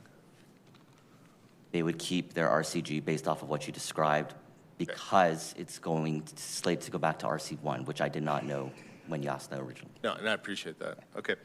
Yeah, it seems to me there's some other cleanup there that has to be done as well. That's not captured in these exemptions. Then, last question, I guess. I think I still have 20 seconds. Just if we do not approve these exemptions here that are before us that we've been talking about since December, and then again during the blanket rezoning public hearing, what happens? I guess what is the worst case scenario for us if we don't approve these exemptions we've been talking about since December? Okay, if there's no objection, we'll conclude that answer to that question, then we'll begin our break. And I will defer to Ms. Wobser related to legal risk. I can only speak to reputational risk. There is a very clear set of exemption criteria that Council approved, implemented, and was used through the main repeal process. There were several applicants and property owners that had a very clear understanding of what qualified for exemption. And to walk back on that now, there may be a risk that to the city associated with this. And I've got Director Goldstein to provide. Hi, Council. On risk, when we spoke about non-conforming uses, what we're actually talking about is someone going, they have an approved development permit, they have an RC1 lot, they develop a row house there, they do have approval for that. The landowner in the future that owns one of those units wants to put a deck. The answer is no. They want to put in an addition, a pergola, a fence. The answer is no. Anything that requires a development permit would be no. And so that's on the landowner side. That is the risk. Okay. All right, we'll be back at 3. Kip, do you disagree with the answer that was provided? Okay, there's nothing from legal following that. Okay, we'll be back at 3:47.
Welcome back to Calgary City Council. Madam Clerk, please call the roll.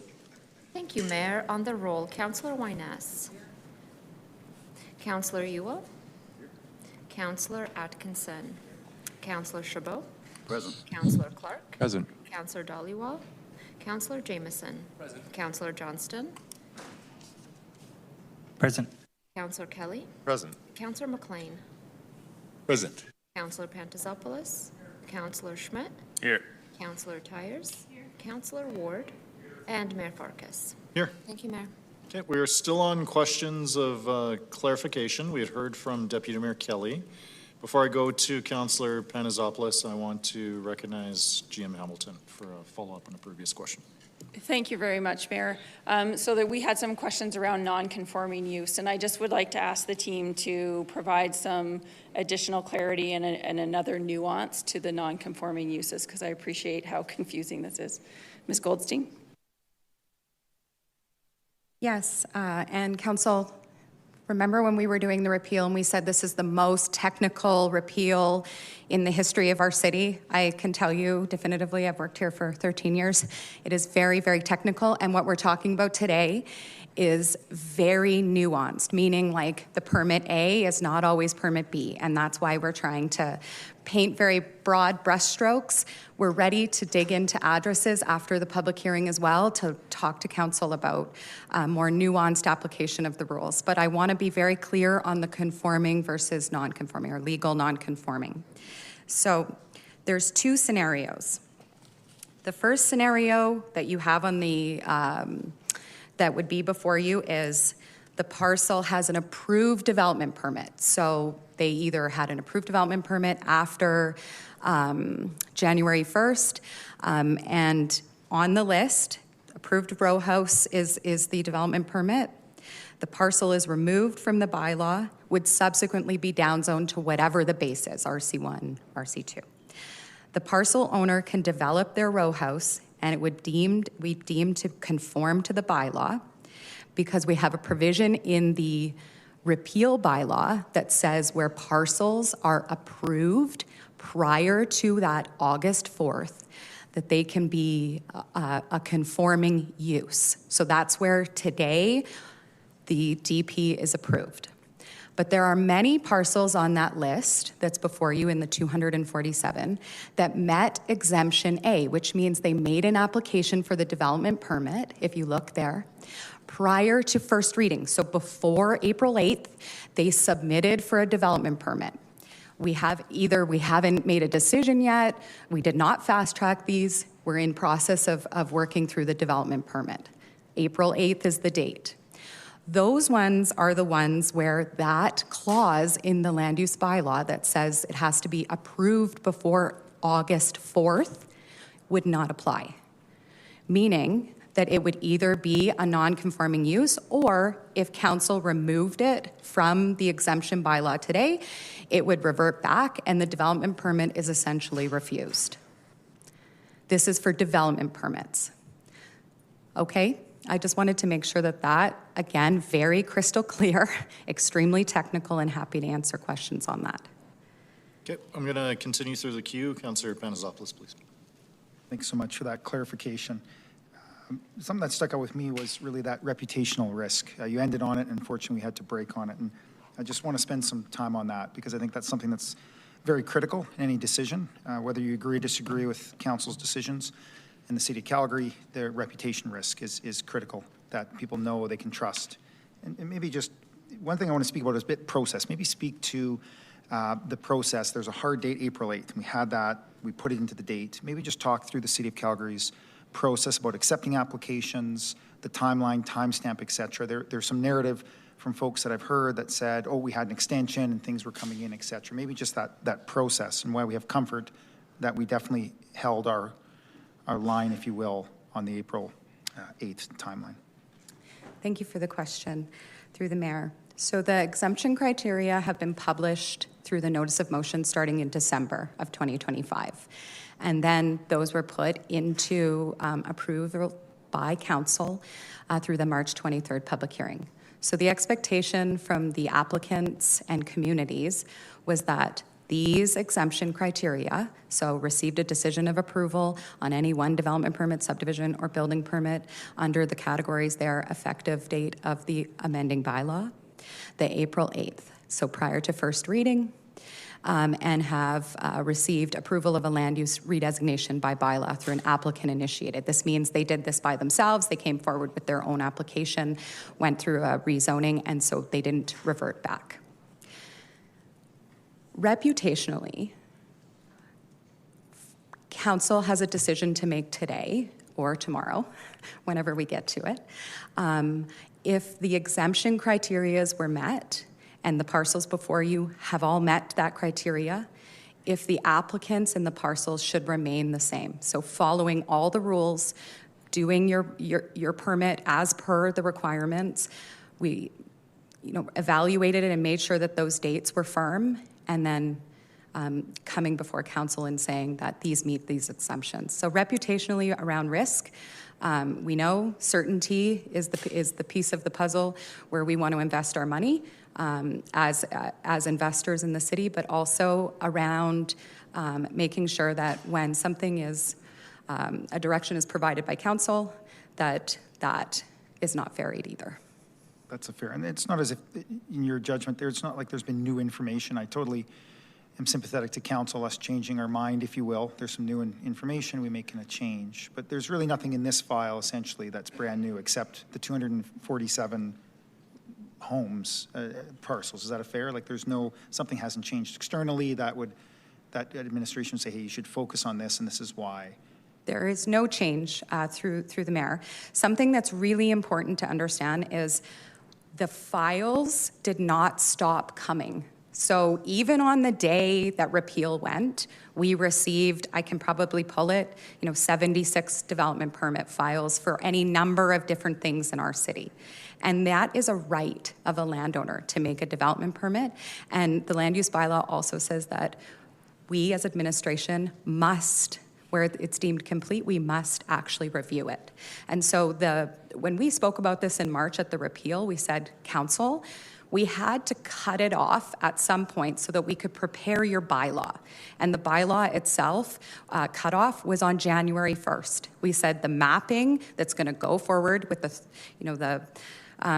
250,000 plus parcels will be done at that date. But files came in on January 2nd and forward. So the buckets that you saw that Mr. Lee explained are us trying to bring forward to council the reality that there were additional files, additional applications that just were not caught in that March 23rd. In addition to council giving us direction on subdivision and development appeal board, those are those 9 applications, and then taking a hard look at this exemption criteria and going back and doing that cleanup. Perfect. And maybe finally, incomplete applications. And again, just some members of the public, what would be that scenario? Was there any instances where people would just sort of, I'm thinking of my university days, just put something in just so I could meet the deadline, and really it was just completely non-conforming, and it would have to come back for a second, third, fourth, incomplete application. Maybe just speak to that if there was one, intentionally or unintentionally. They didn't meet all the criteria. It was just to get on. Get on by April 7th, April 8th. Can you just speak to that? Was there, through review, I suppose that would be rejected. If you could just speak to that. Yeah, and I'll have Mr. Slattery speak. He will speak to when council decides to start asking questions about specific properties that are in the 247 that are before you. Mr. Slattery will go through that spreadsheet and explain exactly why and with which exemption criteria. So. Thank you very much. In regards to the question of files that are just submitted in, that may be incomplete, very rare. They are legitimate files. They've come in. They are under review. We've done proper reviews on, I think, most of them. It's a very rare instance in which someone has tried to throw in a file that isn't like an actual application. Oh, thanks for that. I think it's just important to get that context because, again, Go ahead. Sorry, and something to note is all the contents of the file are published on DMAP as well for development permits. And so if it was a bogus, for the lack of better word, development permit application just for the sole purpose of reaching that exemption, the information would have been published on DMAP that illustrated this exact package that the applicant had been proposing. Yeah, and maybe finally, just to close on that, the reputational, is there a precedent in council decision where clearly a notice of motion came forward 5-6 months ago, there was public hearing, the exemptions are very clearly discussed, debated, and then sort of going against that and making amendments? In your recollection, is there something like that in our past? Well, council can do whatever council decides to do, and really important to note, these are not administration's exemptions. Council gave us these exemptions.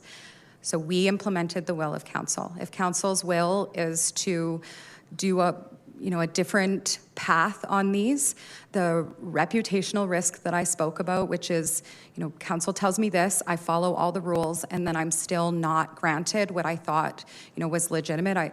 Some of these applications, are expensive. This is up to council to make this decision. My mother used to say, what's that, your reputation, 30 years to build it, 15 minutes to destroy it. So thank you so much. Thank you, Mr. Mayor. Okay, Councillor Ward, please.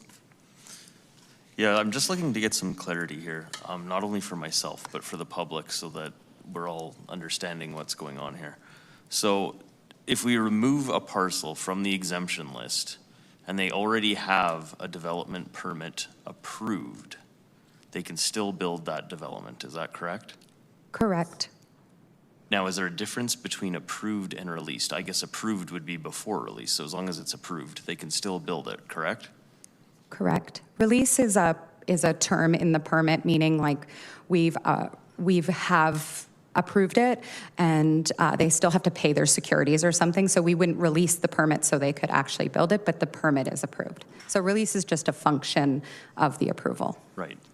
So now we know that this would put it into non-conforming. So like use the example of if they wanted to build a deck, they would not be allowed to do that technically. So the ones that are approved prior to August 4th, so that's the first bucket that I spoke about, yep. There's a clause in the repeal bylaw that allows them to not be considered legal non-conforming.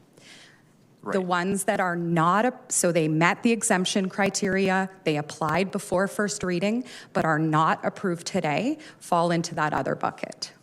Right, so everything after the August 4th would fall into that non-conforming. Correct. Could they not reapply for a land use designation to become conforming? They could. That is an option. Yep, that landowner could bring forward a land use amendment if they have an approved development permit and go through the process. Okay. Okay, so yeah, I guess, can I speak to the crowd? If it's approved, they can build it.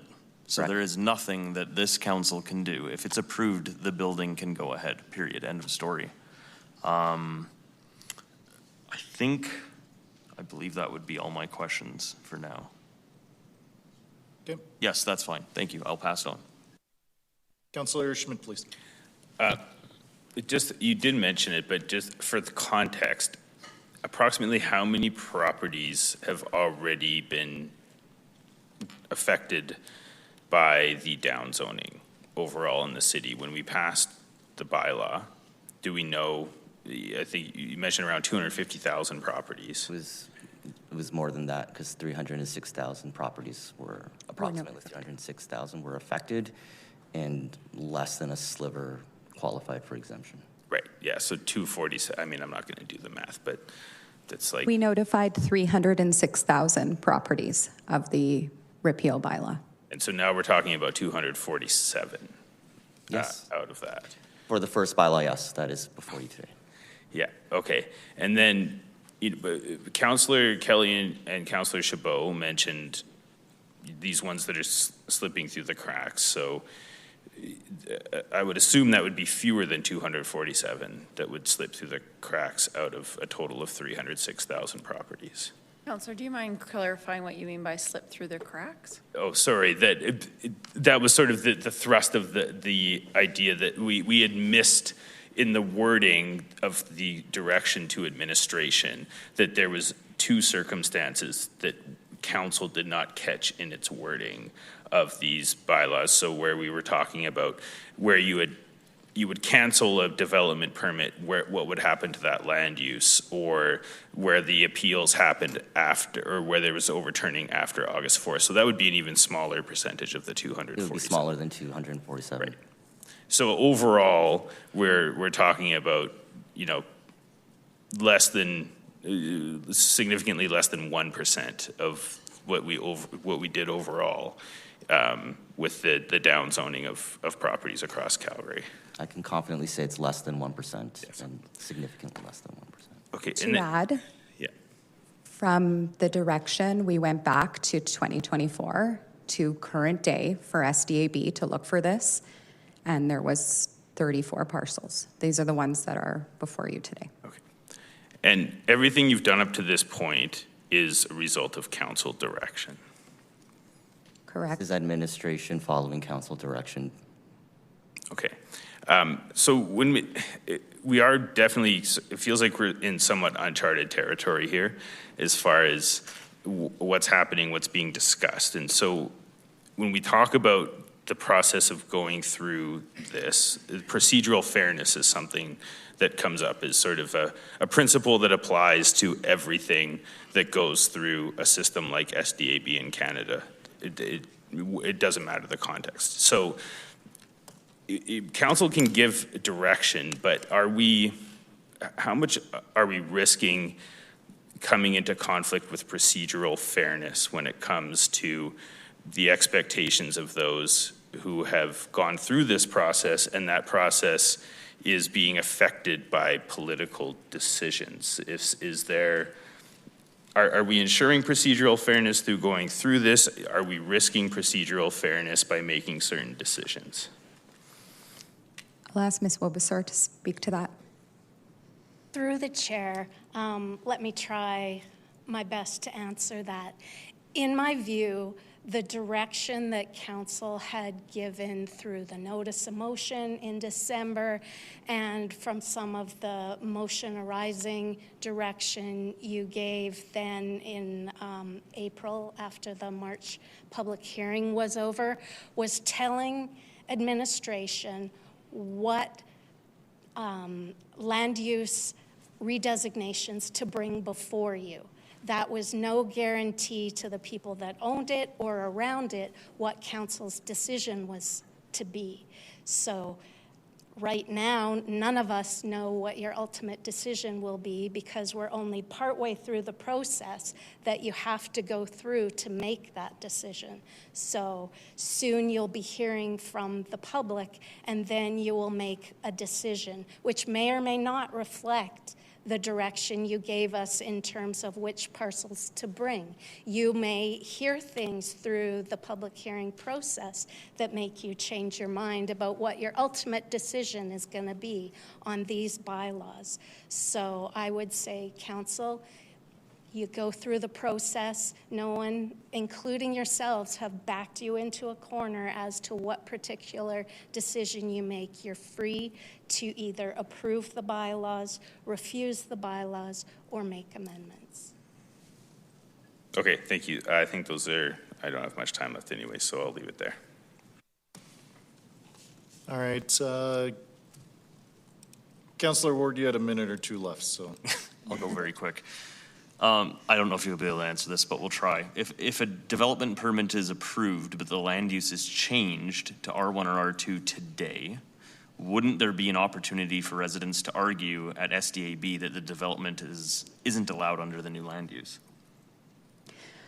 Thank you for the question. Many of the permits are past the appeal period, so there wouldn't be an opportunity to go back and appeal the development permit. The ones that are still in advertising, that right exists anytime. Regardless, yeah. I mean, I guess it would change the basis of the argument given the land use change, though, would it not? Again, hard to answer, but. So the Subdivision and Development Appeal Board is bound by the rules of the parcel at the time of the appeal, or excuse me, at the time of hearing the appeal. Yeah. So they would then, if it was still under the appeal period, the development permit, approval then, and they didn't hear it until it had reverted back after August 4th, then in theory, the appeal board would look at the land use at the time. We're hesitant to hypothesize what a board will or will not do. That's why I thought it would be a hard question. The decision of the board is not, I am not able to speak on the decisions. The board decides if they have jurisdiction or not. We do not have You're any good. influence. We'll end it there. I don't want to conflict anything. Thank you. Councillor Johnson, please. Yeah, so sorry, kind of similar line of questioning there, but you had said a lot of these are not identical A to B to C kind of thing. So does that change on any of these on the list? Like if we were to revert back, let's say one property, I know you said we can ask these questions after public hearing on specific properties, but if, let's just say one of them was pulled off, would that property still be able to build the permit it was approved for? Yes. The short answer is yes. If they have a permit, they can build what the permit was approved for. So let's say it was approved for a duplex, but it's now an RC1. They can still build that duplex? Correct. Can I get If GM I may, Hamilton to? yes. If I may, there may be a difference, and I'll ask my team to speak to that. What we've been talking about a lot here are development permits, because that's the majority of the applications that have been submitted. We have a small handful of subdivision applications. So I think, Councillor Johnson, I cannot see you, but I believe that might be your question of clarification, is around if it's a subdivision that the parcel used to meet the exemption criteria, then what happens if it is not approved, correct? Right. I'm able to speak to that, Councillor Johnson. So on the subdivisions, if there is no development permit in place that's approved, it's just the subdivision. It would remain, it would keep the subdivision is approved. Right. And they would be required to apply for whatever the uses are under the new land use that would go in on on August 4th. So if there's a subdivision, just hypothetically, that would go back to RC1, then they would apply for singles under that subdivision. Sorry, it would revert back to the RC1 though. It would. Okay, so there are certain items on that list of 247 that aren't blanketed under the answer you gave to Councillor Ward. What I said was that it's very nuanced. I understand. And it would depend. And subdivision is not in the development permit categories that I gave. So in on the list, though, that's my question. Right. So it met the exemption under Part A. It says subdivision there. So it did receive the exemption. And then it would be subject to the land use at the time of making the permit.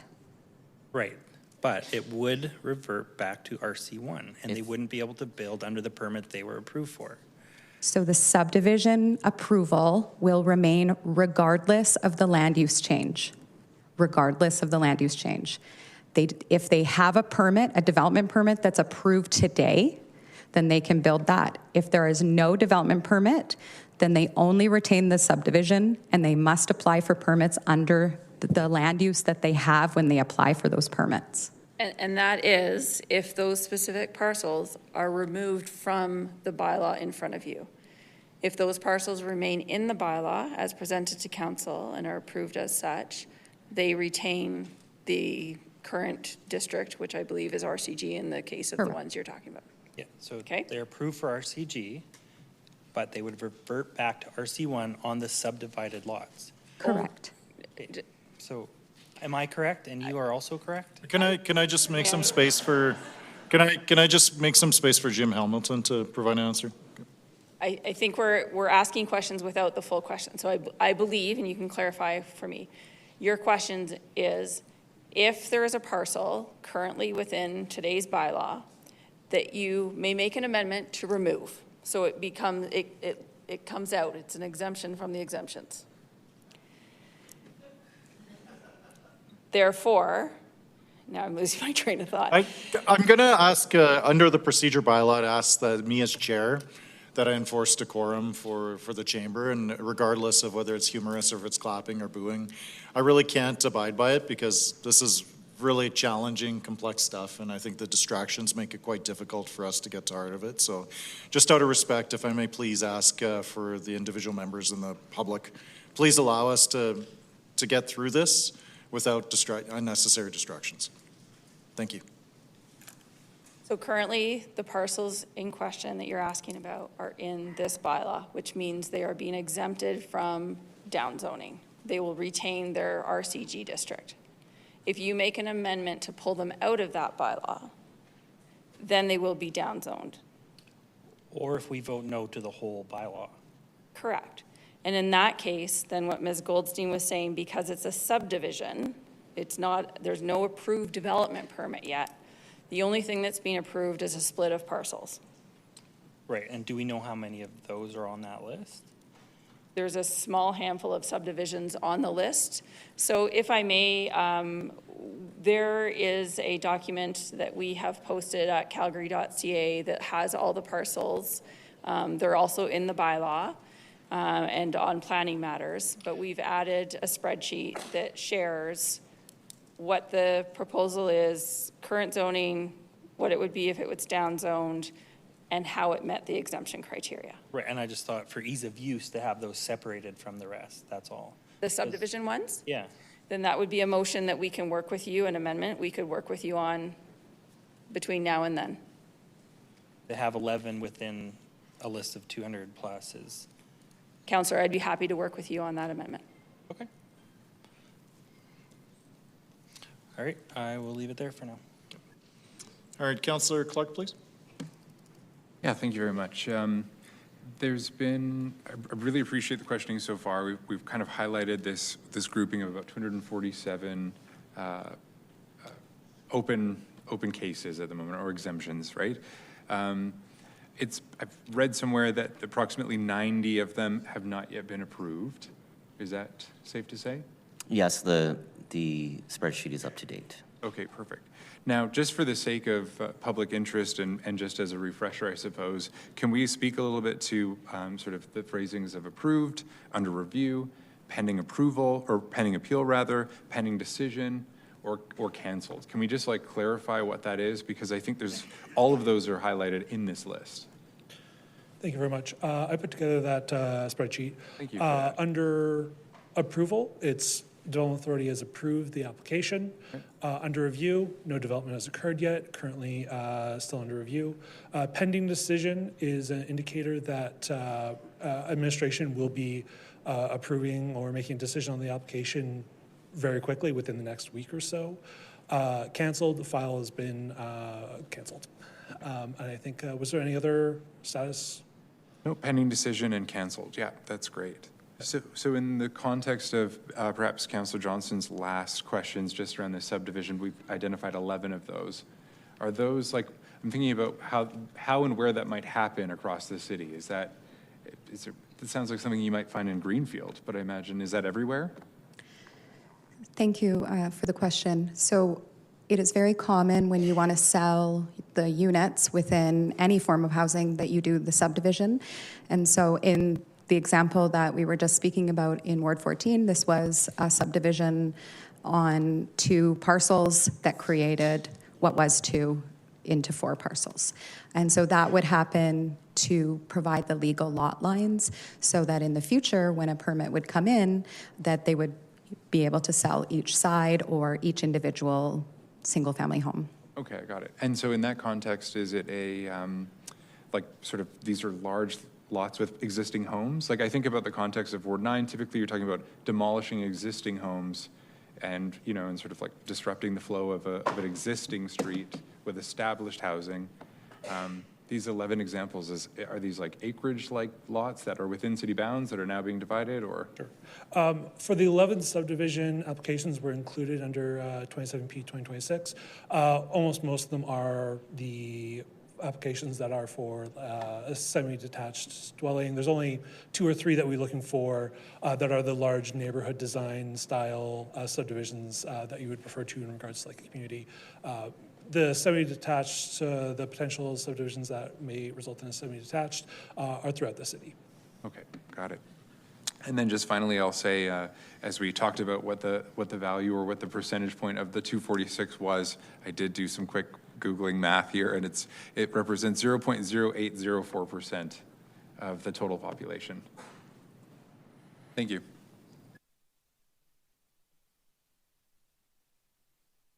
All right, Councillor Atkinson, please.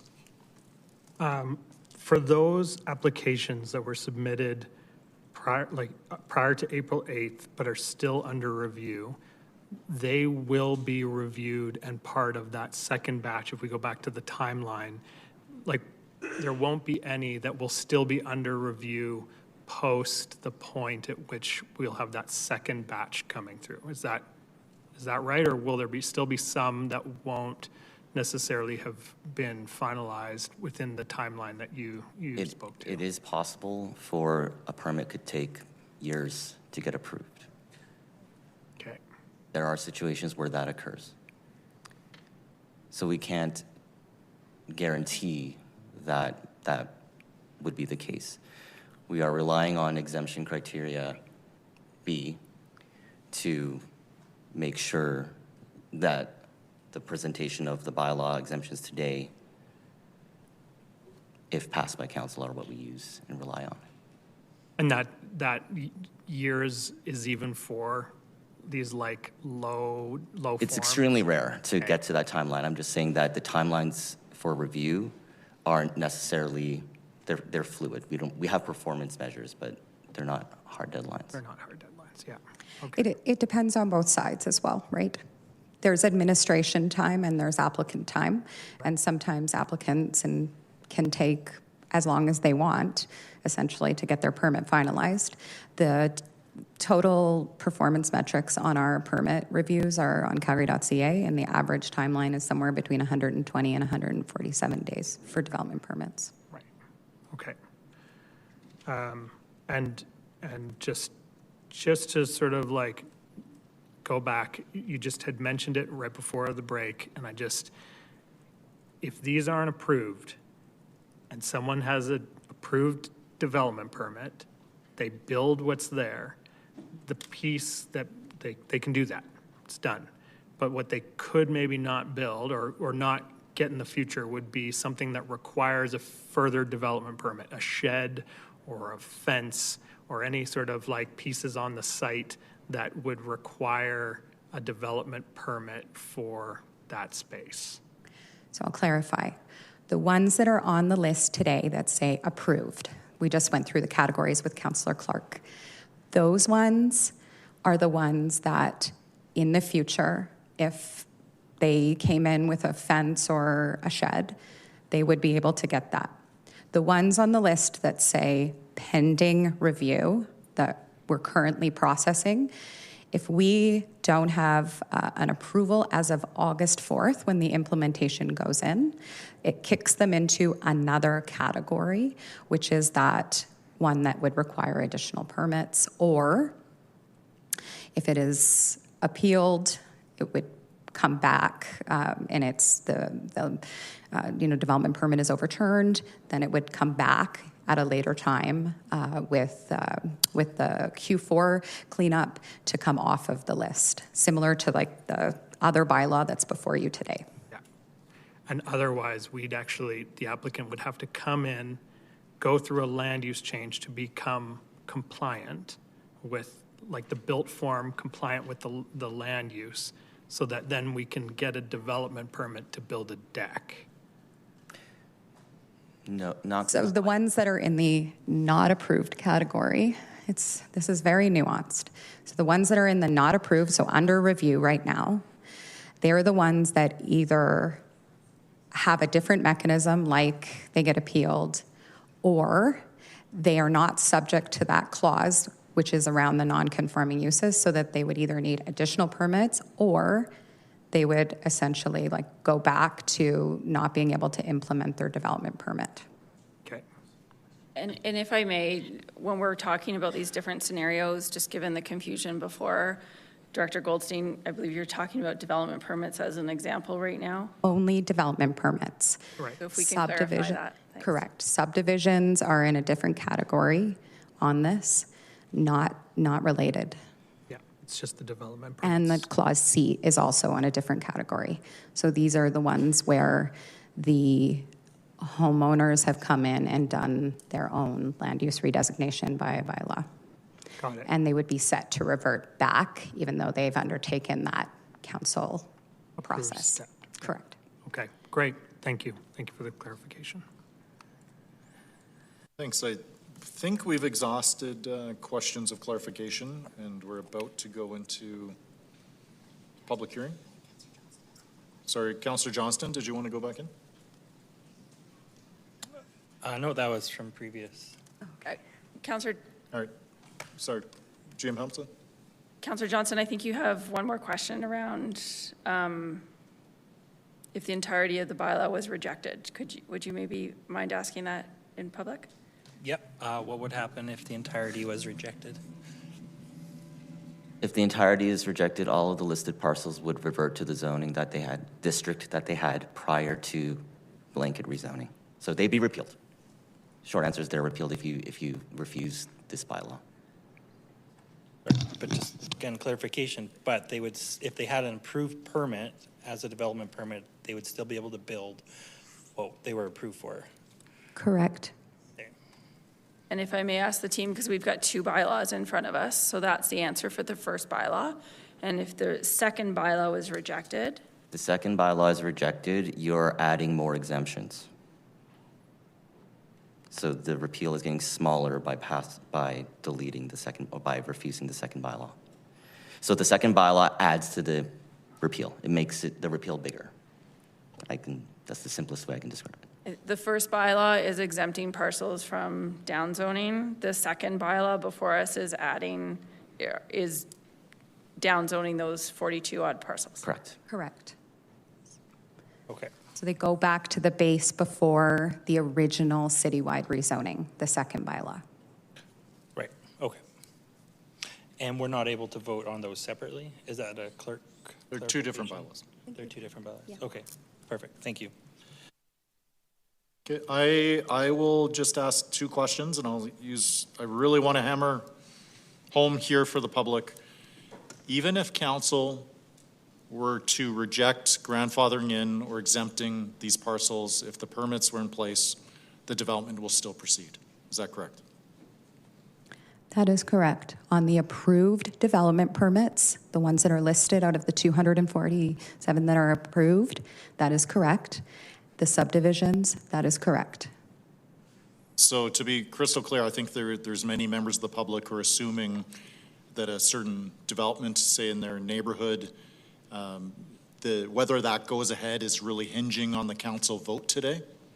And the vote on the zoning really has no bearing on whether or not that will proceed if the permit is in place and already approved. If the permit is in place, yes. Okay. And for how much of the several hundred we're debating today, how many of them are going to go ahead with or without council's vote on this? So there's... For the development permits, we have approximately 80 that are approved or have a decision on them or pending decision.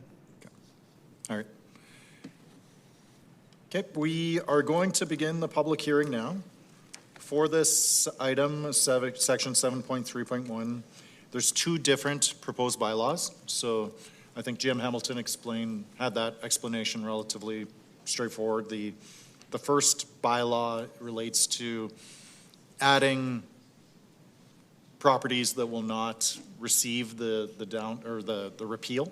And then the other bylaw relates to repealing more properties that were otherwise missed as part of the first direction. We'll clarify exactly what we're voting on and at that point that we actually vote, but because 7.3.1 relates to two bylaws, we have two different public hearings that are required to be conducted under this section. So I'm going to open the public hearing for proposed bylaw 27P 2026.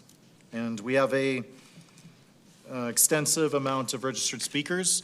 I've had the opportunity to speak with some council colleagues as well as city clerks, how I'm proposing to assemble the panels. For each time I call a panel, I'm going to start from zero. So, for example, if we get through the people who are registered, say on panels 1, 2, and 3, forms our first panel. The next time I start a panel, I'm not going to start at 4. I'm going to start from 0 again to try to catch the people that we missed. And that's how I'm going to work through it for the next day, maybe 2 or 3 days. So again, I'm always going to start at 0 in terms of the registered speakers. We're not going to start from where we left off. I'm going to start at 0 every single time to be able to attempt to catch the folks that we missed from the start. Okay, we're going to attempt to assemble our first panel here on 7.3.1. Do we have Jeff Smith with us? Jeff, come on down. Do we have Kaylee Bicycle with us? No. Do we have Ian Kelly with us or on the line? Hello, yes, Ian here. Ian, please stand by. Do we have Alexander Lung? Come on down, Alexander. Sorry, Kaylee's here. Thanks, Kaylee. Please stand by. Do we have Mark Christensen? Mark, is that you? Okay. Come on down, Mark. So that's our first panel. It includes Jeff, Kaylee, Ian, Alexander, and Mark. We'll start off with Jeff, please. Thanks. Please approach, and you have 5 minutes. Good afternoon, Mayor Farkas and City Councilors. My name is Jeff Smith. I live in Harvest Hills, Ward 3 in Calgary. And I just appreciate the opportunity to speak to the issue of reverting the rezoning back to what it was in 2024. And I'm in favor of that. It was just over a year ago, in July of 2025, that I stood here before council along with other members of Harvest Hills, excuse me, in opposition to the land use change for the proposed childcare facility at 108 Harvest Hills Drive Northeast.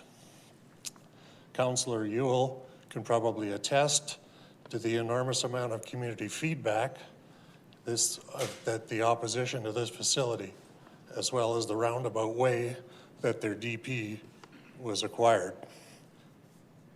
The overwhelming opposition brought forth by the community through emails, petitions, presenting in person in council, shone light on the following concerns. Safety of the children attending such a facility due to the proximity of an unsupervised community pond with no fencing. The facility is not required in the community based on present vacancies at childcare options, the increased traffic causing pedestrian safety issues, which is a major concern in Calgary everywhere today. Parking at the facility for the staff, parking for pickup and drop off at the facility. Last year at this time, council voted to deny the LOC for the childcare facility, agreeing to the residents' concerns and sentiment and stating the community should have a say in what is built in their area, and therefore quashed the proposal at that time. In the fall of 2025, apparently the bylaw was amended, eliminated the need for an LOC, and go directly to applying for a development permit, thus bypassing the wishes of the community as well as the vote of City Council. As a community, we are now required to appeal this development permit and go through everything all over again for the same reasons that we did last year, as they have not changed. Also, as an aside, the government has now stopped subsidizing new daycare services as they have reached the decided upon quota of required childcare spaces. Sadly, just recently, the city witnessed the drowning of a child in a community pond, and unfortunately, this is not a one-off instance. The Harvest Hills Pond, proximity to this proposed daycare, is a very real safety concern and possibly something the city should study prior to approving such childcare facilities. We have researched as best we could to see if there are any other childcare facilities in Calgary located approximately 75 yards from an unsupervised body of water, and we were unable to find any. And there may be some, but we tried our best. We couldn't find any others. Reverting back to the 2024 bylaw would allow this particular property for childcare facilities up to 6 children. There is, however, I believe, an amendment now in the revision to allow for commercial facilities like the one proposed at 108 Harvest Hills Drive for up to 50 children. If it is the City of Calgary's wish to allow these commercial facilities in residential neighborhoods, then more amendments are required. It is our opinion the facility operator should be required to, at their expense, install pedestrian safety crosswalk lights on the main thoroughfare for the safety of the residents as well as the children. Also, using an alley for pickup and drop-off access, in this case up to 100 vehicles a day if there are 50 children, paving the entire alley from Harvestwood Road to Harvest Oak Way at the owner's expense to prevent damage and wear to a city-owned lane is a must. I don't believe back lanes were ever built to withstand that volume of traffic. Safety fencing is also another issue on any water bodies at the owner's expense.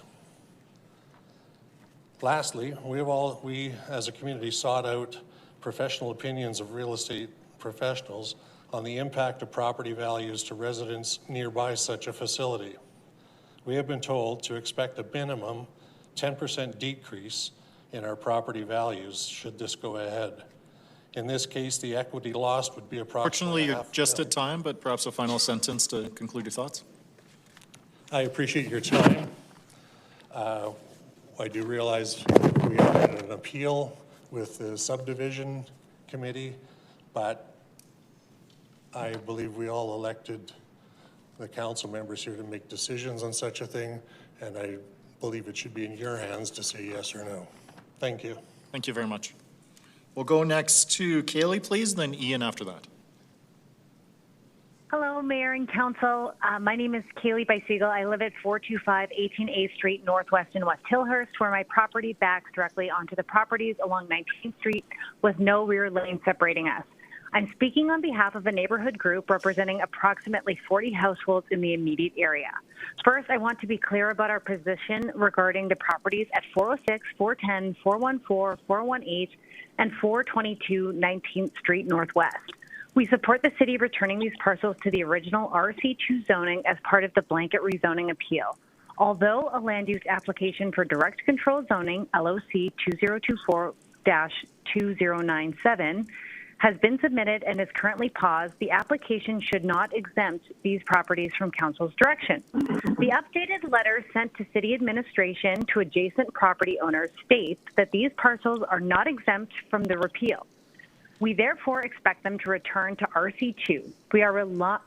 We're relying on information that was provided directly to us by administration on July 6th, rather than conflicting and outdated information that remained on the city's online map at that time.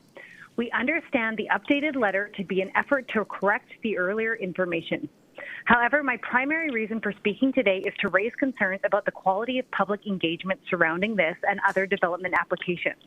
Notice of this council arrived on the first Monday of Stampede, and residents were given only 1 week to prepare and submit our comments. When I contacted the file manager and the city clerk's office for clarification, staff were also confused by the letter. The clerk's office confirmed that they had not reviewed it before it was distributed and agreed that the wording was unclear. We also received no earlier notice that these properties were being considered for an exemption, or in this case, may have mistakenly identified as exempt in the first place. A 1 week response period during one of Calgary's busiest times of the year does not support meaningful participation. Residents have jobs, children, and other responsibilities. Trying to understand conflicting information, contact city staff, and keep our neighbors informed has effectively become a part-time job. We had a similar experience with the developer just a short while ago. Residents received only 1 week's notice of an engagement session scheduled immediately before the May-long weekend. The notice also showed the wrong development area. It identified only 4 lots when the application actually involves and spans over 5. Together, these experiences make residents feel that engagement is being treated as a procedural box to check rather than a meaningful part of the planning process. The neighbors I represent support housing diversification and thoughtful densification. We recognize that West Hillhurst is a desirable inner city community and should contribute to Calgary's growth. Our concern is not whether new housing should be built, but whether development is thoughtfully designed, appropriate for the parcel, responds to its surroundings, and addresses impacts on neighboring properties. We ask the city to establish and follow stronger engagement standards, accurate notices, plain language explanations, consistent information across letters and online maps, reasonable response periods, and greater consideration for major holidays and community events. We want to engage, but in this case, 100% of the time, we don't even understand what we are engaging on most of the time. Most importantly, residents should be shown how their concerns were considered, not simply told that engagement occurred. But please uphold Council's direction by returning these 5 properties to RC2 and ensure that future engagement is timely, accurate, understandable, and meaningful. Thank you so much. Thank you. We'll go now to Ian, then Alexander after that. Good afternoon, and thank you all for your efforts on these matters. It is quite complicated.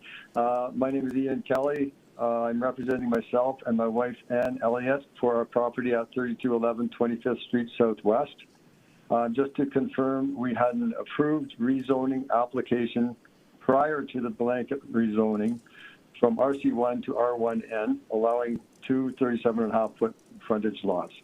My understanding now is the council's intention is to revert our property back to the R1N from RCG that was approved and applied prior to the blanket rezoning. If that is the intention, we support the property being reverted to the previously approved R1N. Otherwise, I'm just here to be available if any questions on our case. Thank you. Thank you. We'll go now to Alexander, then Mark.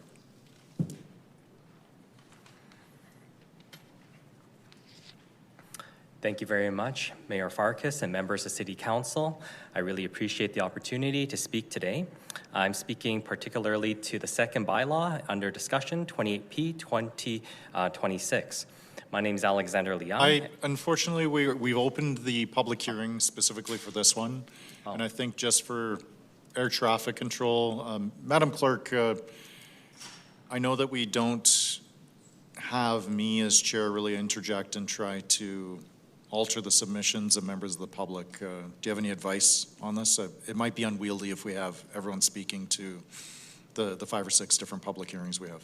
Yeah, thanks, Mayor Farkas. I apologize. Give me just a second. Yeah, thank you, Mayor Farkas, for the question. So City Clerks has received advice from law that separate public hearings are required for proposed bylaw 27P 2026 and proposed bylaw 28P 2026. So when you opened the public hearing, that was with respect to proposed bylaw 27P 2026 first. So we will hear from those members of the public first.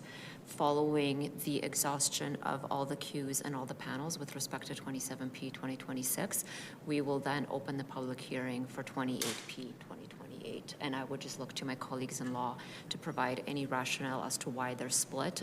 We're just following the advice. Through the chair, I'll note that although it's awkward, the test in the MGA for holding a public hearing on more than one bylaw is really, really narrow, and this situation doesn't meet that test, so we're required to hold separate public hearings for the 2 bylaws. Do you have advice for me as chair as whether I should be allowing public submissions on a matter that is not what we're here as part of the public hearing? My advice would be that this public hearing is to provide feedback on 2027 P. And I sincerely apologize, Alexander. I'm going to have to keep this public hearing. Your Worship, if I may. Yeah, Councillor Chabot, go ahead. forgive me, on a point of procedure. Notwithstanding the fact that we are only allowed to hear one bylaw at a time, but doesn't mean that we can control what the public speakers have to say. So if they wish to speak to 28P, they can't stop them from speaking to the other bylaw, but we're here to hear specifically to 27. So my advice, if I may, would be to advise folks that we're dealing with one bylaw, but if they wish to mention another bylaw in their submission, it's not something that we can consider as part of this public hearing, but it is certainly something that we can take into consideration. And so if they only want to speak once, they want to speak to both, I mean, we can still hear from them. Yeah, that was my thought, Councillor Chabot. When I reach a decision point at this, I'd like to err on the side of hearing more from the public than hearing from less. So, Alexander, my suggestion for you would be, really appreciate you signing up and being here. Perhaps deliver the rest of your presentation here, but perhaps as a courtesy to use this as your opportunity to speak. It'll get unwieldy if we have, say, 300 different people speaking 5 times, each for 5 minutes. And so, very happy to have you here, but I think, colleagues, if you're okay with us managing it this way, I think it's more of a technicality for the public's purposes. It's not very fair for us to say, hey, we're only here for 27P 2026, and if you're speaking for 28P, it's kind of a ridiculous situation that we're in. So I'd like on the side of hearing from people and not attempting to shut people down. So that's my ruling as chair. I'm hoping that you'll support me, colleagues. Okay. All right. With that, you have 5 minutes. Thank you for being here with us. Thank you for your graciousness. And I guess as a caveat, I'm very naive, so perhaps I am speaking to 27 as well as 28. So that's my way in. I'd like to reintroduce myself. My name is Alexander, and I'm accompanied by my wife, Mary. We did provide written comments, which were received by the clerk and included in the agenda. And if any of council want to read it, it's in attachment 7, starting on page 189. Please refer to that for further details if necessary. The reason I'm here in person today is because of a recent letter that was sent by the city with regards to today's public hearing. I'm aware of some people who live adjacent to affected properties who received a letter from the city advising them of today's hearing. However, for some reason, I did not receive such a letter, but I believe I should have, because I am an affected party, and that's why I'm here. My wife and I live adjacent to 13 Cathedral Road Northwest. This is in the community of Banff Trail in Ward 7. We appealed the development for this parcel that was initially approved by the Development Authority on February 5th. Notably and importantly, the SDAB upheld our appeal and refused the development permit 2 weeks ago on July 8th. However, on the city's interactive citywide zoning change map, it indicates that this parcel is excluded from the rezoning repeal. And I suppose likely it's because the DP received initial approval by the DA before the bylaw took effect, and administration has not yet updated the status based on the SDAB's decision. Importantly, the DA's decision was overturned by the SDAB just a couple of weeks ago. I can confirm that this parcel meets all the criteria to be redesignated back to RC1, Land Use District, from RCG. Specifically, the parcel does not have any of the listed exemptions set out by the bylaw, and therefore should revert back to RC1 if council agrees to my understanding. Of relevance, I would like to point out to council some of the main reasons that the SDAB provided for their decision. The SDAB noted that this particular parcel, located on 13 Cathedral Road Northwest, is situated mid-block at the bend of the road on a pie-shaped lot with narrow frontage. Specifically, the SDAB felt that the parcel's geometry and location, which are fixed attributes and cannot be changed even with redesign, make it incompatible for a multi-unit development. The pie-shaped geometry, where it tapers drastically at the front, forces severe massing issues forward, overcrowding with limited frontage, and classing with setback patterns of the adjacent homes. In addition, the SDAB noted that a multi-unit development would be incongruent with the neighborhood's character. The SDAB noted that a multi-unit development of 5 units, quote, far exceeds existing context and does not sensitively integrate into the community, end quote. And the report stated, quote, the board holistically found that the development permit submission was a departure for area context and character and reflects a design outcome that is not vibrant, not modest, and not inclusive of design mitigation considerations for affected parties. Despite the RCG land use district supporting a wide range of possible land low-density residential builds, and the fact that the conditions for RCG that have been in place from 2024 to present have been quite permissive and very flexible.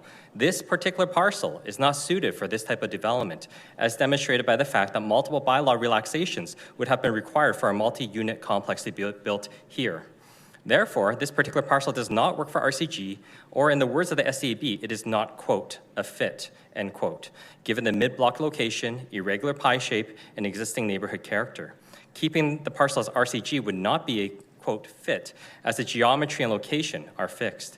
As earlier noted, City Administration has not yet recognized the result of the SAB decision, and the interactive map still lists this parcel as being exempt from rezoning repeal.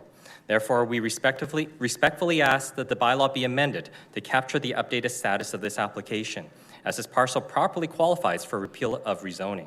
For the above reasons, we humbly request that the Mayor and City Council to please respect the decision of the SAB, the reasons behind it, and to redesignate the parcel, 13 Cathedral Road Northwest, back to its original land use of RC1, effective August 4th. Thank you very much for your time and your graciousness to let me speak. You bet. It's Mark's turn.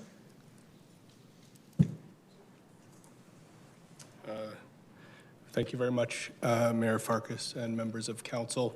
I guess I'm maybe a little bit confused as well, because I think also speaking to 28, the mistakenly not included or being added to the repeal. So I actually had a few words written out, but the second speaker sort of almost, completely accurately summarized what sort of our concerns were. We were not originally aware that the lands next to us were included as exempt, and then we received a letter, about 10 days ago saying that these lands were now coming for, hearing today. So, just by way of background, my name is Mark Christensen. My family and I live at 816 48th Avenue Southwest.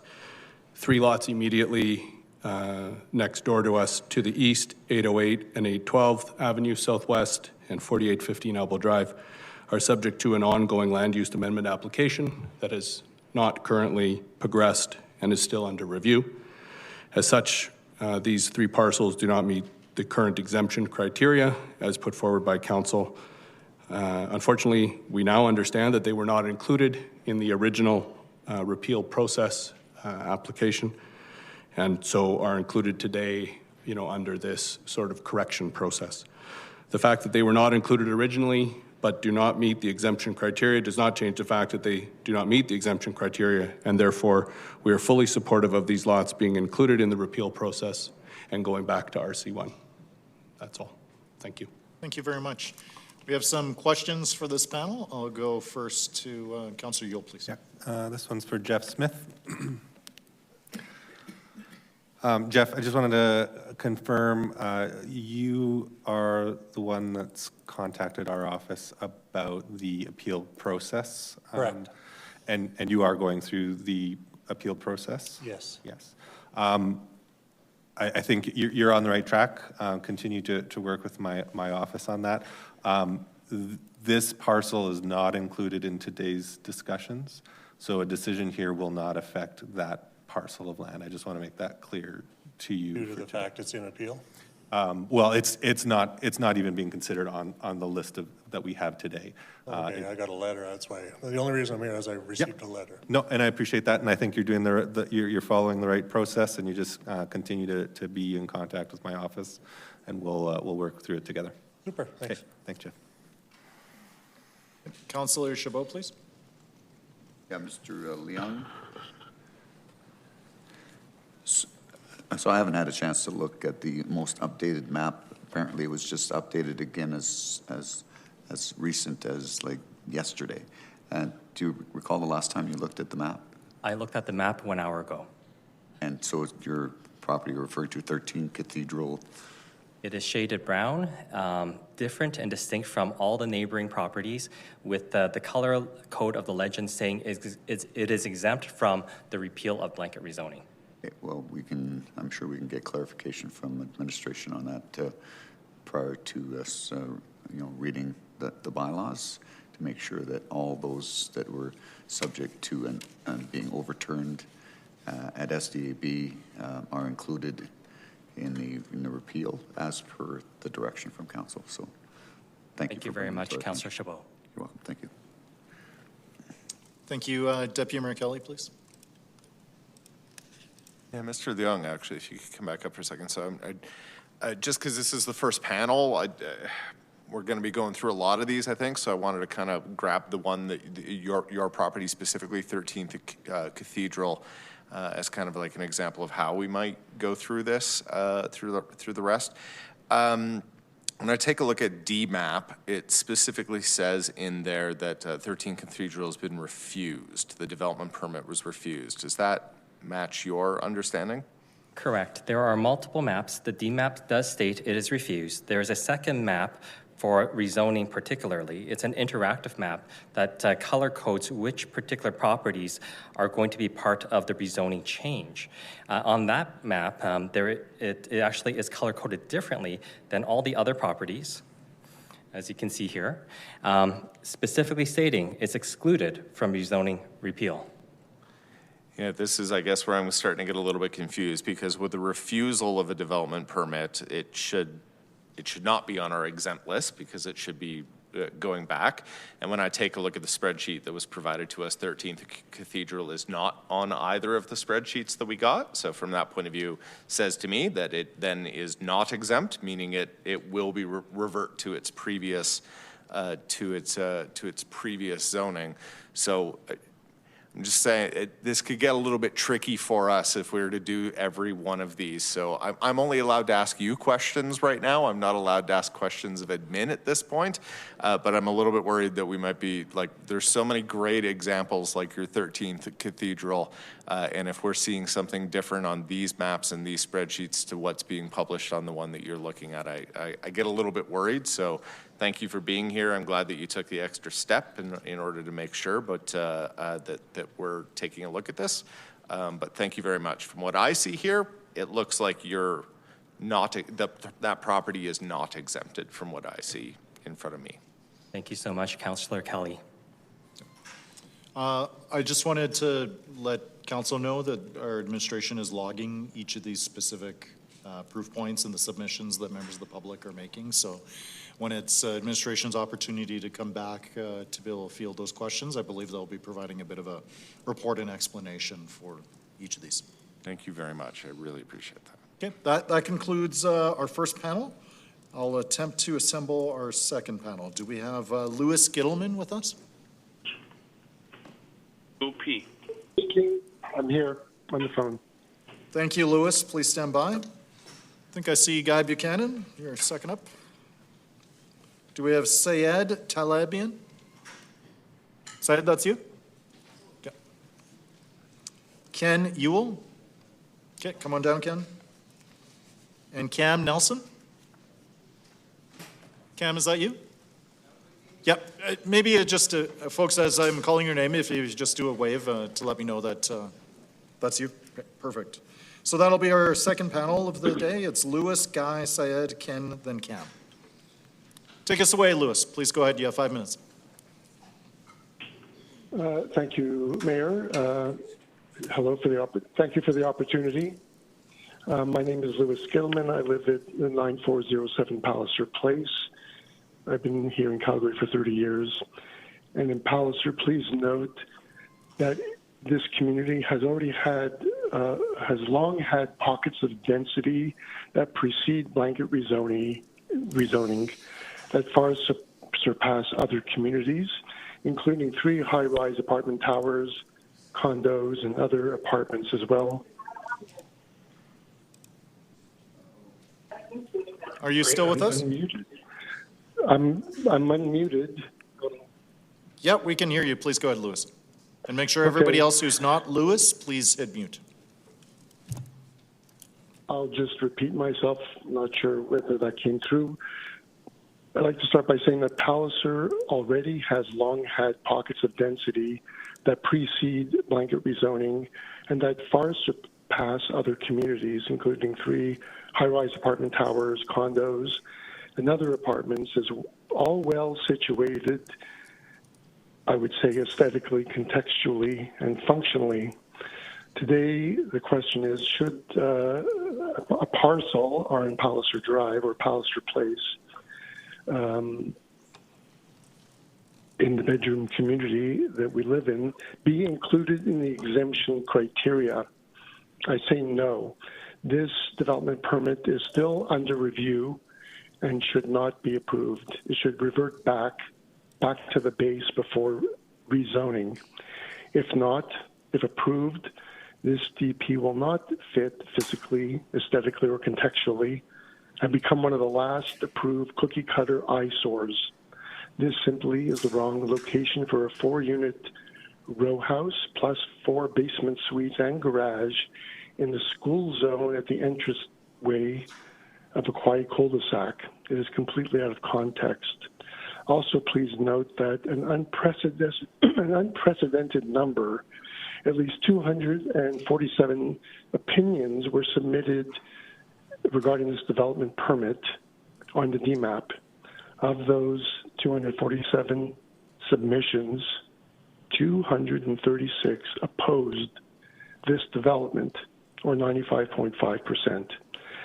These facts, the repeal, the unprecedented response from the community, this hearing is evidence enough that the exemption criteria should not be applied in this case. Why must we pay the price and end up with what will be a historical eyesore? Please draw the line before April 8th for this DP that at this time is still only a set of drawings and demonstrate forethought and consideration to what goes where. Please refer it back to pre-city-wide zoning, forcing the developer to put some thought into how to make a new development attractive and respectful of the community in which it will reside. And finally, the developer and landowner has not conducted the community outreach the city's development manager asked them to. Thank you. Thank you so much. We'll go now to Guy and then Syed. Thank you, Your Worship. Good afternoon, Mayor and Council. My name is Guy Buchanan, and I'm speaking for myself and 20 neighbors, some of them that couldn't be here, some are on vacation, and I respectfully request that I be given some additional time to speak on their behalf as well. Unfortunately, you can't be transferred time, but I think your Councillor Ward might ask you some questions. I'll probably have like 7 minutes, so I'll start. Thank you, Your Worship. Well, dear Council, we respectfully request that you vote no to proposed bylaw 27P concerning the grandfathering property lists. In the last election, many of you ran on a platform to repeal blanket rezoning and restore the ability for citizens to have a say in how their community is developed. The grandfathering transition did not have clear rules or dependable deadlines and removed the rights for citizens to decide what's best for their community. Residents were initially told that March 31st was the application cutoff, and the applications would have to complete the planning process by August 4th. The July agenda package now says that submitting certain applications before April 8th can be enough to preserve the zoning, even if the application has not completed the planning or appeal process. This is planning chaos. Council should not preserve zoning through a transition through requirements that continue to change. A submitted application is not the same as an issued permit. Submitting an application only means that a developer has asked for permission to build from the city. It does not mean the development has finished the approval and appeal process and completed the conditions for release. Only after those steps are completed is a permit issued. Indeed, Council should protect developments that completed the full process where permits have been issued. But Council should not keep RCG or HGO zoning on every property where an application is still being reviewed because they've actually been given unfair advantage. Developers routinely assume the risk that planning rules may change. That risk should not be mitigated by preserving the former zoning for incomplete applications. Council should vote no and require a transparent review from administration. Administration should return with a public parcel-by-parcel list identifying the address, permit number, application date, permit release date, appeal status, and basis for inclusion. Only properties with an issued development permit by July 21st should be considered for the corresponding zoning protection. Properties with unresolved applications should not be included and have their zoning revert back to RC1 and RC2. Applicants with unresolved proposals can still pursue their developments through ordinary land use redesignation process. Their architectural, engineering, and planning work would not disappear, but they would have to demonstrate through the proper public process that the requested zoning is appropriate for the property. The public deserves a fair process, not special treatment for unresolved applications. Residents were entitled to clear rules, reliable deadlines, and a planning process that was applied consistently to everyone. Instead, the grandfathering terms kept changing, while unresolved applications were given additional opportunities to preserve RCG and HGO zoning. Applicants who have not completed the full permit process do not have established rights that require council to vote on their behalf. The public should not shoulder the consequences of an unclear transition simply so those applications can keep moving forward under the former rules.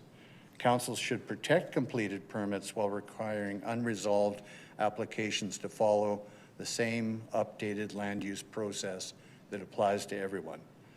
Again, most of you ran on a platform to repeal blanket rezoning and restore the ability for citizens to have a say in how their community is developed. The grandfathering transition did not have clear rules or dependable guidelines and removed the right for citizens to decide what's best for their community. Citizens were relieved when this council reversed blanket rezoning, but the properties that were included in the transition inflict undue concern for residents.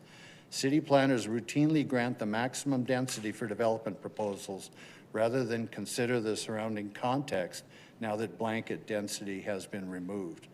Please do what's best for the people that voted for you and give them a say on how these properties are developed. Only properties with an issued development permit by July 21st should be considered for corresponding zoning protection. Properties supported only by unresolved applications should not be included and should have their zoning revert back to R1 and RC2. You're just at time, but don't go far, I have a feeling. I must have spoken faster than I did originally timed. I am finished, your mayor, your worship, mayor and council. Thank you very much. I'm available to answer any questions. Thank you. We'll go to Syed now and then Ken after that.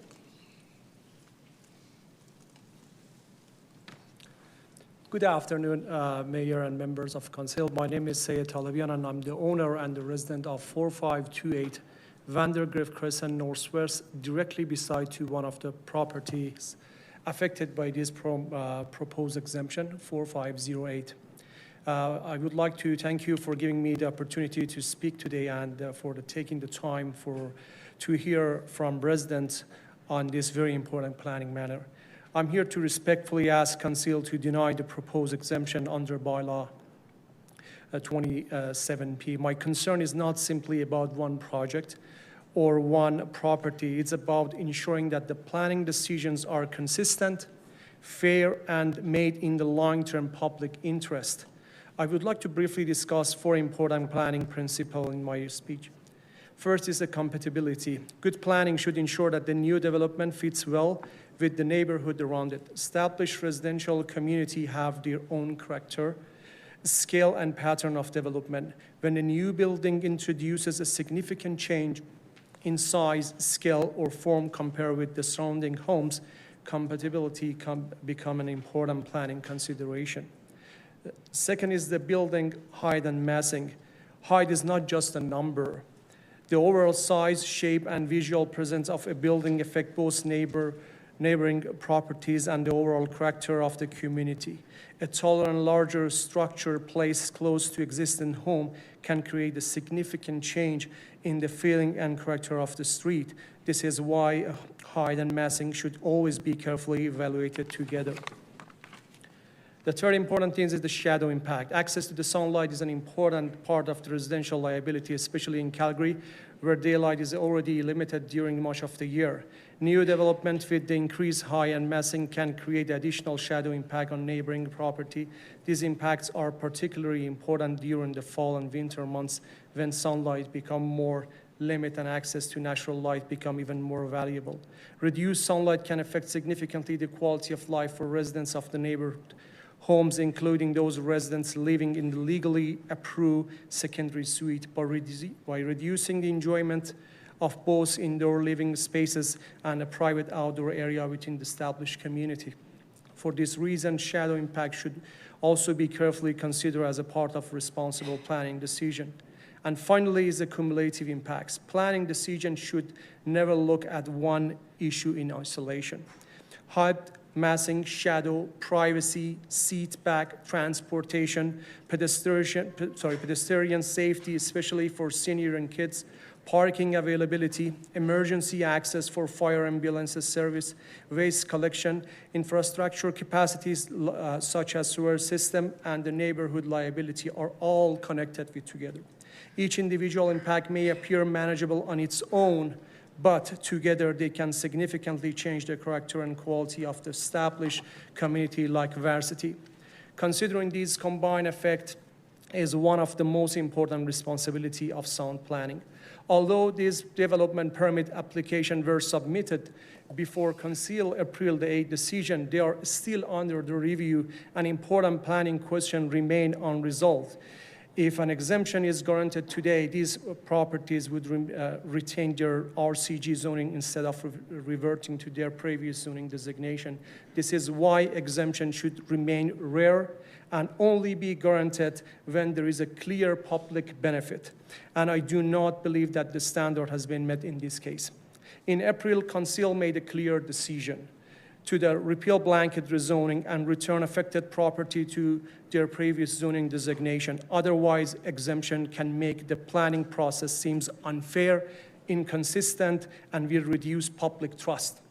Council has an opportunity today to uphold the planning direction established in April, maintain public confidence in the planning system, and ensure that the new development respect both existing neighborhood and the long-term interests of Calgary and Calgarians. For this reason, I respectfully ask Council to deny the proposed exemption under bylaw 27P. Thank you so much for your time and consideration. Thank you. We'll go now to Ken, then Ken. I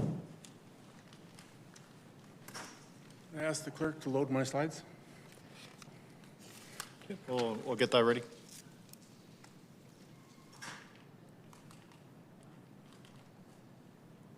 Okay. Mayor Farkas, councilors, my name is Ken Ewell, 2412 13th Avenue Northwest.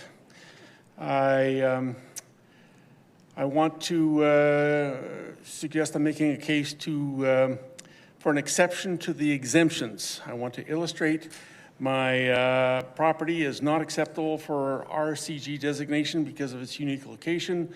The 4-unit row house with 8 units, 4 garages is constrained by a narrow one-way road and a dead-end alley compromising community safety and livability. I want to draw your attention to the plan as given to me by the developer. And you'll note I have number 1, which is just to bring your to where we're at here. That is 24th Avenue. To the left of it is the sound wall, and to the left of that again is Crowchild Trail. North, where number 2 is the alley, and just a little bit farther north is 14th Street, which goes all the way out to North Hill Shopping Center. So I want to talk about 1, 2, 3, 4, 5, and 6. Next slide, please. I want to make the case that the laneway is very small. When Crowchild Trail was built, they squeezed it way over. It's 1 lane wide. You can see on a typical day, the cars are parked right next to the curb, and it's very tight to get through on these cars. Slide number 2, please. Oh, the lower section of this slide is a vehicle parked 20 inches from the curb. That's the right-hand side of that vehicle is 20 inches from the curb, which is the allowable limit. On the left-hand side, before the other curb, is 10 feet. 10 feet is about the width of a garbage truck, it's the width of a fire truck, it's the width of a motorhome. And in the wintertime, it becomes a little trickier because people shovel their snow, strangely enough, from the sidewalk onto the gutter, and it freezes. And the snowplow, when it runs up the street, if it can make it, pushes the snow to the left, creating a windrow along there. And so when you're guiding your vehicle along, you're going to slide off the windrow or bump into the vehicles. Fortunately, the vehicles in there will turn their mirrors in, which is they don't all do it, but to try to hang on to the mirrors. And that becomes a big problem. And you're going to put in an 8-unit development right beside this. Next slide, please. There is a picture of a fire truck up there at the top, and he's just a little ways up from the street, but you can see the distance from the fire truck to the sidewalk on the right and the fire truck to the left. It's a little tough to get through if you're a fire truck or a vehicle because the fire is attending to something. They were attending to a situation. I'm now going to move on to the alley. You remember that was number 2. The alley is, now I'm looking straight west to the sound wall, and you'll see the development. The existing owner of that property has a garage right on the left-hand side of this vehicle, which happens to be my vehicle, and a power pole, a 14,000-volt power pole, which is about 3 meters from the right-hand side property line. And if I was trying to swing into an 8-foot wide garage door, yes, it's a half-ton, or it's a quarter-ton, it would be almost impossible to get in. And when you get sideways in that street, and there's snow in there, as has happened to me, I'm just a little bit this way is where I live, you can't rock back and forth because you're going to bump into the power pole with 4 downcomers of high voltage power, or bump into your garage, or you're going to be stuck and you won't get a tow truck for the rest of the day because they're all busy. It's just an inadequate design, and that new garage is going to stick out about another foot to the right of where it is right now. It's a ridiculous design, in my opinion. Next slide, please. This is a little hard to see. This is my backyard looking to the west at the new development. It's a little tricky to see on this slide, but to the left is my house, and along the bottom there's a horizontal line, which is the top of my fence. This is the development they're proposing to put against my backyard, which blocks me from the sun and my trees and my backyard from the sun and my house to the north, to the south. It's, from my perspective, makes the place far less livable. Next slide. That's all the slides. I'll just go back to slide number 2, if you don't mind, please. One more back, I think. There we go. Now, if that's number 4. If we go down to number 6, it's an interesting situation there. Because to the right of that, there's a 8-plex just half a block up the street. So those people with the 8-plexes are going to have about 8 cars or 10 cars, and they're going to be parking down along the side here. Around the corner, it's going to be congested for people wanting to move up and down that street and make the right turn.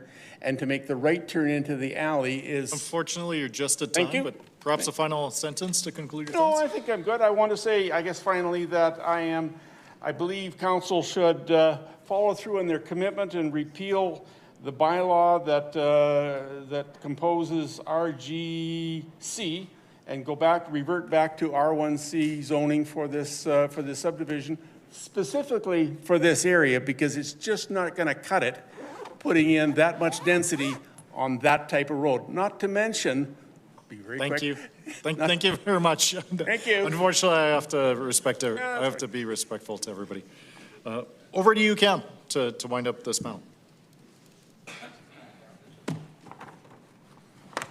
Thank you and good afternoon, Your Worship, members of council. My name is Cam Nelson. I'm speaking on behalf of my wife, Patricia, and arguably a couple of my neighbors that live directly across the street from the affected parcel at 75 Fenton Road. We live at 52. I am a retired professional planner, RPP MCIP, whose career included transportation planning, operations, traffic safety, operations, and enforcement for the city of Calgary. It's interesting to note that there's only one face that I see on this council that I have presented to in the past, over 18 years ago. I'm speaking to the exemptions. I am speaking to the exemption schedule as it concerns 75 Fenton Road Southeast, a parcel with an active development permit application, DP 2026-01513. It's currently under review. It was deemed a complete file as of March 30th, approximately 7 or 8 days before the revisions came into effect. We filed a written submission and 10 formal comments with the Development Authority, and our ask today is narrow and specific. What's proposed and what exemption means. The application proposes 2 multi-story buildings, 8 primary units, up to 10 dwellings in total, with 5 carport styles on a single 700 square meter lot in a 1950s neighborhood. What is before you today is whether this parcel permanently maintains, through the proposed bylaw, the rezone framework that Council repealed in Bylaw 9P 2026. Exemption is not automatic fairness, it is a discretionary benefit conferred by this Council, and Council is entitled to look at what it is being asked to preserve, including what this parcel's current zoning actually is, which has, to our knowledge, never been confirmed on the record. Priority 1, the proposal exceeds the district's own limits. First, density. At the HGO maximum of 75 units per hectare, this parcel supports about 5 units. The application proposes 8 primary units, more than 50% over the cap, and 10 dwellings with suites. Under RCG, the limit is 4. And there is a threshold question the record has never answered. Whether this parcel was ever lawfully designated as HGO at all. It applies only where a local area plan says it does.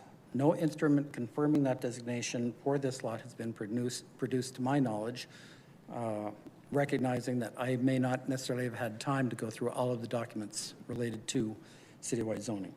Council should not permanently entrench a designation that has not been confirmed to exist for a proposal that exceeds even that designation's limits. And I would note, on April 8th, this Council cut the density cap to 60 units per hectare and reduced unit maximums, height and coverage. Your own settled judgment that this intensity does not belong in established communities. Priority 2, relaxations are not entitlements. This one is a fire safety issue. The application asks to place a building 0.61 meters from the side property line, half the required 1.2. We want to be precise about what that request is. Nothing in HGO entitles an applicant to a relaxation. It is a discretionary concession granted only if the authority is satisfied it will not harm neighboring amenity, use, or value, and the burden sits entirely on the applicant. This application was designed around standards it does not meet, and this particular standard is not cosmetic. Below 1.2 meters, the Alberta Building Code imposes its most stringent fire separation tier because that is the distance at which fire jumps between houses. Your own fire chief told this council's committee that dense infill in legacy neighborhoods is producing rapid fire spread that threatens residents and firefighters, and that modern engineered wood burns faster. This proposal puts combustible construction, housing up to 10 households, 61 centimeters from a 1950s home in a windy city, where no firefighter can physically work that flank. Council prohibited zero lot lines in April. 61 centimeters is far closer to zero than to compliance. Park and access. Third, 5 stalls for up to 10 households off a gravel lane that cannot guarantee the 6-meter clear width. Fire apparatus requires once displaced vehicles crowded. And they will, because realistic demand here is 17 to 20 vehicles. One more thing, because HGO applications are lawfully exempt from notice posting, there has never been a sign on that property. Most of my neighbors do not know this proposal exists. And you're Today, just at time, so maybe a final sentence to conclude your thoughts. Okay, I'll just close it up right here. Our request is modest. Don't confer the permanent benefit of exemption on this parcel until administration confirms the lawful basis for HGO. And thank you, Your Worship, and members of council for bearing with me. Thank you. Thank you, sir, as well, for your time with the Calgary Police Service. All right, I believe this concludes the panel. I see no questions from council. We'll have the opportunity to have one more panel before the dinner break. Do we have Storm Purdy with us? Come on down, Storm. Michael Lowe.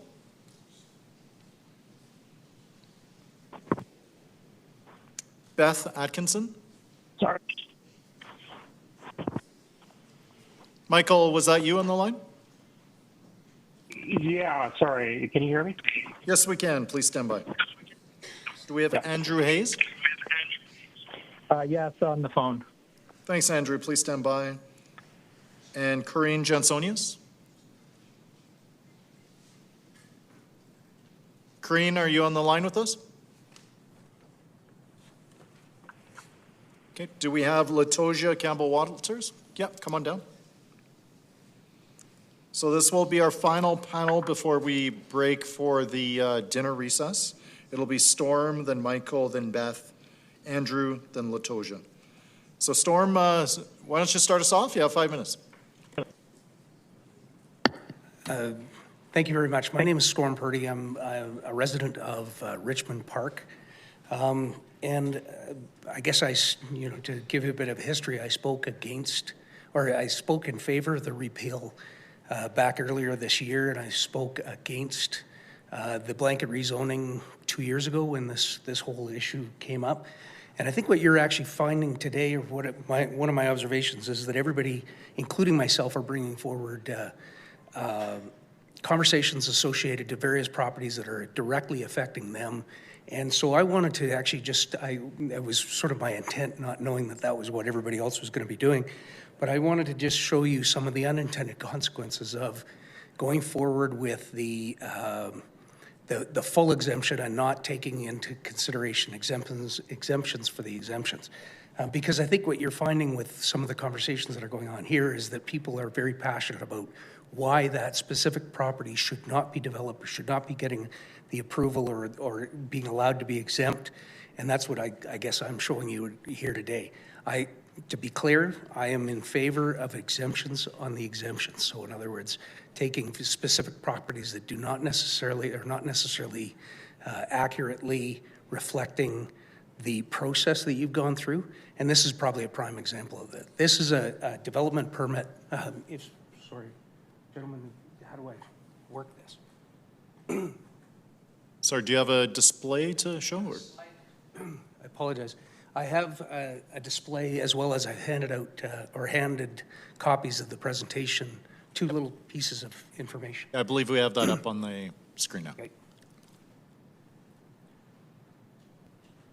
This is a property that's in my community. It's actually down the street from where I am. This is in Richmond Park, a place that is considered to be this. You can see the red line or the red triangle that's on there. It's called the Wedge. It's approximately 130 single-family dwelling homes. And this is an application that was slipped in to the process on April 7th. Your cutoff was April 8th. So obviously the developer that was putting this in knew that there was going to be some form of exemptions floating around, but he shifted it in on the 7th of April. It's gone through 2 iterations so far with the planning department. And it is, as you can see, it is a 8-plex. Sorry, let me just flip this over. Oops, different slide. It is a 4+4-plex unit that is completely amassing the property. It's a mid-block 4x4 or 8-plex. And it's completely out of context associated to the rest of the community. I am not by any means as articulate as Guy Buchanan, so I would request that you listen to his versions very carefully because he seems to be far more articulate. But I think these are what you need to do when my recommendation to this council would be, as you're going through this, you need to go through the 247 properties and understand. Somebody made a comment, you need to get the statistics, you need to get the data on each one of these applications and review those individually without doing a blanket approach to the exemptions, because the unintended consequences are you're going to see properties plunk down into RC1 that should never be in there. They're going to be an eyesore, and they're ultimately going to be ending up like a Trojan horse in the communities that they are placed into. So that's my recommendation is listen to Guy Buchanan because he's very articulate, and thank you for your time. Okay, we will go now to Michael, then Beth. Michael, you're up next.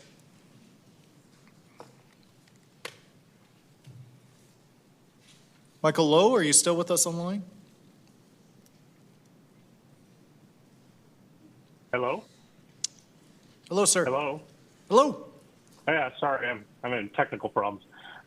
Actually, point of clarity, I'm actually talking to 28P 2026, so I don't know why I'm in this group. We're here with you, and we'd be happy to hear from you now. Okay, so good afternoon, Chair and councilors. I'm Michael Lowe, owner of 13604 Bonaventure Drive Southeast, immediately adjacent to 13516 Bonaventure Drive Southeast. I'm speaking to you today to support the repeal of this lot. Bylaw 28P 2026 currently lists 13516 to return to RC1 from RCG, a single detached zoning, and it would be good for the neighborhood. My ask, though, is simple. Of course, to vote it through. If you can go to slide 2, please. I want to flag one thing, though. The decision is solid and can't be unraveled later. The bylaw lists that this lot is not exempt because it's a land use designation application, LOC 2025-0093, which was canceled and never approved. And that is correct. But this property also has an approved child care development permit, DP 2025-06949, and it may be argued that this permit qualifies the lot for exemption, as you keep it R-CG. I asked the administration to confirm on the record why a child care development permit does not exempt this lot from being housing repeal, because the basis isn't clear on why it was decided to put it on to be excluded from repeal. Just mainly, my main concern is that this would eventually then, go to slide 3, please. It would be eventually overturned to not, it's the exempt versus not exempt, to for it to be exempt because of its existing development permit, and it would revert to the R-CG or stay at R-CG. We do want it to R-C1, especially if it's decided in the future that our appeal process will cancel this permit or have other ramifications that may cause the owner to decide to not complete the permit. And we don't want it to revert to row housing in the future just because of this lagging point. Hope I made that point clear. Thank you very much. I'm happy to take any questions. Thank you very much. We're going to go to Beth and then Andrew. Good afternoon, Mr. Mayor and Council. My name is Beth Atkinson, and I'm the Director of Land Use on the board of the Hansville Heights Briar Hill Community Association. We are pleased the Council has chosen to repeal blanket rezoning following democratic principles. We do understand that there has to be a transition mechanism for development permits in process at this time of reversion, including exemption from full reversion for properties that are well into the development permit process. There are several such lots in our neighborhood. There are some points that we would like to see as part of this process. First, it is important that applications that do not result in a valid released development permit do not remain exempt, but rather revert to their RC1 zoning. I understand that there is an intention for another cleanup bylaw later in the fall and hope it will rescind the exemptions of all such lots whose permits are successfully appealed at SDAB or otherwise cancelled. I encourage Council to amend these bylaws to make this current list of exemptions more explicitly tentative and spell out that if the development permit is not released, then the exemption will be rescinded and the lot will revert to original zoning. Further, some residents are concerned that even after a valid DP is issued, developers could take advantage of the frozen RCG zoning and apply for a much more intensified development than the plan that earned them the exemption from zoning reversion.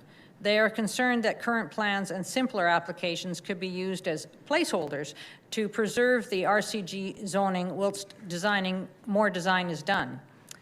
We ask Council to make the exempt frozen RCG zoning only stay in force if the plan that has been submitted before the deadline is acted upon.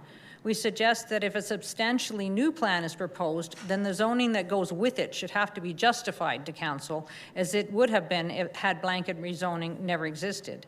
The exemption should only be for the plans currently in process, not just anything proposed in future. This placeholder concern can be addressed further if lots only earn the zoning that fits the plan submitted.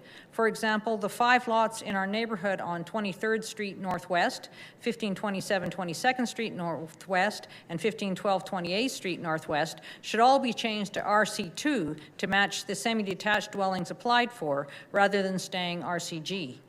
Some lots in our community that had development in the blanket rezoning period have already reverted to RC2 or R1N, so this option should be possible and would be the best solution.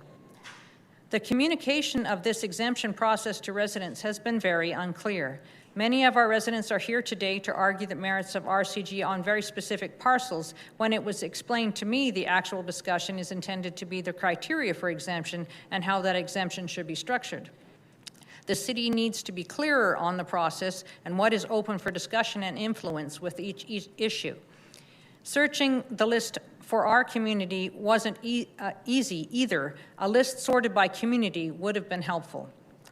Finally, we'd like to take this opportunity to express our hope that now that blanket rezoning has been repealed, local area plans will be revisited to become truly local, with opinions and ideas of communities and their members respected and incorporated. In particular, all LAPs should have limited scale maps and policies that spell out the appropriate places for RCG and other low-density forms.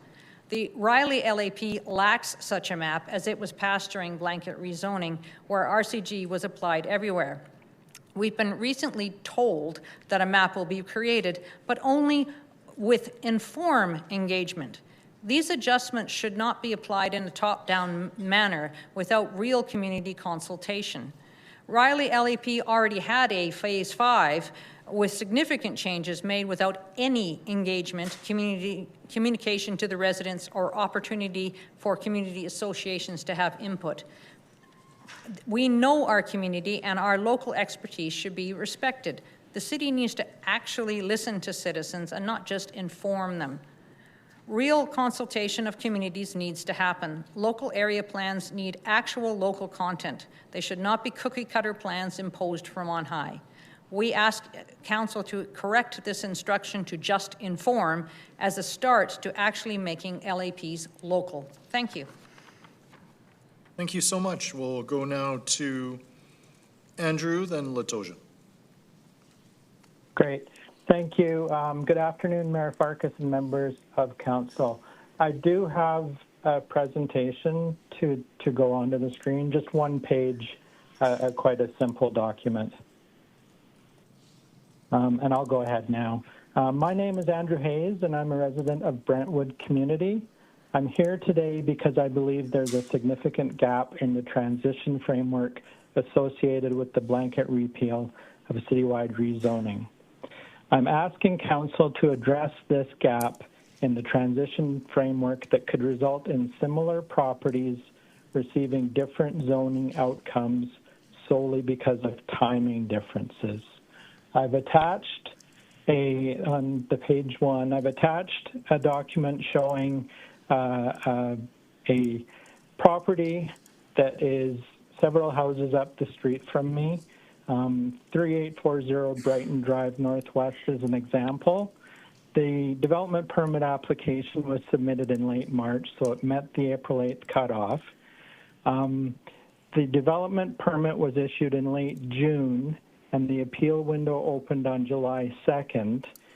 We have filed an appeal on July 18th.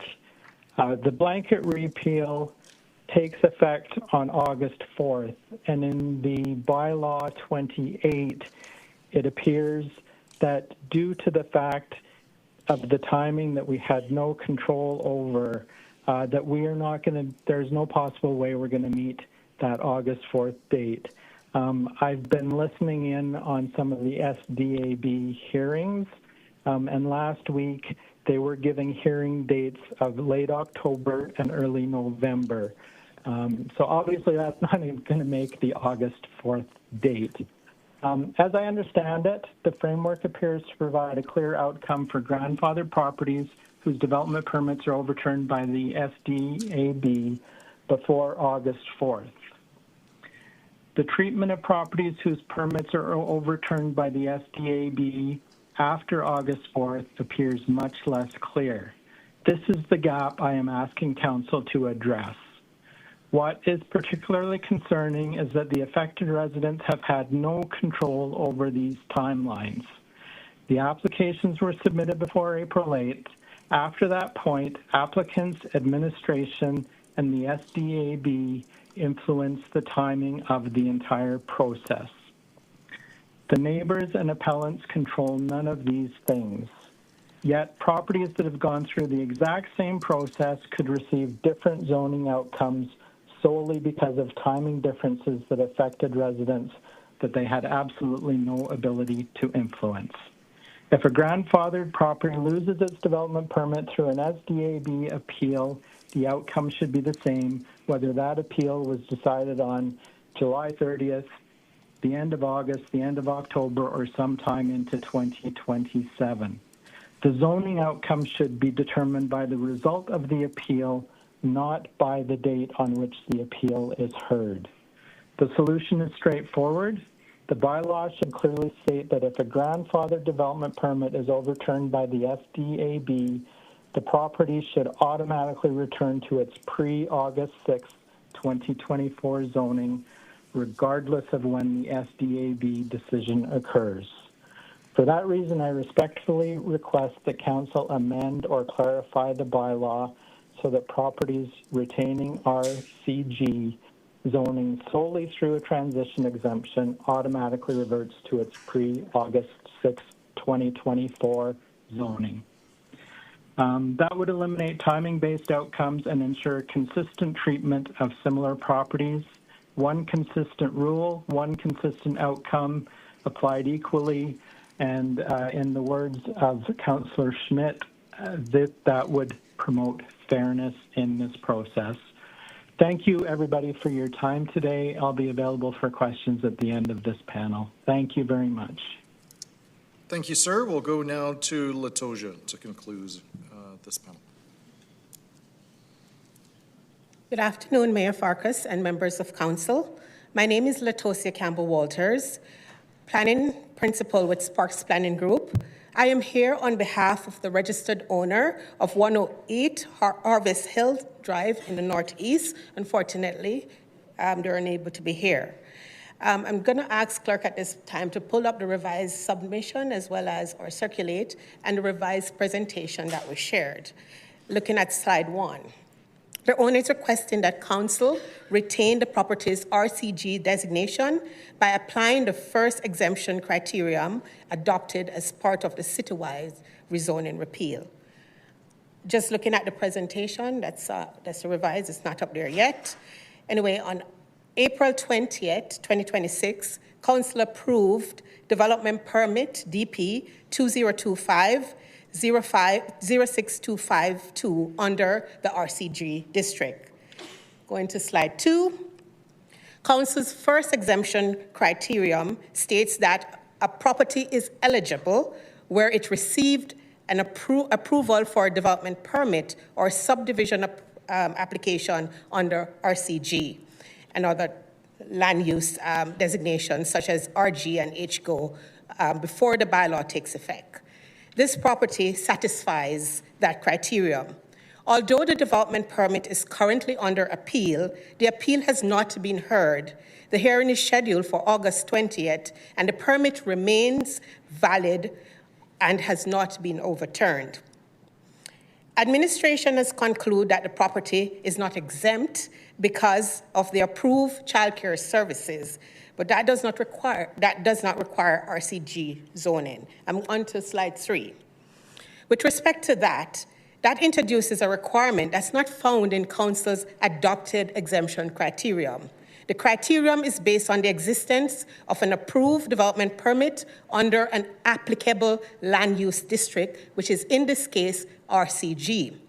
It does not determine the approved use, which is a childcare service.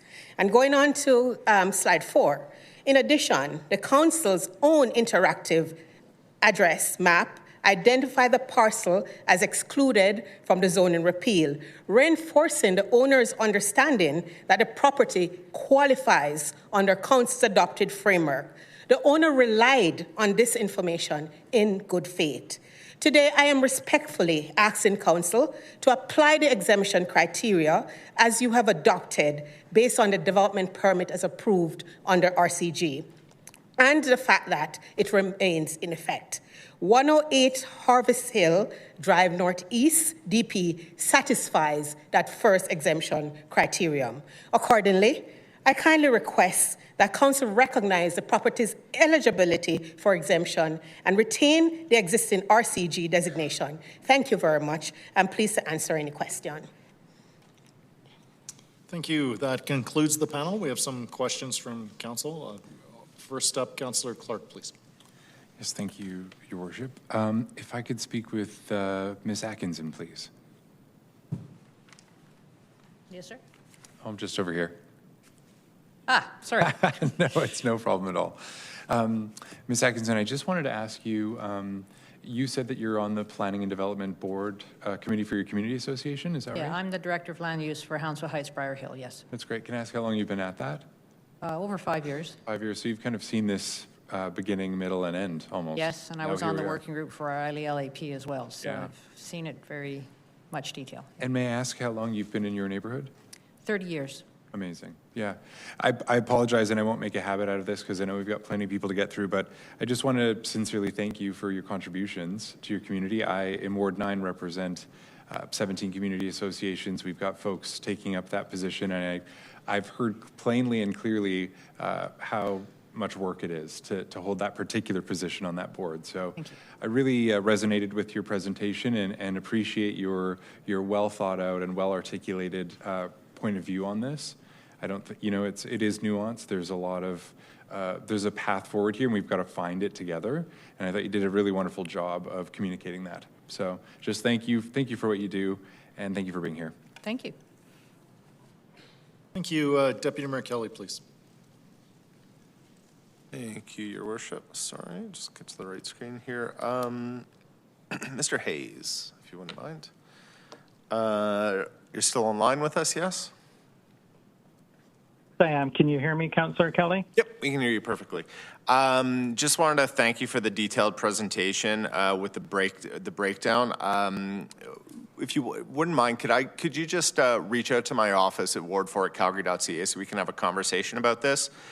Absolutely. That'd be great. I'm just, Councillor Chabot and I are like kicking around a couple of ideas in terms of how we might be able to close this particular gap through some amendments and some other ones as well. So I wouldn't mind just taking a look at the Brighton as an example and make sure that what it is that we'll kick around in terms of actually close this particular gap for you. So thank you. Yeah, No, Ward I'd 4. be very happy to.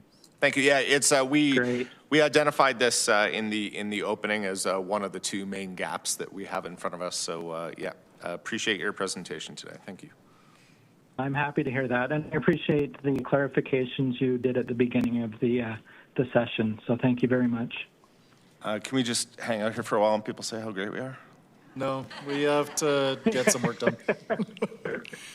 All right, Councillor Chabot, please. Yeah, so my question for Ms. Campbell-Walters.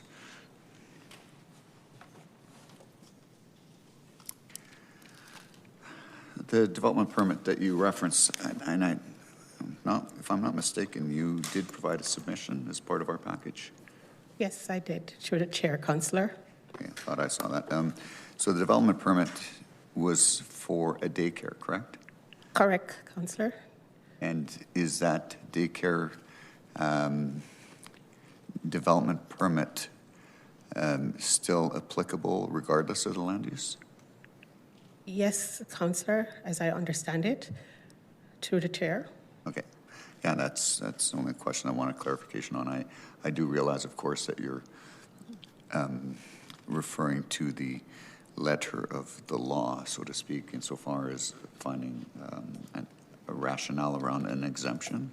But I think something else that we heard was that it might refer to the least dense requirement when we look at the redesignation from the blanket zoning. But you're arguing that based on the letter of the law, that it should be exempt. Yeah, correct, Councillor. Okay. It's the first exemption criteria. Yes. Criteria. It's an approved development permit under RCG.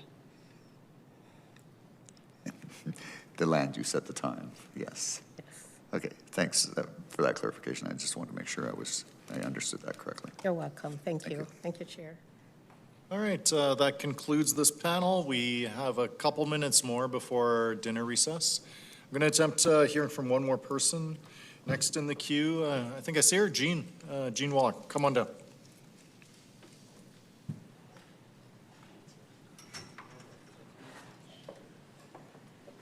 So I'm anticipating we'll hear from Jean, and then we will break for the dinner recess, which runs typically 6 to 7:15.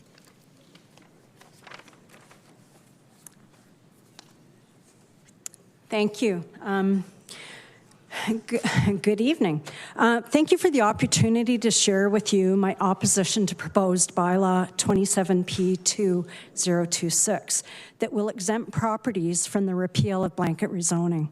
More specifically, I believe that RCG grandfathering should not apply to development permit applications that are awaiting an approval. I assume City Administration has received many rushed applications to meet the deadline of first reading. The property at 6103 Bow Crescent meets the repeal exemption criteria and would therefore retain its RCG zoning if the bylaw is approved as is. A development permit has been submitted for this parcel, and it is proposing a double-row townhouse buildings with 8 dwelling units and 8 secondary suites located in the flood fringe in Bowness. The DP is still under review. This property should be returned to its original RC1 zoning and is a good example of a property that should go through the rigor of community engagement and a public hearing to decide if RCG is an appropriate land use. I live just 1 block west of the proposal and walk by this property many times each week. I would like to bring to your attention the flood risk for this parcel. The most recent flood hazard maps published by the province of Alberta and the City of Calgary clearly indicate that this parcel is located within the 1 in 100 flood fringe. From this photo, you can see how this parcel experienced devastating flooding in 2013. This development would add more people to be evacuated in future flood events and put more people in harm's way. Residents of the secondary suites would be displaced for many months, if not years, and would experience considerable property damage.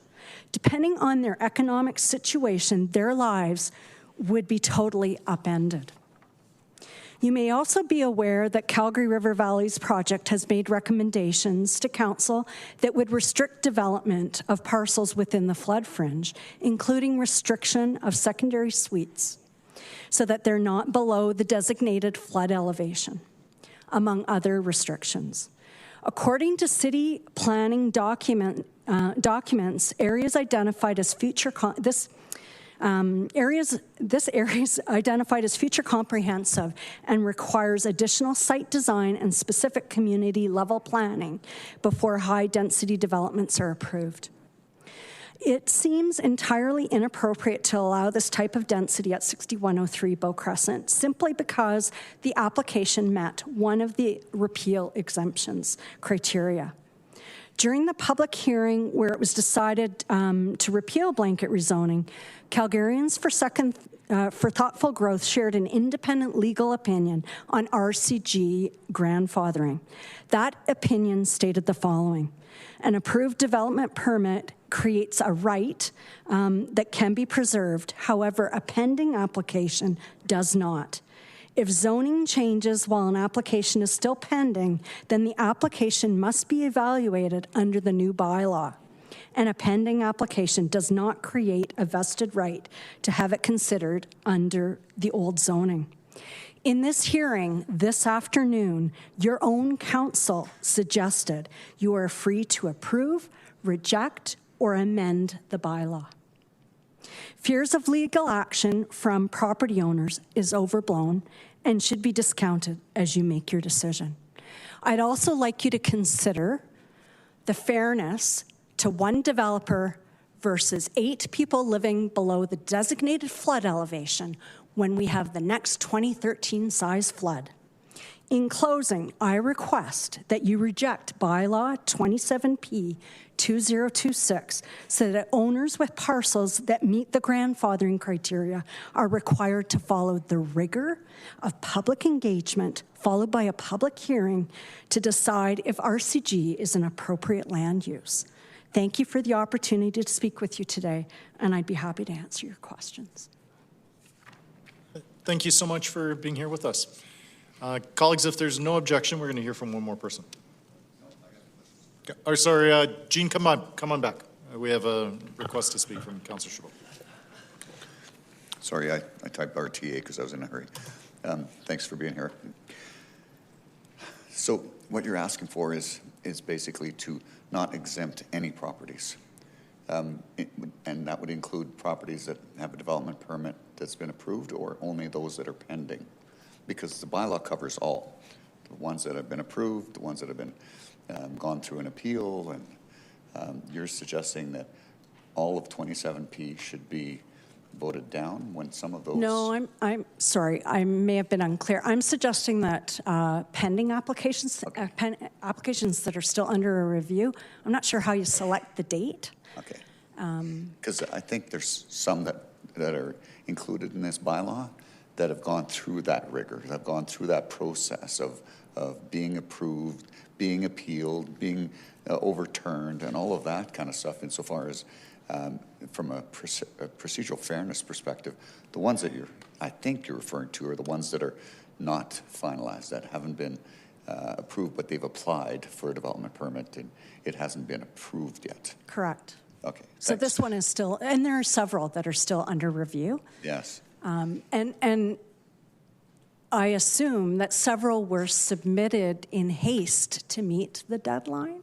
And you wonder about they may be complete, but they need to go through proper procedure fairness, in fairness of the communities. Yeah, at least I have a good understanding of what it is that you're looking for. It's just that just a complete no to that doesn't actually satisfy what it is that you're asking for, at least my understanding. If my request to council is any applications, development permit applications that were received, what am I trying to say, before second reading and that have not, or first reading, whatever the original rule was. April 21st or whatever that date was. Yeah. That date and don't have a decision. Haven't been finalized, yeah. They should go back. They should revert to their zoning prior to the blanket And the only rezoning. thing that I was trying to point out is that there's some in there that have already been approved that are included in this bylaw, but you're not referring to those. You're just referring to the ones that haven't been finalized. I feel strongly about the ones that are under review. I'd have to give it more thought. Yeah. We'll have to go through and see which ones we can isolate that meet that criteria. Well, and you might have to do the heavy lifting and evaluate. That's the problem with a blanket approach, right? Like you miss, this has been the problem from day one. Yeah, no. Planning should consider local context. And perhaps you need to go back and look at those gray zoned It almost sounds parcels like, and almost review sounds them. like you're suggesting that we table 27P 2026 for further review before we actually go to 3 readings of the bylaw. Anyways, not that I want to put words in your mouth, but thanks for your submission. You're welcome. I have no further questions. All right, we'll be back at 7:15.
Welcome back to Calgary City Council. Madam Clerk, please call the roll.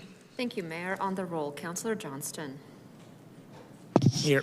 Councillor Kelly. Present. Councillor McLean. Councillor Pantazopoulos. Councillor Schmidt. Councillor Tyers. Councillor Ward. Councillor Wyness. Councillor Ewell. Councillor Atkinson. Councillor Chabot. Present. Councillor Clark. Councillor Dollywall. Councillor Dollywall, can you hear me? Councillor Jameson. Present. Councillor McLean. Here. And Mayor Farkas. I'm here. Thank you, Mayor. Great. So before I assemble the next panel, I just want to do a quick public service announcement.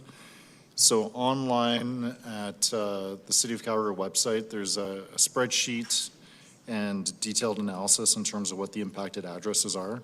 So anyone who might be following along, you can go to calgary.ca/rezoning, and then you'll see the 27P 2026 impacted addresses, as well as the 28P 2026 impacted addresses. So again, if you go to calgary.ca/rezoning, you'll be able to see what bylaw 27P 2026 and bylaw 28P 2026 apply to.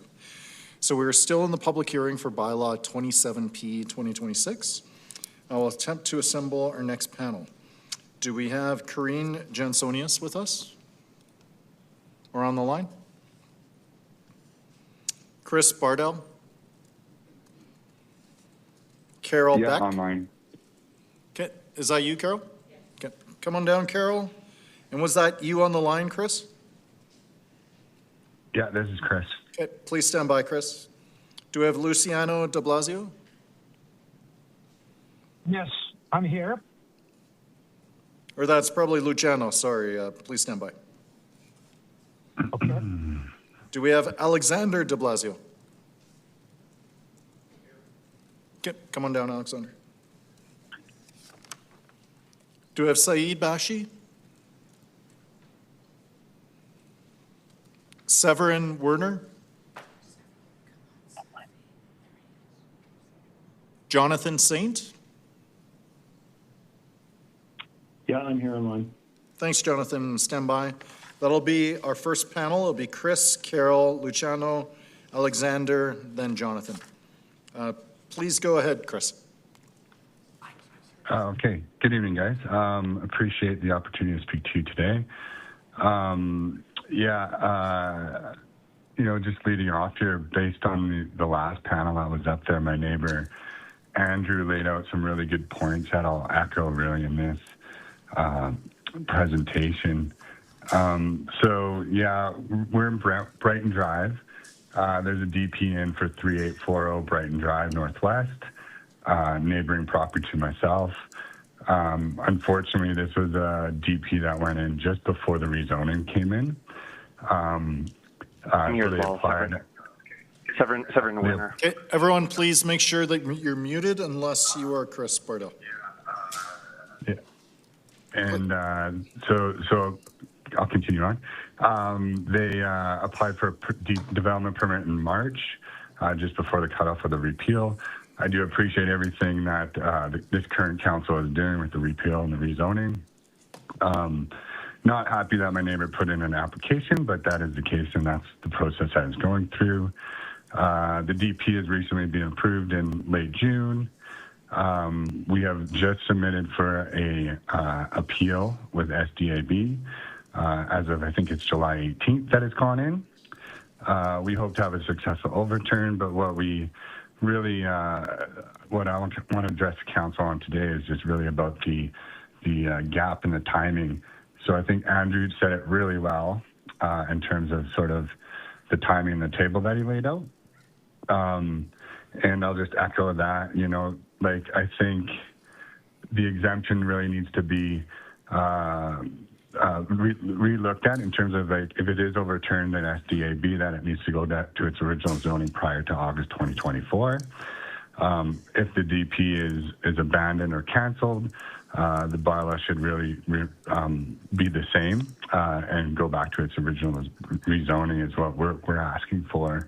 What we don't want to have happen is unlimited. Say the SDAB approves our appeal, and then it still continues on as an RCG, and someone else could pull that up and reapply under that zoning. We live in a bungalow street with RC1s, and we're hoping to overturn the current DP and hope to rezone it back to its original August 2024. With no cutoff dates, just as it goes through the process, and that's what we're going through right now. So I don't have a whole lot to add to some of the conversations that have already happened, so I'll leave it at that and conclude. Thank you so much. We'll go to Carol, then Luciano after that. Thank you, Mr. Mayor. May I respectfully ask that I go after Mr. de Blasio in the order? Yep, that's fine. Yeah, Luciano, you're up next.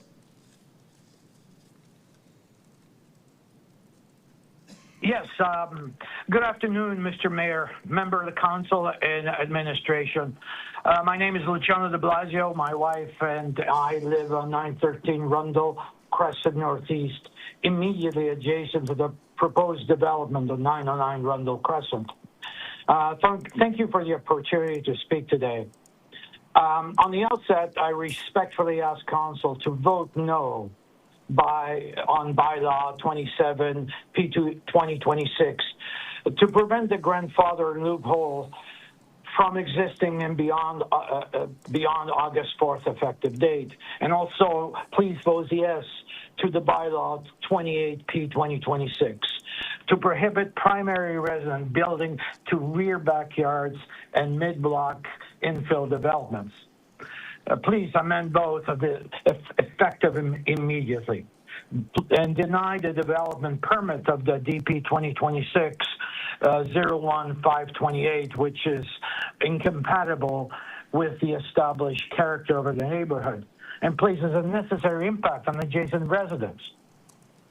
I hope to be clear, I support responsible growth, development, and increased housing.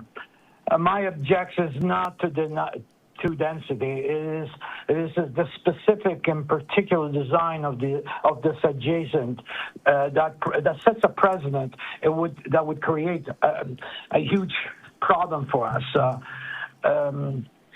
Please display slide 3. This slides that there are no cluster housing development on our block. This proposal is inconsistent with an established character of our street and introduces a form of development with no neighborhood precedent. Please display slide 4 and 5. The proposed front building project approximately 10 feet farther forward than neighboring homes, breaking the established building line. This creates an excessive massing, shadowing, and loss of sunlight for adjacent properties. For my family, this is not a minor inconvenience. We are retired. We spend much of our time in our gardens, our patios, and outdoors with our grandson. Natural light, sunlight, privacy, outdoor living is essential to our quality of life. This proposal would fundamentally change how we enjoy our home. Please display 6 through 9. These slides illustrate the impact. There's a 29-foot middle building located only just under 2 meters from our property. It will overlook our neighboring backyards, eliminate our privacy completely, will definitely block natural light, and create a significant shadowing.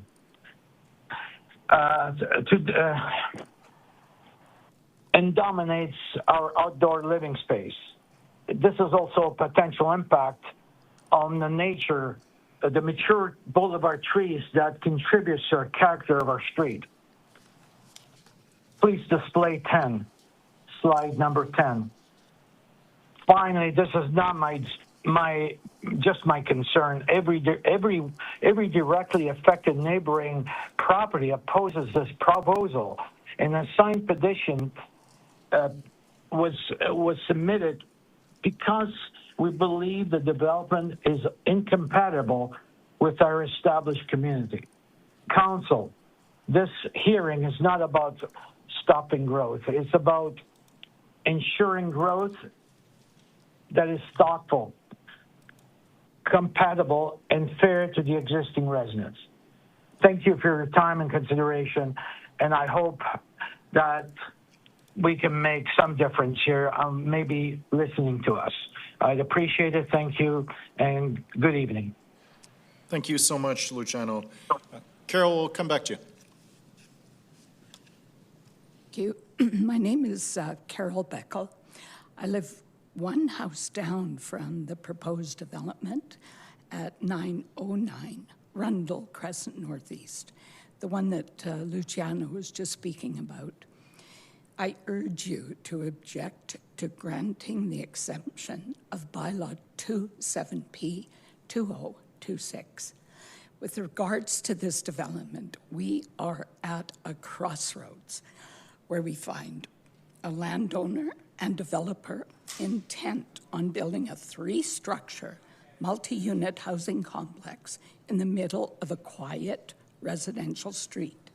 We have 30-plus households, over 70 individual residents on the street and in the neighborhood, voicing their concerns to this opposition, opposing this to this specific proposed development. And we have you making crucial and pivotal decisions today. I can't speak for the landowner or the developer as to their reasons for wanting to build such a massive complex on a quiet side street. But I can say there's a disregard for the existing neighborhood and a lack of understanding from the landowner and developer as to the impact of the proposed development. Such a massive, crowded housing complex and the many problems it creates for existing residents is not a concern to either this landowner or his chosen developer. The landowner is aware of the petition by residents against the development, but is still insensitive and decides to go ahead without any dialogue with residents for creative adjustments. The ripple effect throughout the community such a massive development creates is not a consideration of this landowner or this developer. Well, here's a unique idea.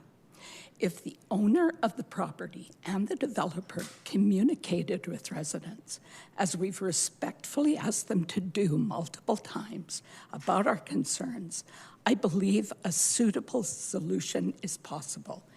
On July 7th, CBC published an article about the University of Calgary, which now offers the first fully certified program of its kind for developers. Developers learn how to listen to residents, to hear the impact their development has on people living around it. They learn how to build responsibly, and the first class has graduated. So in this case, Mr. Mayor and councillors, I urge you to reject the exemption, put an end to overbuilt, massive cluster housing complexes mid-block. Once you've made these two critical moves, the landowner and developer can go back to the drawing board. They can build responsibly and respectfully. Thank you. Thank you. We'll go now to Alexander de Blasio, please.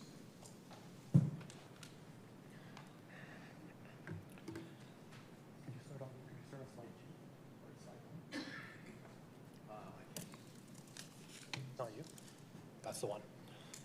Hi, everybody. My name is Alex de Blasio. I'm the son of Luciano. I live in Renfrew.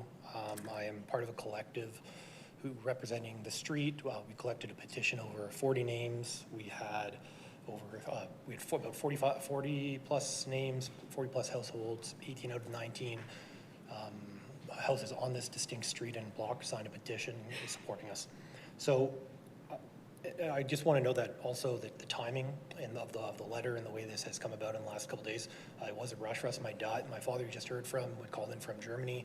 We only became aware of this through undated letters where we had to kind of assemble and move forward to have a voice here today.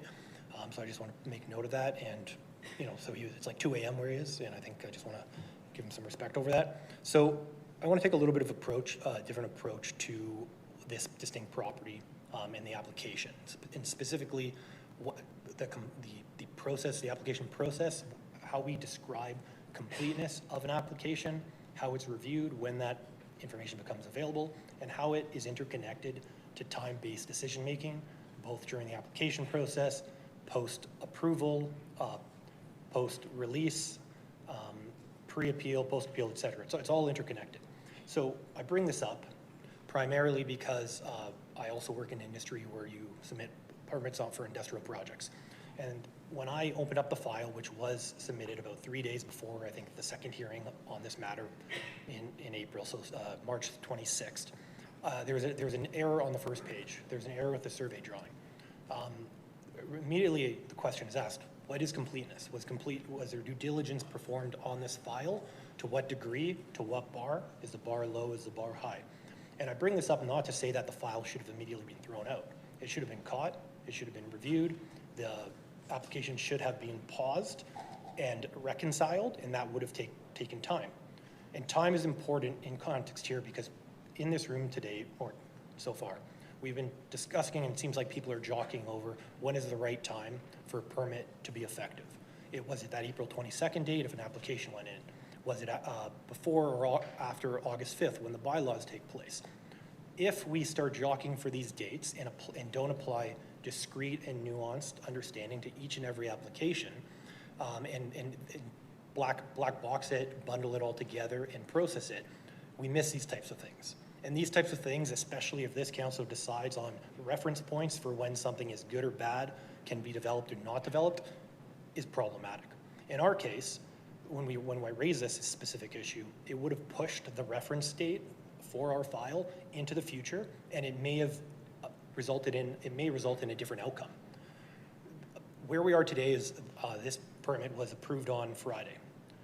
We are here today, so 3 days ago we're having this hearing.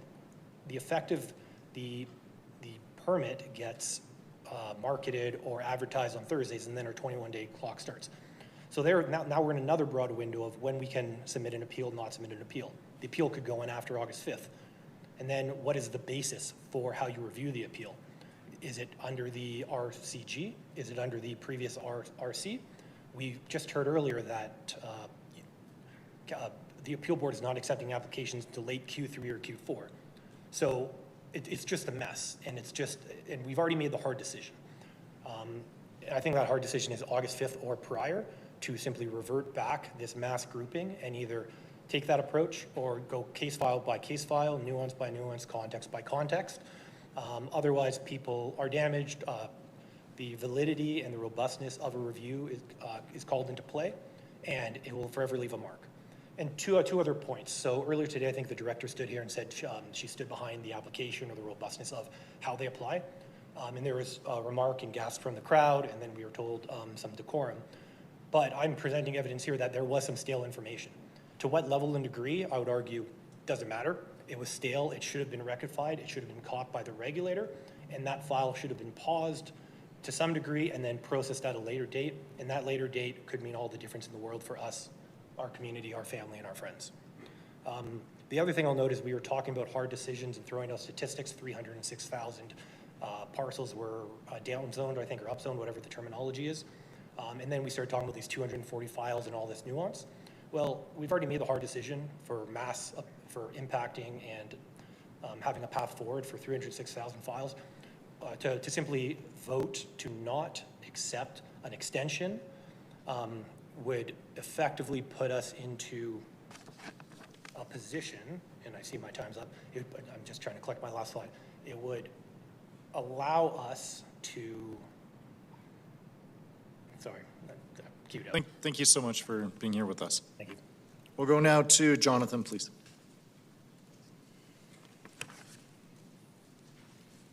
Good evening. I just want to test my audio really quick. The last speaker was breaking up pretty badly. Can you hear me okay? You're good. Okay, thank you. Good evening, Mayor Farkas and members of council. Thank you for this opportunity to address you today. And also thank you for your commitment to this hearing and staying late for us all. My name is Jonathan Saint. I own and reside at 906 33rd Street Northwest. I'm immediately adjacent to 904 33rd Street, DP 2026-01107. Together with dozens of Parkdale residents who submitted comments, I'm asking you to remove this parcel from bylaw 27P 2026 and let it revert to RC2 on August 2nd. My written submission has the full case that I presented. I'd like to address 4 points today that matter most to this particular DP. Number one, your exemption rewards a bare filing based only on discretionary criterion 3, which is filing date only. The dev permit was submitted March 2nd, 5 weeks before your April 8th cutoff. It has not been approved. Since then, the applicant has not amended the plans once, nor responded to a single resident concern, including a planning consultant's detailed objection developed with input from 11 adjacent households. The exemption criteria were meant to protect genuine active projects. This is not one. It is a clear race to file with likely a recycled plan for the building. Point 2, the density is misrepresented and the street cannot absorb it. The plans are titled 4-unit row house, but the application states 4 row house plus 4 secondary suites, 8 self-contained dwellings, 8 entrances, 4 parking stalls, none of which are for the suites. That is the city's own record. The RCG parking rate assumes access levels. It does not account for side streets with fully utilized permit-only parking, as well as Foothills Hospital demand that saturates this section of 7th Avenue daily. One nearby multi-unit rental already adds, give or take, 6 cars to this block on its own. This proposal adds 8 dwellings with 4 stalls. Realistically, 16 potential vehicles and 12 with nowhere to go but the street. And this is a playground zone. Westmount Charter Elementary sits near the kitty corner, and 7th Avenue on this block is a confirmed school bus route and drop-off. That vehicle density on both sides of the street, plus the additional traffic in this block, is what school buses and neighborhood children will have to navigate every morning and afternoon during school months for decades. Point number 3, the physical impacts on the adjacent homes are severe. This proposed building rises to a couple dozen centimeters below the 11-meter maximum, the 60% lot coverage. It projects 4.5 meters past the long-established building line on the 33rd Street. It is halfway between the existing lawn on the property today. Its uninterrupted mass would cast long shadows across neighboring yards, and the non-conforming orientation for the neighborhood would have the back of the property looking directly into neighboring yards and bedroom windows, completely eliminating privacy and enjoyment of personal space. Drainage is not addressed. There's no stormwater management shown on the plans. And by the applicant's own calculations, soft landscaping covers just 13% of the parcel. Nearly 9/10 becomes hard surface with nowhere for water to go but the properties next door. Regarding waste collection, which occurs in the alley, 8 units means up to 24 carts under the city's 3-cart system. The garage proposed runs the full property width at the alley, built to the lot line, leaving nowhere to stage carts without blocking the alley that a dozen-plus homes access daily to reach the garages. Their on-site plan instead stages 8 containers street-side, noting collection will not occur over the city sidewalks. It does not work in either direction, and a director approval for larger containers is not possible with the development density that they're proposing. Point number 4 is the environmental cost. It is real, and it is part of it is federally protected. The landscaping plan removes five of 6 large mature trees, including 2 city-owned, against the city's own canopy goals. One of those trees holds an active northern flicker nest in its trunk. The species is protected under the Federal Migratory Birds Convention Act. It is currently occupied. The adult and hatchling were observed this morning. A federal permit is required to disturb this nest site, and this is now on the federal record. Environment and Climate Change Canada has confirmed in writing that it enforcement branch has been notified and they will follow up, including a future inspection option. You are being asked by the applicant to grant a permanent zoning exemption for plans that cannot lawfully be executed as drawn. In conclusion, the South Shaganappi Local Area Plan is a statutory plan governing Parkdale. For areas like this one, it directs that development, quote, consider the local built form context, unquote. Thank you, sir. You're just at time, so perhaps a final sentence to conclude your thoughts. Yeah, I'm just about done. So consider shadowing impacts on neighboring properties. This proposal blatantly disregards both. Thank you so much, sir. Nothing about this application, unapproved. Thank you so much, sir. That concludes your time. And unlawful. I apologize. I just need to be fair to everyone involved. So thank you so much for your submission. We have questions for the panel. Councillor Clark, please. Yeah, thank you, Chair. Just a quick question for Alexander de Blasio. Sorry, I just wanted to confirm, because I believe you have family members, you said, speaking to the same application. Was that the one in Rundle? Were you all speaking to the same Rundle application? Yes, yeah. Okay, just wanted to clarify that, because you said you lived in Renfrew. So I just want to make sure I hadn't missed anything there. No, it's the same, it's 909 Rundle. And then did you manage to discern what that last thought was? Did you have any final remarks? It was just about like the statistics of, I kind of have a view. We've already made the tough decision. We're talking about residual numbers here, rounding errors of 240. I think the way that was framed earlier is kind of blowing it out of context. Like 306,000 have already been satisfied or dissatisfied. What's another 240? So I thought that was a bit of a red herring comment. And that's kind of how I want to conclude. Thank you. Thanks. I wanted to jump in for you as well, Alexander, if you don't mind. I just wanted to make sure that you and your family were aware that because of the technicalities in the process that's before us today, are you aware that even if council were to reject the exemption, that because the development permit has been accepted and issued, it would still proceed? There was confusion. Earlier I heard two overlapping conversations, and because we haven't gone to appeal, we have not concluded the process. So it was approved. We go to appeal. So what is the basis for that appeal? It's a question. I don't know if you could answer that. We'll be able to bring some of those technical questions after the fact, but I just, in good faith, I want you and your family to know that even if council were to vote against the exemption, the project would not be canceled based on the fact that where it is through the permit process. Okay, but it could be struck down, or an appeal could still be granted.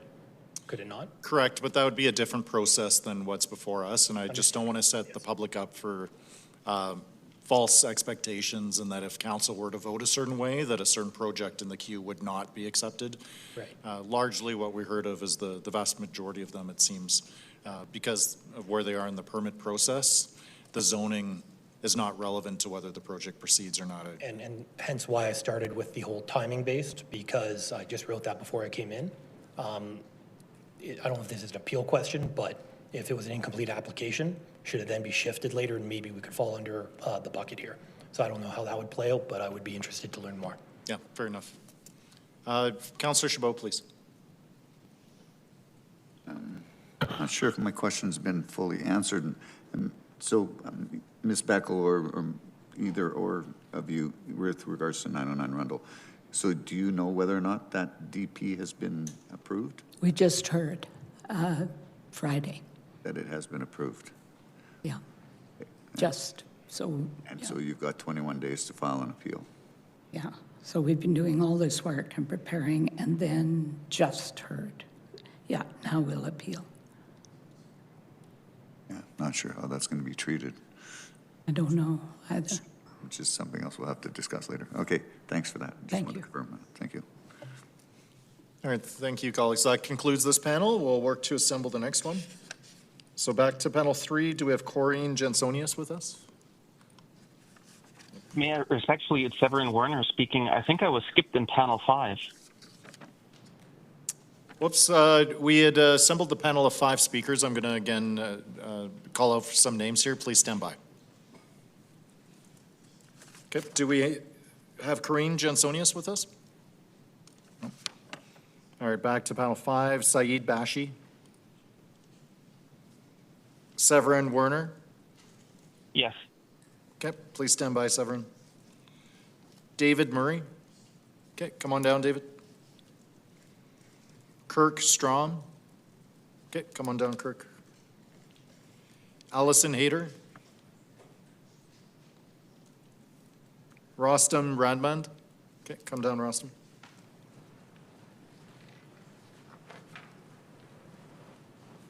Christina Provencher.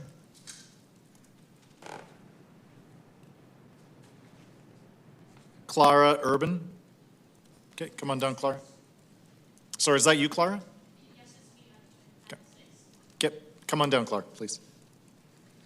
So this panel is Severin, then David, then Kirk, then Rostam, then Clara. Please go ahead, Severin. You have 5 minutes.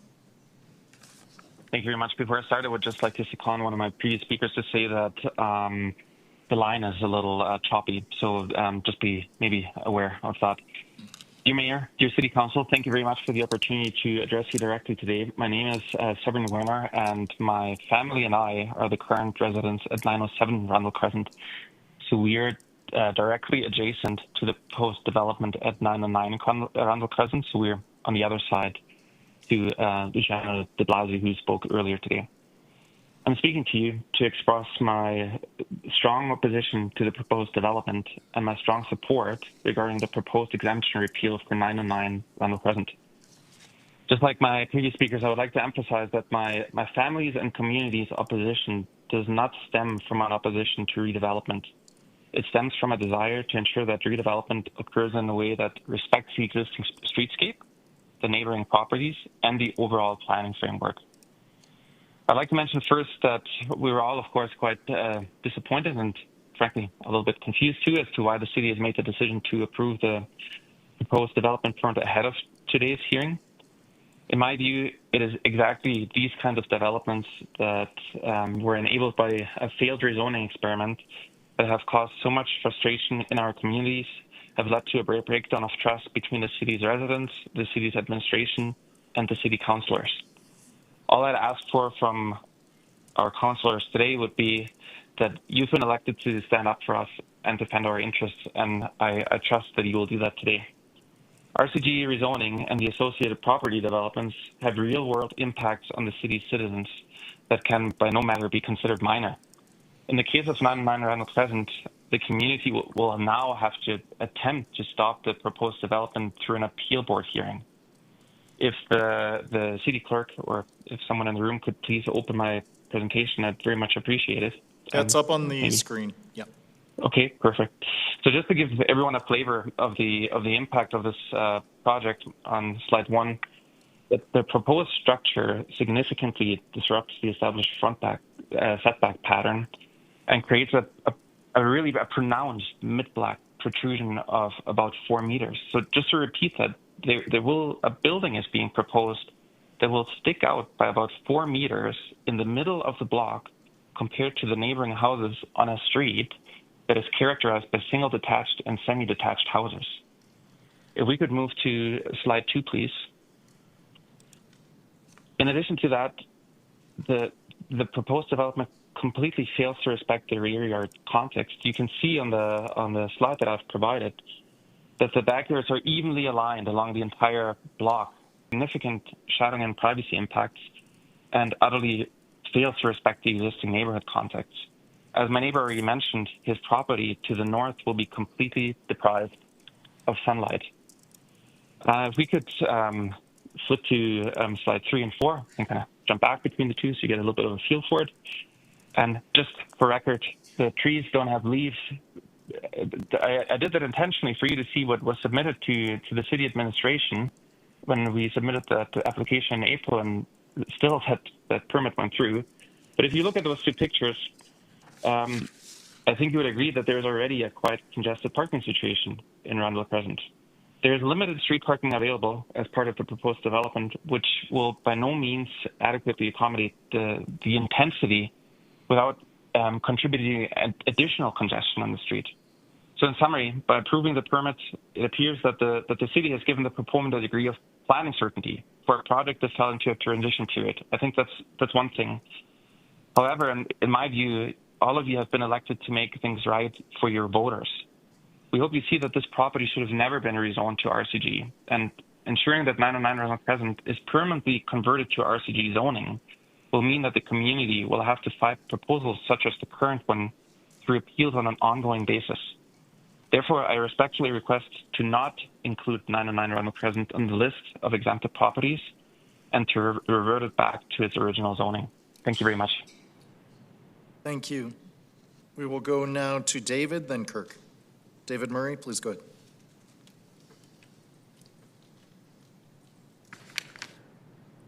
Mr. Mayor, members of the City Council, my name is David Murray, and my wife and Angelica and I have lived in Calgary's Brentwood district since 1980 at 3839 Brighton Drive Northwest. Much of what I have to say has already been presented to you in other forms by Andrew Hayes and Chris Bardell. However, I feel you should know that we are very unified in our activities to try and make fairness appear for us in our battle against a certain development permit. I'm serious enough that my wife has insisted that I tell you that I'm here on the day of our 47th wedding anniversary in order to make this point. Applause not necessary, thank you. I do love my wife, so I don't need applause. The property immediately across from my home at 3840 Brighton Drive Northwest has been the subject of review and processing of an application for development permit DP 2026-01358. Because the application was submitted before April 8, 2026, it was continued to be considered active by the city. The contents of the application have been reviewed by the relevant bylaw teams and administrators of the city and received an initial approval on June 24, 2026. Since then, I and my neighbors have begun to take the necessary steps to mount an appeal of the initial approval for DP 2026-10358. An application to appeal has been submitted before the 21-day deadline from the approval. After reviewing the contents of the city's letter of the hearing process, I concluded, rightly or wrongly, that there was a possible weakness or loophole in the exemption criteria that applied to properties like ours that could be taken advantage of by a developer. For this reason, I am respectfully recommending the City Council consider some step, either an amendment to an existing bylaw that's under review, or a new bylaw, or a supplement. The content and purpose of that amendment or supplement would be to ensure that if an approved application for development permit is subsequently challenged in an appeal to the SDAB, and the SDAB subsequently rejects the developer's application for development permit, the subject property zoning status be immediately reverted back to its original pre-blanket rezone status classification. In this case, it would be R1. If the zoning of the assignment cannot be done legally immediately, then the property must be held in a condition of some sort of stasis or hibernation until such time as City Council can meet to determine the next zoning assignment.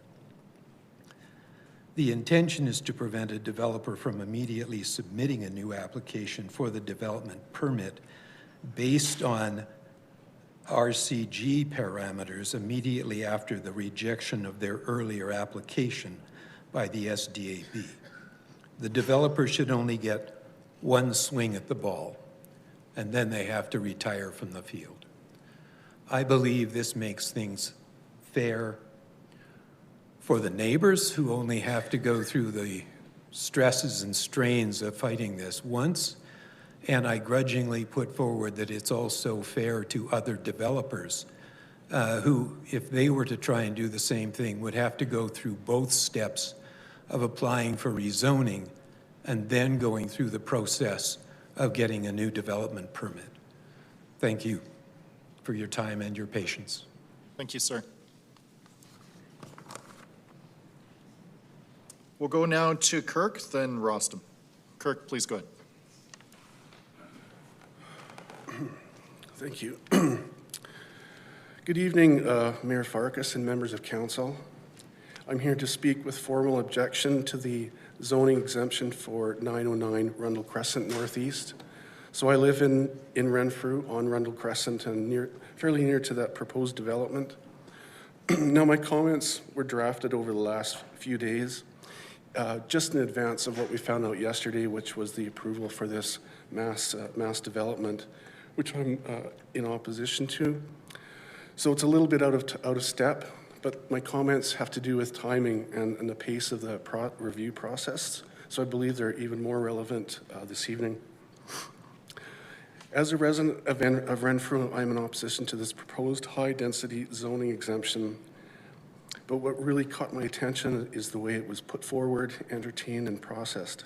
Specifically, again, the pace and timeline in relation to blanket rezoning, repealment. I think that the proposed development, I did not only as a neighbor on the street, but all through the lens of my 35 years of professional experience as an environmental scientist and land use impact assessment specialist.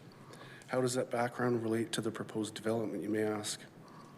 In my experience, we're in a position of reviewing a draft assessment report or development proposal, and I became aware of a potential public vote or regulatory change to a key policy or guideline that could directly affect the project outcome, and especially if that potential policy change was imminent. My professional approach would be to pause and to await the outcome of that policy change before proceeding. So I would ask you to just please consider the following dates that I've picked out of the timeline here. Public hearings were held March 23 to April 7 of 2026 on the blanket rezoning project effects. On March 19th, just 3 days prior to the beginning of those hearings, the city received the proposal for high-density redevelopment at 909 Rundle Crescent. Now, the city's sign announcing the proposed development and public review period was on the lawn on or about April 1st, right in the midst of those public hearings. That sign, I should note, contained incorrect and misleading information, displaying a small wartime house with lots of land space as opposed to the semi-detached homes that exist now. So the public review sign went up a mere 10 business days from when the file was opened. Based on the city's own online information, I determined that the average residential application review period, a completeness review I believe it is called, before posting for public review is about 30 days. The review process for this proposal was 3 times faster than the average processing time to public review. On April 8th, 2026, the blanket rezoning was repealed. That was just 5 business days after the public review signage was posted on April 1.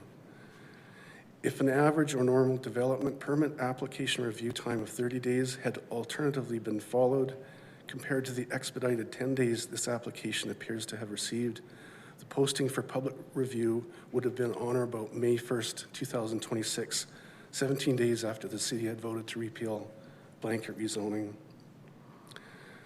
So in conclusion, in my experience, this timeline makes no sense. The permit application, which would be entirely dependent on blanket rezoning for approval, was put forward and expedited through review for public comment right at the time blanket rezoning was being debated and about to be rescinded.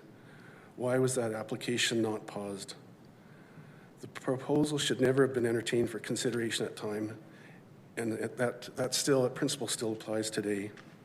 I think it should be terminated immediately. Thank you. Those are my comments. Thank you so much, sir. Thank you. We'll go to Rostam, then Clara. Rostam, please go ahead.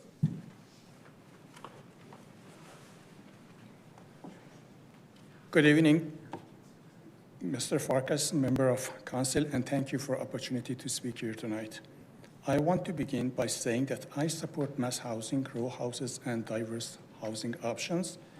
These formal housings are essential to Calgary's long-term growth, but they must be located in communities intentionally planned for higher densities, communities with infrastructure that can support it, like university districts. Older neighborhoods already face pressure on sewage capacity, drainage, traffic, parking, and emergency response access. And as cumulative impacts from multiple new developments emerge, it will increase substantially. Impacts that may not be fully visible today, but will become clear once constructions are complete and new residents have moved in. Fortunately, Council recognized this limitation when it passed April 8 bylaw. Over the nearly 2 years of blanket rezoning, our neighborhood saw moderate activities. But immediately after April 8 bylaw, I observed acceleration in permit submissions. It appears more applicants are attempting to take advantage of a last-minute exemption window.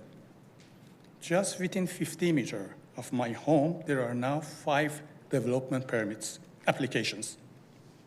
2 row houses, each fourplex with 4 secondary suites, a proposal for 2 backyard suites above a garage, a property previously purchased that had already secured subdivision approval and permits and has recently demolished to construct 2 houses with secondary suites by a builder. And another property just next to me, 4539 Vandergrift, listed for sale on April 10, that was purchased by the same builder days after the bylaw 9P 2026 was publicly announced and approved, probably around April 14. Both subdivision and development permit applications were also submitted. This makes to me clear that the applicant was fully aware of the new regulatory context. Together, these proposals create a concentrated cluster of intensification within a very small portion of our street and back alley. The proposed buildings differ substantially from the surrounding homes. Their scale, form, and intensity would create a noticeably different relationship between neighboring properties. The cumulative effects, larger building mass, more upper story living areas, increased opportunity for overlooking, and additional seasonal shadowing represent a meaningful change in the day-to-day experience of nearby homeowners. Importantly, 3 of 5 development permits have not been approved yet, but subdivision seems to be done, and key issues of neighboring compatibility remains under scrutiny. At the end, I believe extending exemptions would weaken the integrity of Council's decision and create uneven environment in which some could benefit more, leading to unfair outcome for long-standing residents. This is precisely why exemptions should not be granted at all, except in a very rare cases and just case by case. Thank you for your time and consideration. Thank you so much. We'll go to Claire next, please. I have a couple of pictures in my presentation. Oh, okay. A couple of pictures I'd like to show. Hopefully, I have submitted them. Yeah, if they're submitted online from Yes, Claire Urban. last night. Yeah, Yep. yeah, So thank you. they'll That's be it. up on the That's it. screen Thank right you. now. Yeah. Good evening, Mayor, members of the council. My name is Clara Urban, and I'm resident of Calgary. I'm speaking today regarding the proposed amending bylaw, and specifically the property at 1504 28th Street Northwest. This property is immediately adjacent to my home. For months, I followed the citywide zoning change map. Based on the information published by the city, I understood the property would revert to RC1 zoning following council's decision to repeal blanket zoning. That is why I was shocked to receive a notice on July 7 advising that this property is exempt because of a development permit application submitted in the last week of March. What has been particularly frustrating is that the exemption criteria were not clear to residents throughout this process. Many of us relied on the information published by the city, only to learn later that exemptions could apply in ways that were not apparent from the mapping or publicly understood at the time. This has created confusion and uncertainty for residents who were trying to understand how council decision would affect their neighborhoods. We also witnessed a rush of development applications submitted before the transition deadline in an effort to preserve development opportunities under the blanket zoning rules. As a result, properties that many residents believe would revert to their previous zoning are now being treated as exceptions. Our concerns are based on our own family's direct experience, which is very painful. In March 2024, my family purchased a newly built bungalow in Briar Hill as our long-term family home. This home is shown on picture 2 on the left side. Shortly after we moved in, the neighboring property north of us was approved for a semi-detached development. We appealed, and in March 2025, SDAB ruled in our favor, identifying concerns related to privacy, neighborhood context, and impacts on neighboring properties. However, as shown on picture 1, we now experience direct sight lines between our dining room window and the neighboring development. The blinds on that window remain permanently closed because we no longer have meaningful privacy in our dining room. Because of that experience, we pay close attention to the rezoning repeal process. We relied on city's published mapping and believe that properties south of us, 1504 28th Street, would return to RC1 zoning. It was therefore surprising and distressing to learn only through the recent hearing notice that an exemption applied. If this exemption remains, a row house development may proceed immediately adjacent to our new home south of us. The cumulative effect of large developments on both sides of our home would significantly impact sunlight access, privacy, and enjoyment of our home and garden. I'm also concerned about loss of 4 mature trees, including a healthy 70-year-old elm tree that has been a part of the streetscapes for decades. You can also see this elm tree on the picture 2 on the right side. The issue before council is not simply whether one property receives an exemption. It is whether residents can rely on the information and processes established by their local government. If exemptions are allowed based on criteria that were not clearly communicated or understood by the public, it risks undermining confidence in the planning process itself. Council voted to repeal blanket zoning. Please do not allow the consequences of blanket zoning to continue through an exemption process that many residents neither understood nor anticipated. Using our example at 1504 28th Street Northwest, I respectfully ask Council to apply the intent of the repeal consistently and return this property to RC1 zoning. Residents should be able to trust that the zoning shown in the city maps reflects the decisions made by Council. Thank you for your time and consideration. Thank you so much for being here with us. I have Councillor Chabot in the queue.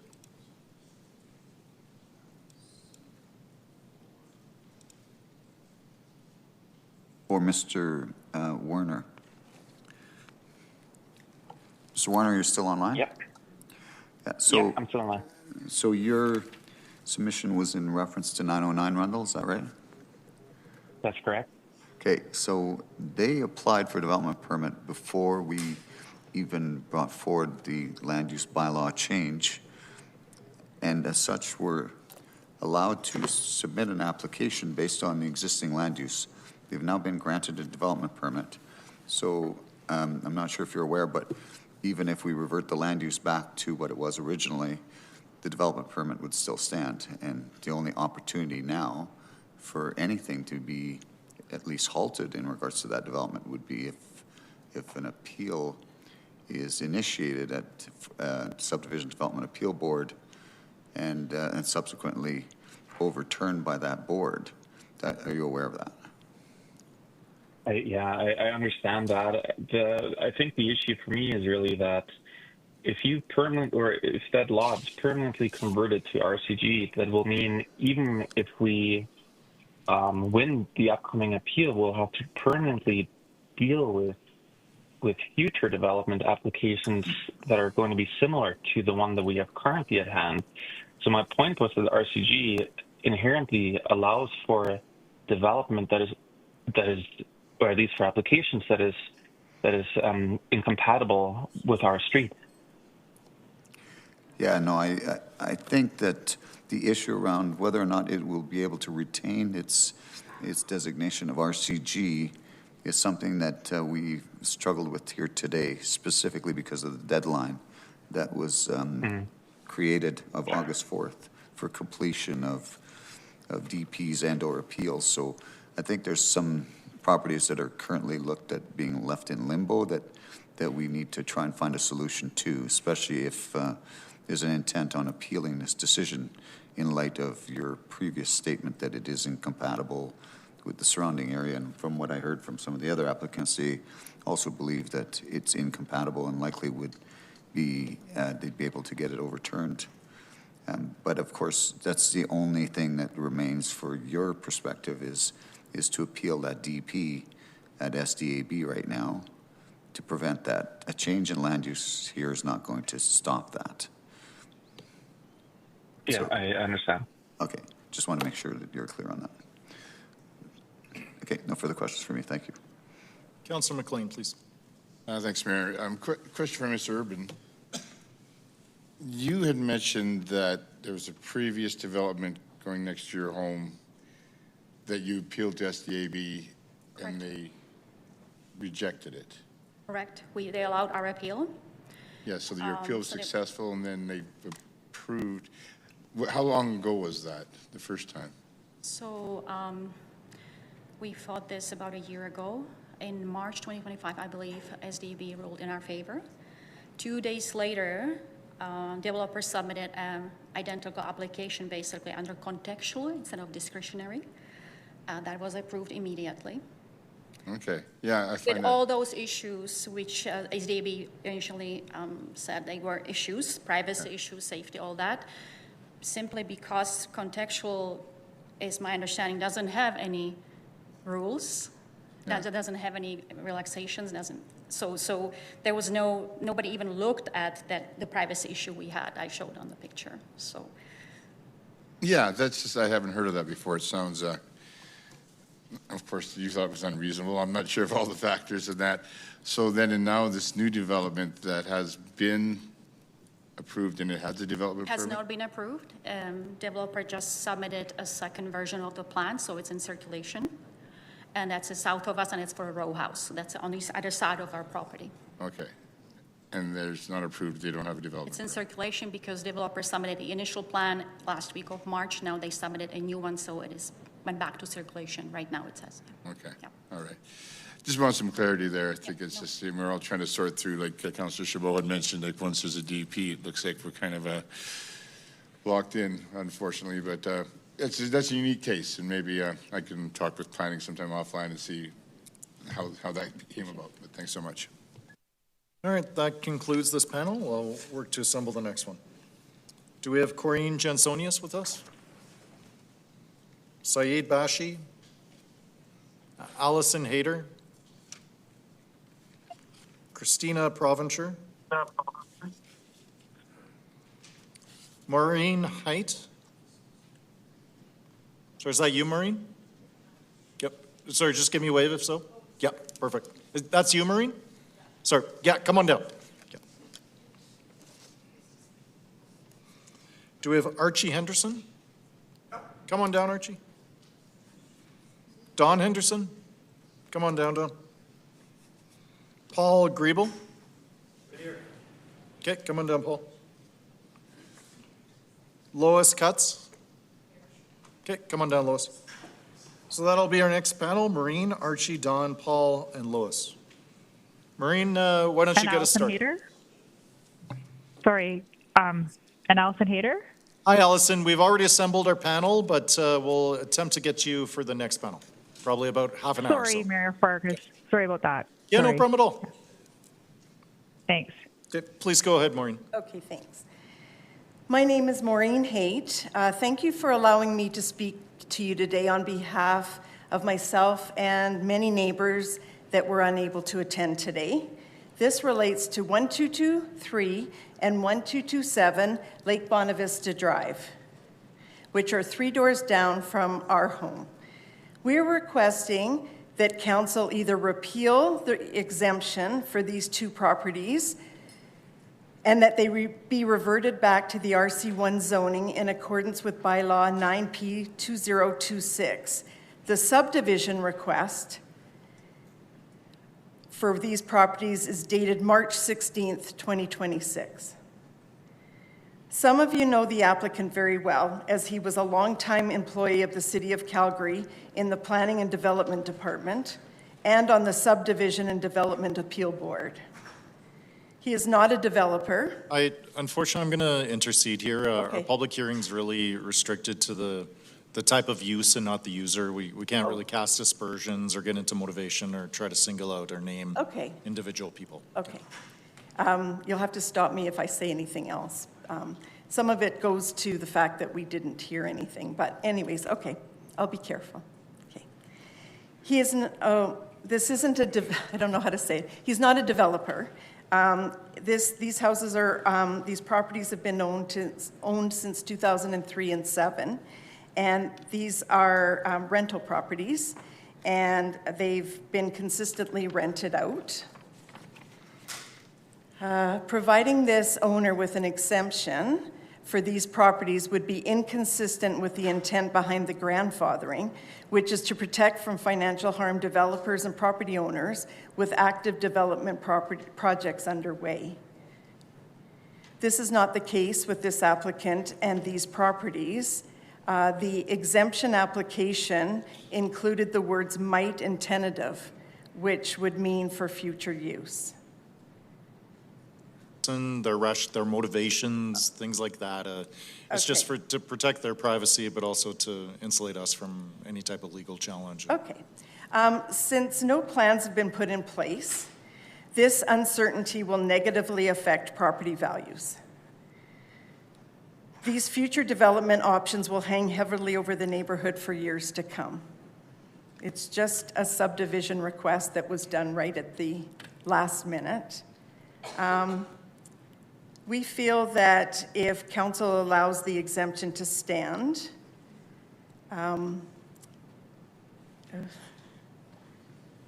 that the neighbors will face financial loss at another's financial profit. And most of our homes in Lake Bonavista are well-kept smaller bungalows, split levels, and smaller 2-stories. If approved, these subdivided properties would be absolute anomalies in a community of around 4,000 single-family homes. We cannot imagine that this was the new council's intent in providing exemption to the repeal bylaw. We also feel that there was a lack of due process on the part of the city. We only heard of this exemption request July 7th. When notices arrived in our mailboxes. This gave us less than 5 days to submit our comments and request to speak. There were no sandwich board or other public notices when the application for exemption was submitted. We also now understand that the notification of the March public hearing was sent only to our community association, not the homeowners nearby the properties, or our homeowners association. Our community association is responsible for operating the rec center and has no involvement in matters relating to privately owned properties in the community. That is why this situation is a surprise to us all. The families in the neighborhood are feeling overwhelmed as we don't have the knowledge and insight that we need to have.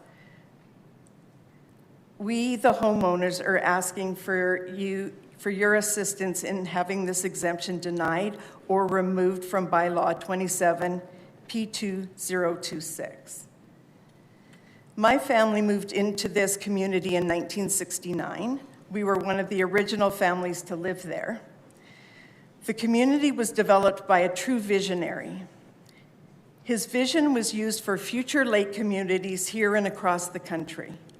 This legacy should be protected. Not every neighborhood needs to be changed. In closing, on behalf of my neighbors and our community, I ask, what is the benefit of granting an exemption for these two properties? This is not affordable housing, and it does not reflect the spirit or intent of the newly elected council or the clear message Calgarians sent in the last election, which was to reverse the previous council's approach and make decisions that better reflect the wishes of the community. Thank you so much for being here with us. Thanks. And sorry for speaking out of turn. Oh, no worries. And the same thing applies if anybody was speaking and they were bringing you into the conversation. I wouldn't feel comfortable about them making comments that you wouldn't be able to personally respond to. Thank you. All right, we'll go next to Archie and then Don. Archie, you're up. Hi, Mayor Farkas and Council. Thank you for allowing me to speak. Before I go any further, I do have to explain to you that I have a real hearing problem. So if my voice goes ups and down, please understand. I'm not yelling. It's just the way that I am. My full name is Archie Henderson, and I'm here representing my father, who is 90 years old and obviously couldn't make it here today. But Frank and Doreen Henderson moved into a house on the top of the hill in Montgomery in approximately 1960-61. I was born in the Calgary General Hospital and was raised in the village of Montgomery, as most of you would know, that it did not join the city of Calgary until 1964. So we've been around a long time. What I wanted to say was thank you very much for letting me speak. And I want you to understand that our situation is a little bit different than most of the people here. We've already been hurt by a development right next door to my father's house. The building's not coming down, but there are many, many, many problems that we need to talk about here as quickly as I can. And I want you to understand that we were never, ever against development. Do I agree with the blanket zoning? Absolutely not. And to answer Councilman Chabot's question before I get to the end, I'll answer it now. 100%. I disagree with any exemptions. And I think that hard decisions are made. You people were all elected. And Jeremy, you were elected on a campaign promise that on the first day you would shut down blanket zoning, the first day. And I'm a big fan of Jeremy Farkas. I'm gonna Okay, jump that's in. fine. Then I'll go right to my presentation. What I'm gonna say is in the previous public hearing, what I tried to enforce was no commentary that kind of directly calls out a specific member of council, even if it's positive. I appreciate that, but I'm gonna ask that you not name me or others in your No problem. So if I could get the third, can I get the next two? Should be a bigger one. Sorry, point of order. Councillor Johnson? I think I have to appeal that ruling. I think the public should be able to speak to us, whether it's positive or negative, or if it's at least factual. They can't defame us, but they can speak to facts. And so that ruling, I think, needs to change going forward. My basis for this is under the procedure bylaw, the commentary should be directed through the chair. So it's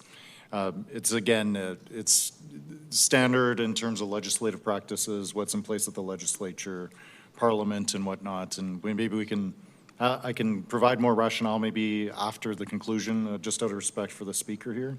But the procedure bylaw does state to direct comments to the chair and not specifically name members of council in that kind of commentary. Thank you. Okay, what we've got up on the screen here is the original Shouldice Calgary plan.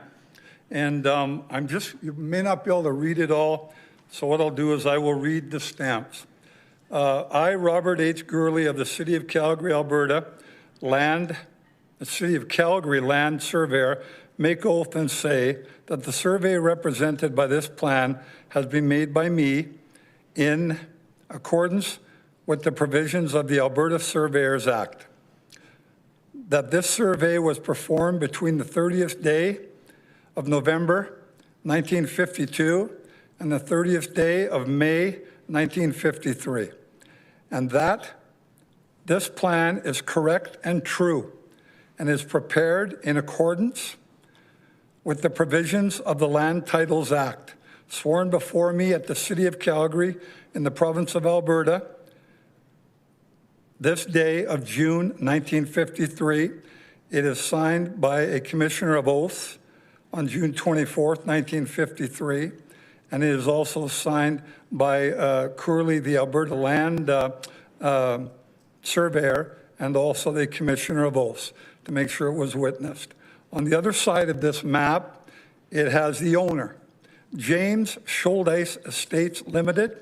It is signed by Roy Shouldice, the Managing Director, and Gertrude Lurie, the Secretary-Treasurer. That is stamped, and that says, portion referred to by this plan outlined in red. I'm sorry, I can't read the rest of that, but I'll go up to the other stamps.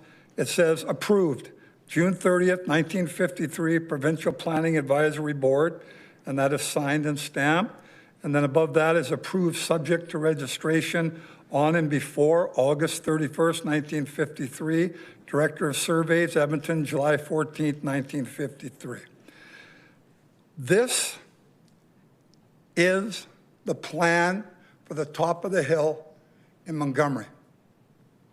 This is a legal document. The sizes of the lots on the top of the hill in Montgomery, they're right there. They're not what's being used in applications. They're right there. Now, let's go to the next page. Now this, if you can see it there, just give me a second here. This one here shows, well, it's not the one I want, but I'll talk about it real quickly because I don't want to take up much more of your time. This is a lot beside my father's lot. It's a corner lot that's already been built on. The reason why I bring this up is because there is some question as to the lot sizes at the top of the hill in Montgomery. Now, the lot in question is the top one on the end. My brother will answer any of the technical questions for you, but it shows, if you can see it, and maybe across just the front. Perhaps just a final thought to conclude your Go ahead. presentation. Yeah. Okay, I'm going to tell you this. That lot is 736 square meters. The building that was built on that lot, using the city tax records, that building or that lot is 736 meters. Thank you. What was used was 738 and a half. Thank you so much for your presentation. Thank you very much for your time. We'll go now to Don and then to Paul. Mayor Farkas, City Council, thanks for your time tonight. I'm going to bring up a few things. A gentleman mentioned something about surveys a little bit earlier. So the 1953 survey is the master plan for Shouldice, and that is a legal document. As we know, many of us own properties in the city. A real property report is not a legal document. Real property report is the outline of a property, so your bank and you have a general guideline of where your property lines are. A development permit when they send in that drawing, that becomes a legal document when it comes to the city of Calgary. When this legal document for 4799 Montalban Avenue came in, that development drawing encroached in my father's property 16 centimeters. I thought, what is with that? So I called a survey company, got a different survey and a completely different measurement. Unbeknownst to me, it's the same company that did the survey for the development permit. So how did they get two different measurements? I don't know. So as time goes on, there's been 5 different surveys used on this property. All of them are different. And the biggest problem with it is when we went to the SDAB board, they said, this is the size of the property. We paid for a survey from Urban Surveys, cost us $12,000 to have the monuments and everything properly done. They were told, do not build, do not exceed. Those are the measurements that are going to be used. Well, when I go to the DSSP, they've expanded the lot again. Passed by 10 centimeters on one side, by 11 centimeters on the other, from what they were initially told they could not expand on. The other question I have, and I would have to sit down with somebody, possibly Councillor Atkinson, and explain to him in that 1953 survey, as these surveys came out, they have monuments. I don't know if you know, but there's monuments in the alley. So there's a monument that was skewed by 30 centimeters, 1 foot.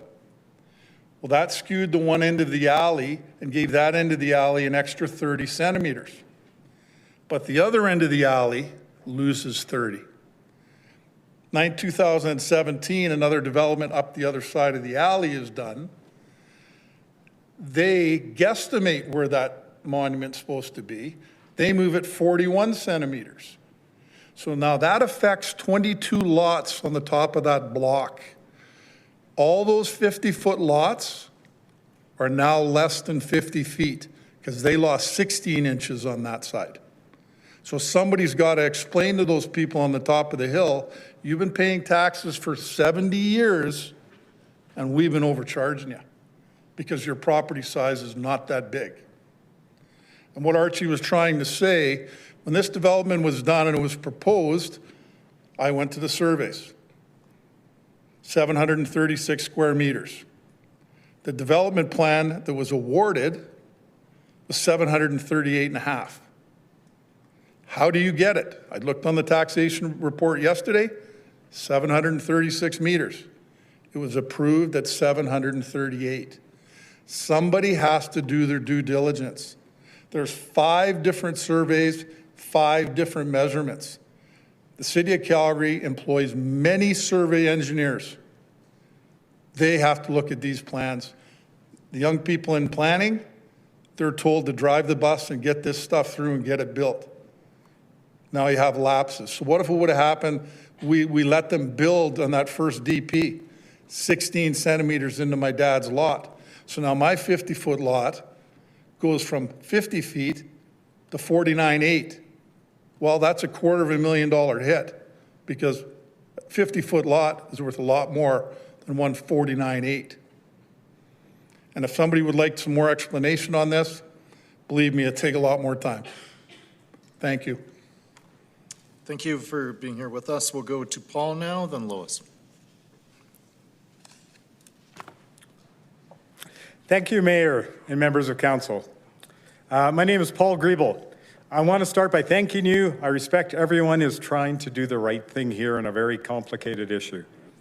My 5 minutes or less will be to ask you to say no to bylaw 27P 2026. It's not in the best interest for our city's long-term legacy to exempt over 200 properties from the repeal of blanket rezoning. I'm a born and raised Calgarian, but I'm not an expert in law, in building code, or any of these city processes. My fear is that, as in the past and again now, a frantic race has been created to beat a deadline pushing approval before the cutoff date. In this rushed process, site-specific reality gets lost. This rushing provides certainty to applicants, but it strips away the procedural fairness Calgarians deserve. Citizens who have to live daily with the legacy of these decisions. The danger of this rushed grandfathering process is captured by a property on your list that I'm most familiar with. I use the development at 79 Hillary Crescent as an example of the greater problem grandfathering exemptions creates. And my example is similar to the many other examples we've heard all day. My example development has an administrative file name, DP 2026018110, but to me, it will become the daily legacy of Bylaw 27P 2026. This development is across from my home of 27 years.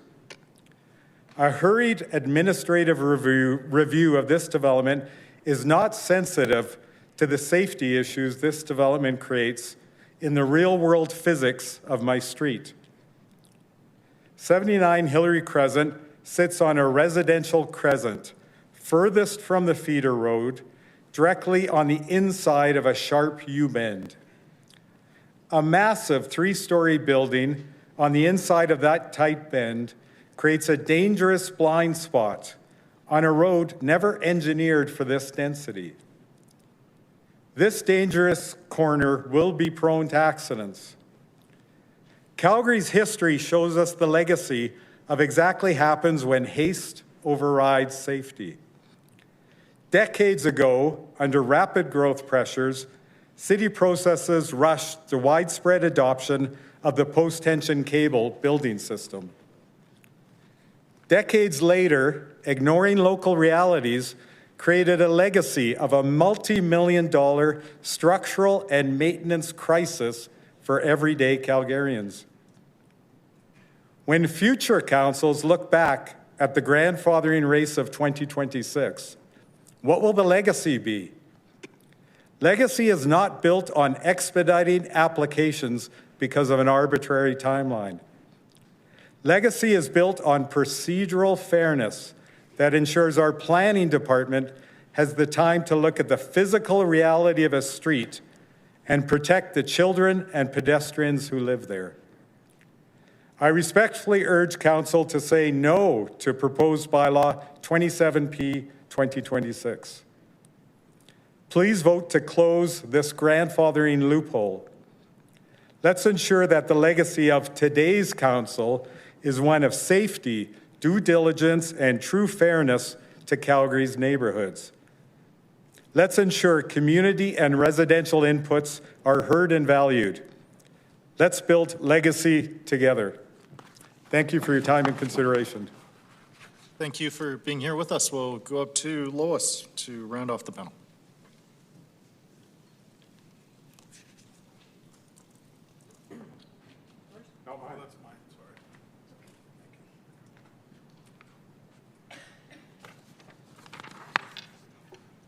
Mayor Farkas and councillors, you promised to fix the blanket zoning, and you haven't done it yet, but I'm seeing the will to do so. Very heartening. I'm Lois Cutts. I live in Lake Bonavista Drive, and I'm speaking to you about the same lots, 1223 and 1227, Lake Bonavista Drive, as Maureen spoke about earlier. It's a little bit, okay. Because the timeline for exemptions was extended, the landlord who owns those 2 lots in our community submitted an application applying for a subdivision on the last day possible for an exemption. 2 lots. Applying for a subdivision under the current planning rules means that nobody in our neighborhood has to be notified by the city, at least that's what I was told, and proposed subdivisions do not show up on the DMAP. In other words, we don't know these things are happening. The landlord, who does not live in our community, oh, excuse me, that's personal, City planners make the decision. And again, I'm just going to ask for members of the public to I'm avoid. sorry. No, not for you. It's just for folks in the audience. When there's laughter behind, it can be very distracting, and we don't want it. We got to make sure we're respecting each of the speakers. It can be hard to maintain your flow and focus. And I know that the intent is not to mock the speaker, but some of the speakers interpret the laughter as it can be very it can be very nerve-wracking for any of the folks who are out there. I just want to make sure everyone feels welcome in doing so.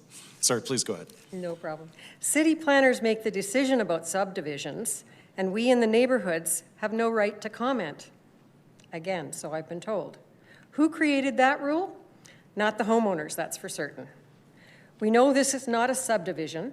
It is an attempt to turn two RC1 lots into multi-unit lots.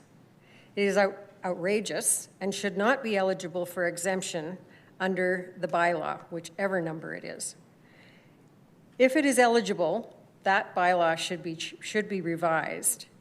From what I learned today, if these 2 lots become 4 lots with the subdivision, there having been no input from the community, then even if those lots are reverted to RC1, it means 4 houses in that area instead of 2. I don't understand. In this instance, the lots, in addition to being adjacent to single-story homes, are located on a very busy blind corner with a bus stop, and it is also a designated snow removal area, i.e. parking issues. It is a very inappropriate location for added density and definitely will not provide affordable housing. Added density with reduced visibility at that blind corner could end up injuring someone. Why do we have blanket exemptions? This is what we, the citizens, voted against, and you promised to fix it. The criterion for exemption is so broad that almost anything is possible. The city planning department processes need to be updated. The more I learn, the more it seems to be that the developers have written the rules. City planning seems to be all about protecting developers, but not the citizens. You can, and in my opinion, must change this. I downloaded the agenda for this council meeting when it was available at the end of day, July 16th. When I opened it, the document has 2,593 pages. I know that the staff was pushed, but no table of contents, nothing listed by quadrant, no wards or neighborhoods. The multitude of letters of opposition and the few letters that were favorable were all intermixed, so that there was essentially no organization and no way to sort out which pieces of property were involved. As I say, I assume that the city staff were overwhelmed, and I have no idea how many applications were included, but there is no question that you have heard, yet again, that your public are anxious about and dissatisfied with this bylaw process. The citizens of Calgary have no confidence that anyone in City Hall has their interests in mind. I am frustrated that we have to go through this yet again. We recognize that more housing is needed, but we expected and hoped that you could develop a new, rational, and neighborhood-based sequential planning process. Let's stop the omnibus bylaw process, clear the decks, and don't start over again, but perhaps organize the applications by type or something to see what has been slipped in. The citizens of Calgary decided 9 months ago that blanket development was not acceptable. And you're just at time, but perhaps a final sentence to conclude your thoughts. As far as we are concerned, respectfully, this circus is blanket development that has run amok and must be fixed. Thank you so much for being here with us. Thank you. Thank you. Over to Councillor Chabot, please. Thanks, Ms. Haight. Question for you. When I brought forward a motion specifically to initiate this whole repeal, in discussion with administration, we looked at different criteria that to accommodate procedural fairness to determine what process we should put in place to do the implementation. And one of the things that was identified is that there's a lot of new greenfield, new developments that have been zoned RG. And so a lot of those applications had an RG designation, and they were all part of a subdivision applications. And so it was kind of a little nuanced thing that subdivision applications were deemed to be appropriate because they were predominantly in the greenfield. Yeah. I don't think that the intent from this council, when that recommendation was put forward, was perceived that we would see subdivision applications in the inner city. So it's kind of a unique situation that you're in. I don't know how many others there's been that are like that, but you think maybe that there was some insider information that led to this application? Because my understanding, there isn't a DP yet on these two lots, is there? There's no development plan in place, and I don't think one's been submitted. We couldn't find anything on a DMAP. So it was, again, on March 16th, and it was only a subdivision. And it did say right on there that it was tentative and it may be used. So it just sort of one of those things that slid in, and yeah. Anyways, it does qualify based on the criteria that we had set forward. But again, that was not my understanding of the intent of what the motion was or the criteria that we had implemented. It was predominantly focused around greenfield. So this is kind of a unique situation. And I think the development permit issue is completely separate matter. This is one example that I think warrants further investigation. Or further review as far as the applicability of retaining the RCG zoning, because it's not subject of a development permit. It isn't part of a greenfield mass development application, which is what I think the intent of the criteria was specifically focused on. Anyways, thank you for your submission. oh, thank you very much. Thanks. Thanks. And Councillor Chabot, if I may, maybe give you an opportunity to just clarify what you mean by your public statements around insider information. I know your intent is probably not to cast aspersion. No, it's just that somebody would have specific insight into the applicability of the criteria that we've established. Somebody maybe with greater knowledge than the average person. That's all I was suggesting. Thanks for the clarification. All right, Councillor Johnston, please.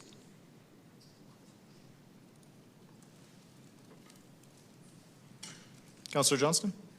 Marine, please. Thank you. Yeah. So I've been wrapping my head around with planning, trying to figure this out.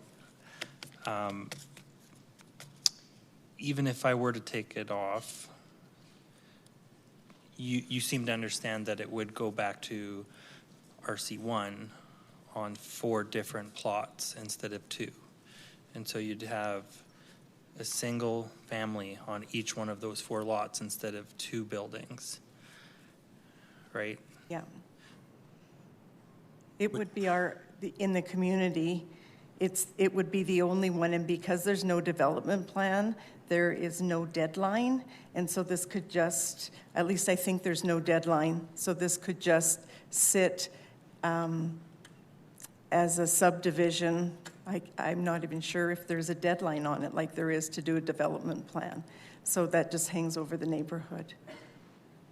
And I agree with you. This would be the only in the whole neighborhood. So we were so happy when you repealed the blanket rezoning, and we just went about our lives, and we were so happy, and then we didn't even know this happened. We got no notification, so. You get a chance, I'd recommend reading the Calgary plan as well. I've got it now, yeah. Okay. Okay. I'll see what I can do. Okay, thank you very much. Thank you. Thanks. Thanks for your time. All right, I think we're going to begin to assemble what is likely going to be our final panel for the night. Thank you for all of you for being here. All right, do we have Karine Jansonius from panel 3? Saeed Bashi from panel 5? Allison Hayter, are you still with us? Yes, I am. Thank you. Okay, you'll be first up. Please stand by. Thank you. Do we have Christina Provencher? Now to panel 8, Jerry Cross. Jerry, that's you? Sorry, is that you, Jerry? Yeah, Jerry, just make eye, or give me it. Sounds good. If I call you, just make eye contact or give me a wave so I know that it's you and you're not just going to the washroom. Do we have Diane Toliner? Okay, come on, Diane. Catherine Queen? Come on down, Catherine. James Hope? Okay, come on down, James.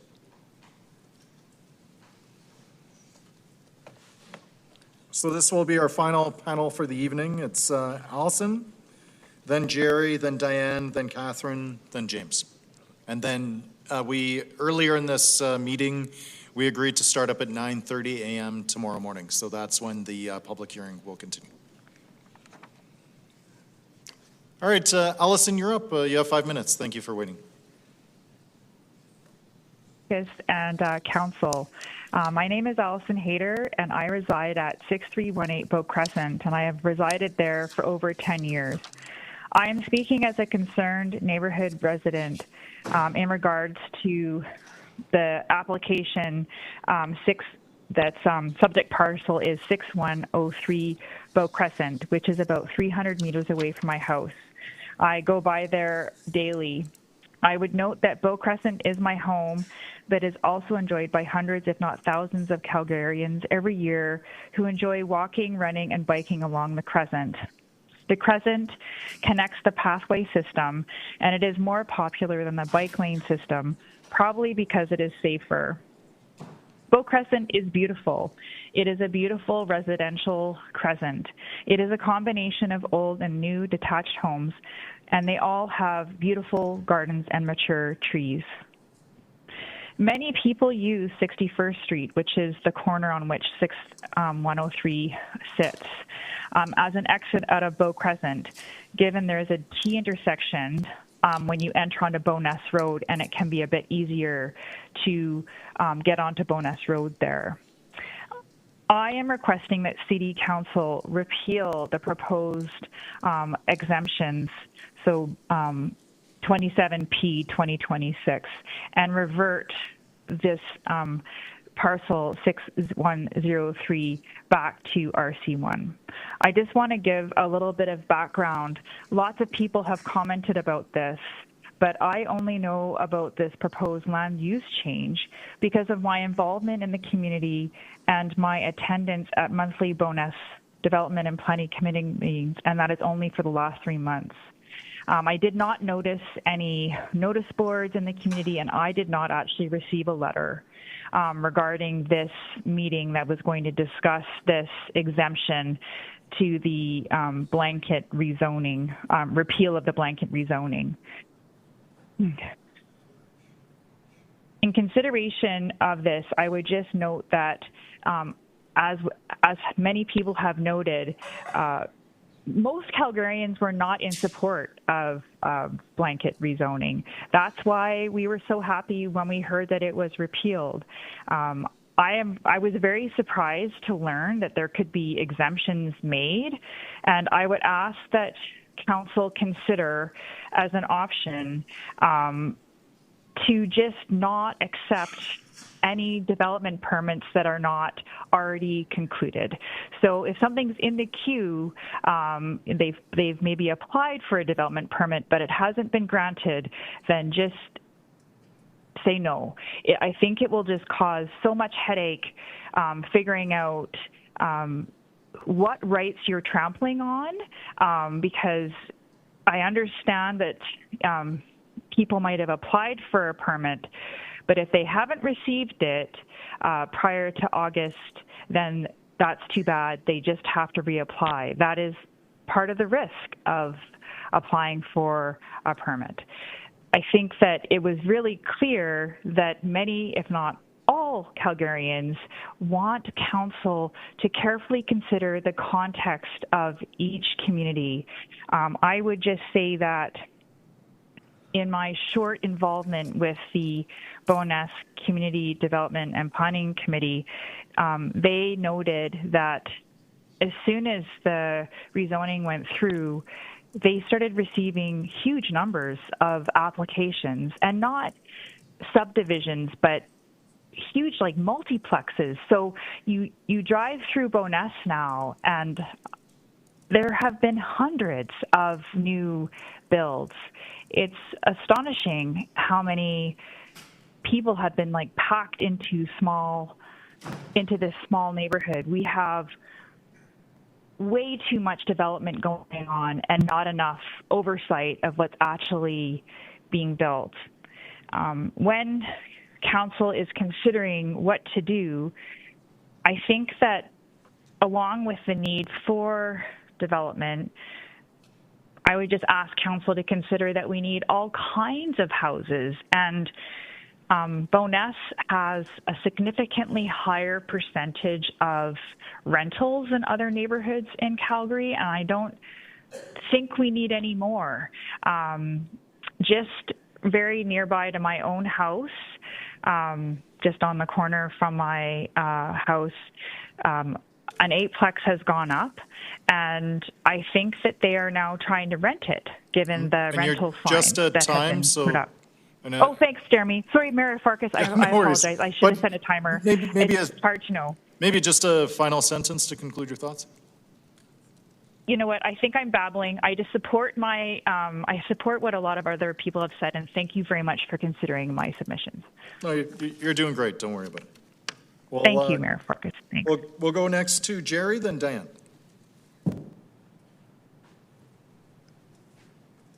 Thank you for the opportunity to speak, and thank you for your attention after a long day. My name is Jerry Cross. I'm not representing a business or a group. I'm opposed to the blanket exemptions. And part of the reason is because of the damage that RCG zoning has already done to my small neighborhood. I've lived in Upper Montgomery since December 1977. There are 2 new developments nearing completion within 25 to 30 meters of my home. They replace 2 single-family homes with 17 or 18 new units.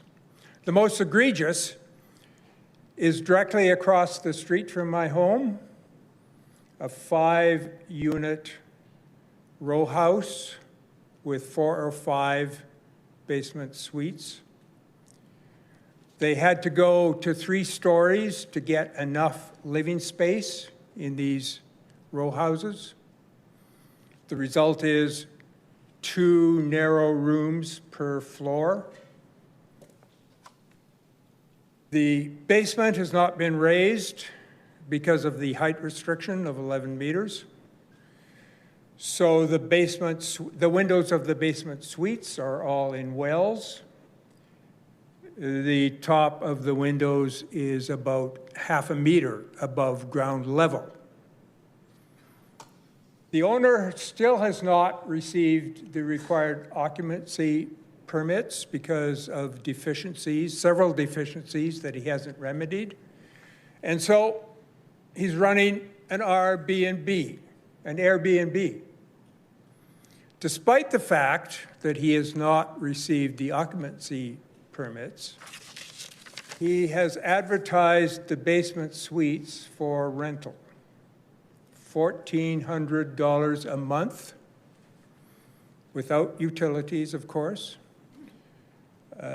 These are about 500 square meters, 500 square feet or less, more like a dungeon than a livable basement suite. Our neighborhood, Upper Montgomery, is a very small neighborhood, about 6 city blocks. According to a submission that one of my neighbors made, there are only 164 houses in our neighborhood. With these 2 developments that I've mentioned, plus 5 more that are in process, there will be 61 new units on 7 properties. If they all proceed, our neighborhood will be irreparably damaged.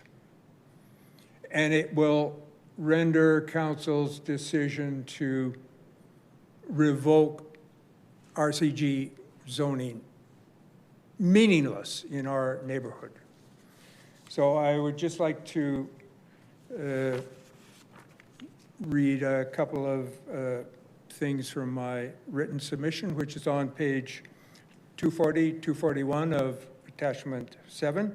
In summary, the impacts that redevelopment projects have on the livability of a neighborhood, parking, traffic, and water and sewer infrastructure are cumulative, and these impacts are not properly considered when each development proposal is evaluated independently. A proper development plan is required for Upper Montgomery before any new developments are approved. We used to have a good ARP, it was discarded. From the beginning, while some densification of inner city neighborhoods is required, it should not be allowed to destroy a neighborhood. I don't believe either of those developments that I mentioned before would have been approved in a neighborhood that had been designed for density greater than R1 because they were designed with a comprehensive plan. There is plenty of high-density developments near us, apartments and just condos. Just a time, sir, if you don't mind, maybe a final sentence to conclude your thoughts. Okay, so my final sentence would be the University District, just across Shaganappi Trail, is expected to be home to between 12,000 and 15,000 people at build-out. Thank you so much. And with not a single detached home. Thank you so much. We'll go now to Diane and then Catherine. Yeah, the seats have a life of their own. Don't let you hit the button before you hit the podium. Anyway. Mayor Farkas, City Council, my name is Diane Tolinar, and I thank you for the opportunity to speak. I ask City Council to vote no to proposed bylaw 27P 2026 and to vote yes to bylaw 28P 2026. I recognize that the item currently before Council is proposed bylaw 27P 2026. For the next 2 agenda items, 7.3.2 and 7.3.3, I ask you to vote yes to amend them to come in effect right away and no to backyard suites since I'm unable to speak to these items. In addition to these bylaw vote requests, I ask City Council to establish bylaws or requirements whereby developers must directly consult with residents, i.e. speak to them in person, so as to discuss and be accountable to their concerns and issues. They should no longer be able to hide behind city admin. Residents must have this right. Why? Because too much of the development process is shaped through discussions between administration and industry, and residents do not have comparable opportunity to be heard, because developers have the ear of city admin and residents do not. Because developers have the privilege to set meetings with city admin to exert their influence, and residents do not. It begs the question, why are these 2 groups so closely aligned? Residents instead have to deal with procedural barriers, late notice of development plans, and response deadlines that leave little time to understand the proposal, consult neighbors, and provide meaningful feedback. This is unjust.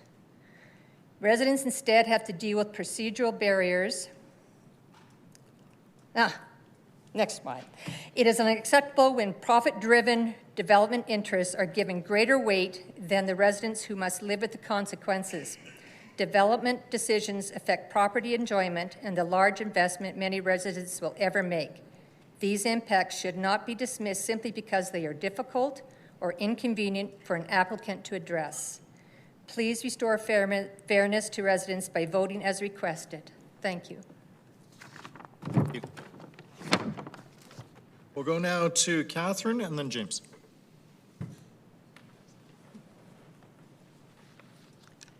Good evening, Mayor and members of Council. Thank you for the opportunity to speak. My name is Catherine Queen, and I live at 4532 Vandergrift Crescent. 2 doors down from us at 4508 Vandergrift Crescent is an application for a fourplex with 4 secondary units. This is a concern to my family and our neighbors.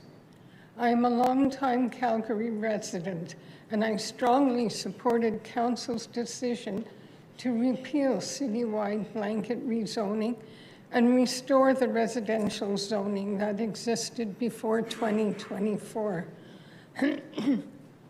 Today, however, I am asking Council to remove one of the proposed exemption criteria. The exemption for properties where a development permit, building permit, or subdivision application was submitted before April 8th, 2026. An application is not an approval. Simply filing paperwork before a deadline should not give a property owner a lasting right to retain RCG, RG, or HGO zoning after Council has decided that neighboring properties should return to their previous zoning. If an application has not been approved, the property should be retreated in the same way as other properties affected by the repeal. This exemption is especially troubling because it can leave neighbors with far less opportunity to influence what is built beside them. Under RCG, a row house can be permitted use. Where a proposal meets the rules without relaxation, neighbors may have no meaningful avenue to appeal the basic use, even though the development may significantly affect their homes and quality of life. I support thoughtful densification. Calgary needs a variety of housing forms and sizes, but new development should be contextually sensitive with appropriate transitions between different building forms.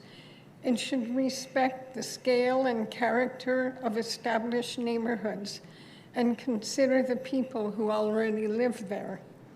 Residents' concerns are practical, not abstract. Large projects large projects built close to property lines can affect privacy, sunlight, and shadowing. Additional units can increase noise, parking pressure, and traffic safety.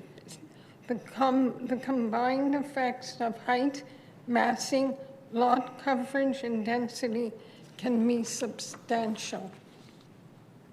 A 4-unit row house, potentially with secondary units, is a very different building form from the bungalows that make up many established Calgary neighborhoods. That does not mean such development should never occur. It means that change should be considered openly in its local context, with a process that gives affected residents a genuine voice. The repeal of blanket rezoning was meant to restore that local consideration, allowing an unapproved application submitted before April 8th to preserve the blanket rezoning designation would undermine that purpose. It would create two classes of neighboring properties based only on whether an application happened to be filed before an arbitrary date. Council can protect legitimate reliance on permits that were actually approved without extending the same protection to applications that were merely submitted. This is a fair and reasonable distinction. I therefore ask Council to amend the proposed parcel redesignation bylaw by removing the exemption for applications submitted before April 8th, and to return those properties to the zoning they held before blanket rezoning. Please uphold the intent of the repeal, restore consistent treatment across affected properties, and preserve meaningful public participation in decisions that reshape our communities. Thank you. Thank you so much for being with us. We'll go to James Hope next.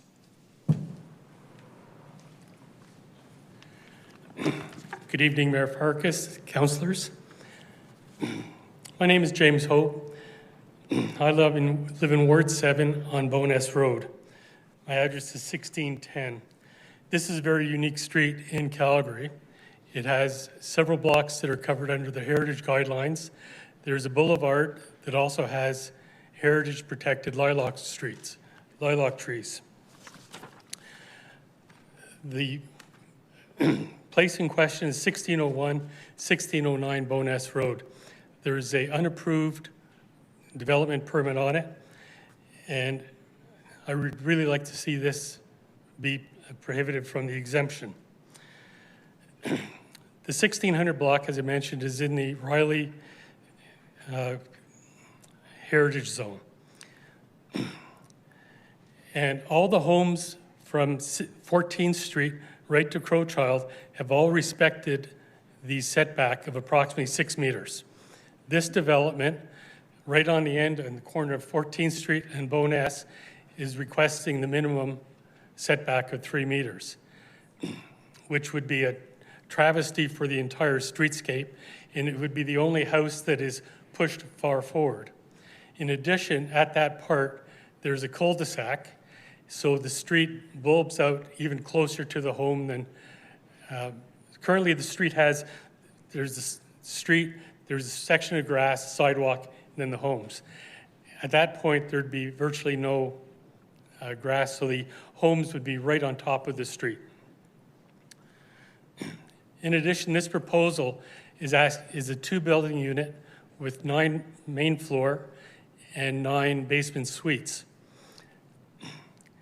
That would be adding roughly 40% of the density on the street, and there's only 50 streets on this length of the block.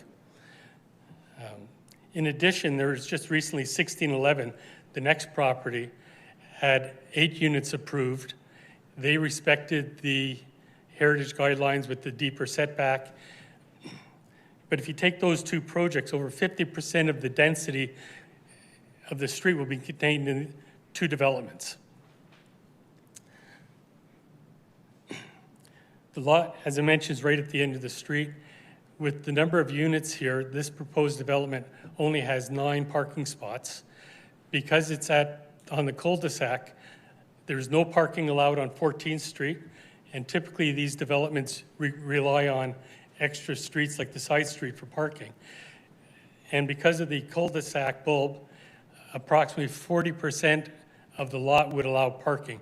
The rest of the parking from these units would have to be absorbed onto the balance of the street. It has very high demand for evening parking. Often you can't find a spot in front of your house. In addition, this part of the street is in the designated flood fringe area. During the flood, we did have water on our street. That lot was fully covered. So I would imagine that any development, they'd be compelled to follow the development permit, part on IP 2007, Part 3, Division 3, to ensure that all the utilities are above the floodplain. Finally, as the city has repealed the citywide zoning, we're in the process, and with the fact that the heritage guidelines, this home was not designated within the heritage guideline. For whatever reason, they stopped just short of those lots. Do not know why, because 1609 was actually built in 1929, which I'd pretty much consider a heritage home in Calgary. I live in a house built in 1912, so it is a bit older. The lack of parking will be a big hindrance for the street, and really, it just doesn't fit well with the community. I thank you for your time. Thank you so much for being here with us. Okay, that concludes this panel. We have about 11 minutes left. I'm going to attempt hearing from one more person. So in the audience, do we have Janet Noble with us? Okay, come on down, Janet.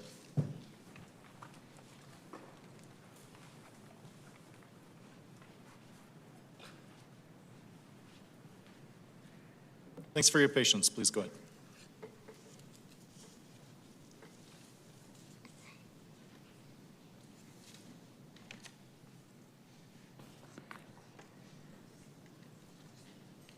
Good evening, Mayor Farkas and members of council. Nice to see you all again. My name is Janet Noble, and I live at 1639 Altadore Avenue, 2 houses over from the subject lot, which is located at its new address of 1406 16th Street Southwest. I also represent 57 of my neighbors, known as the Altadore neighbors. Some of you may remember this property from the blanket rezoning repeal hearing earlier this year. It generated considerable discussion because it has one of the most unusual planning histories of any property affected by blanket rezoning, which has been ongoing now for almost 3 years. Today, I am asking council to deny this exception request and restore the outcome that already existed before blanket rezoning by returning this property to RC2, consistent with council's repeal decision. This is not a typical exception request. Council has already considered increased density on this site and rejected it. The SDAB already considered increased density on this site and rejected it. The history is precisely why this property should not receive an exception today. Why is this property different? This isn't an ordinary RCG lot. Most properties became RCG solely because of blanket rezoning. This property is different. Before blanket rezoning, council had already considered a site-specific application for greater density on the site and voted against it. Then blanket rezoning temporarily changed the zoning, allowing essentially the same proposal to return. The development didn't change. The planning concerns didn't change. Only the zoning changed. After the property became RCG, the developer submitted a new development permit. The city approved it, the community appealed, and the SDAB overturned the approval, denying the permit. Why? Because the board identified significant planning concerns with the proposal, including its compatibility with the surrounding neighborhood, its scale, its massing, the concentration of dwelling units, and the overall neighborhood context.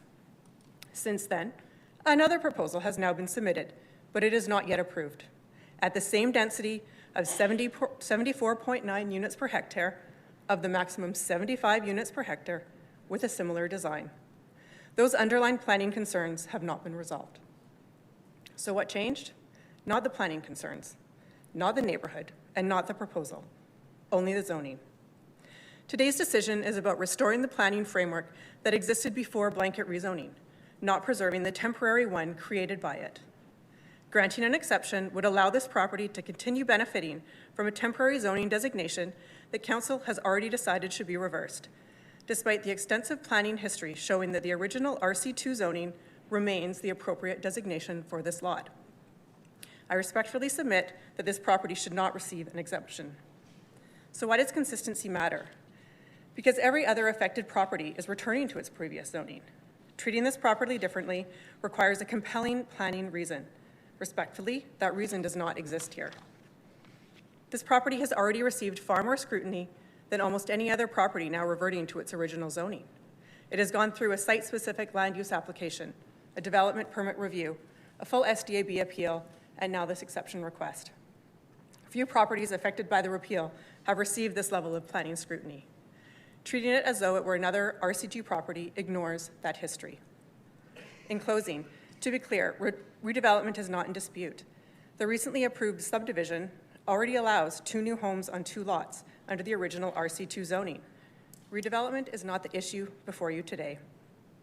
The question before council is whether this property should continue to benefit from a zoning designation that existed only because of the temporary blanket rezoning, a blanket rezoning that council has since decided should be reversed, and because the developer submitted a subdivision request via a loophole to avoid the 6-month reapplication rule found in the city bylaws.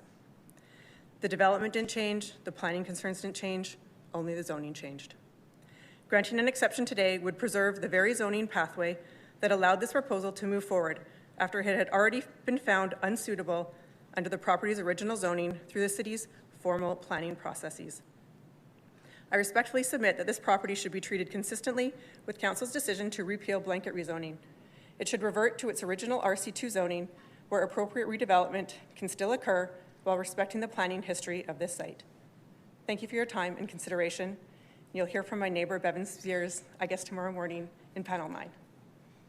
Thank you. Councillor Chabot has a question for you. Ms. Noble. So first question is Ms. Noble, is that correct? Yeah. You said that they circumvented a 6-month timeline. Are you suggesting that the refusal from SDAB was less than 6 months from the time that they reapplied? Yes.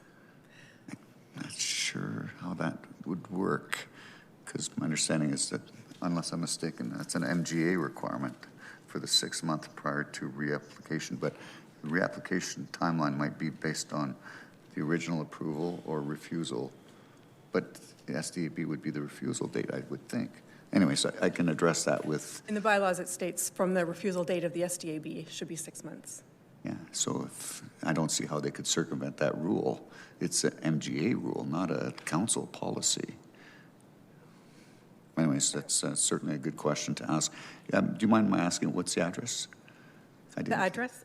Yes. It's probably in my package. I just don't recall it. It's got a new address, 4706 16th Street, Southwest. 4706 16th Street? Southwest. Yeah, the previous address would have been 1643 Altador Avenue, Southwest. 1643 Altador. Sorry. Altador Avenue, Southwest.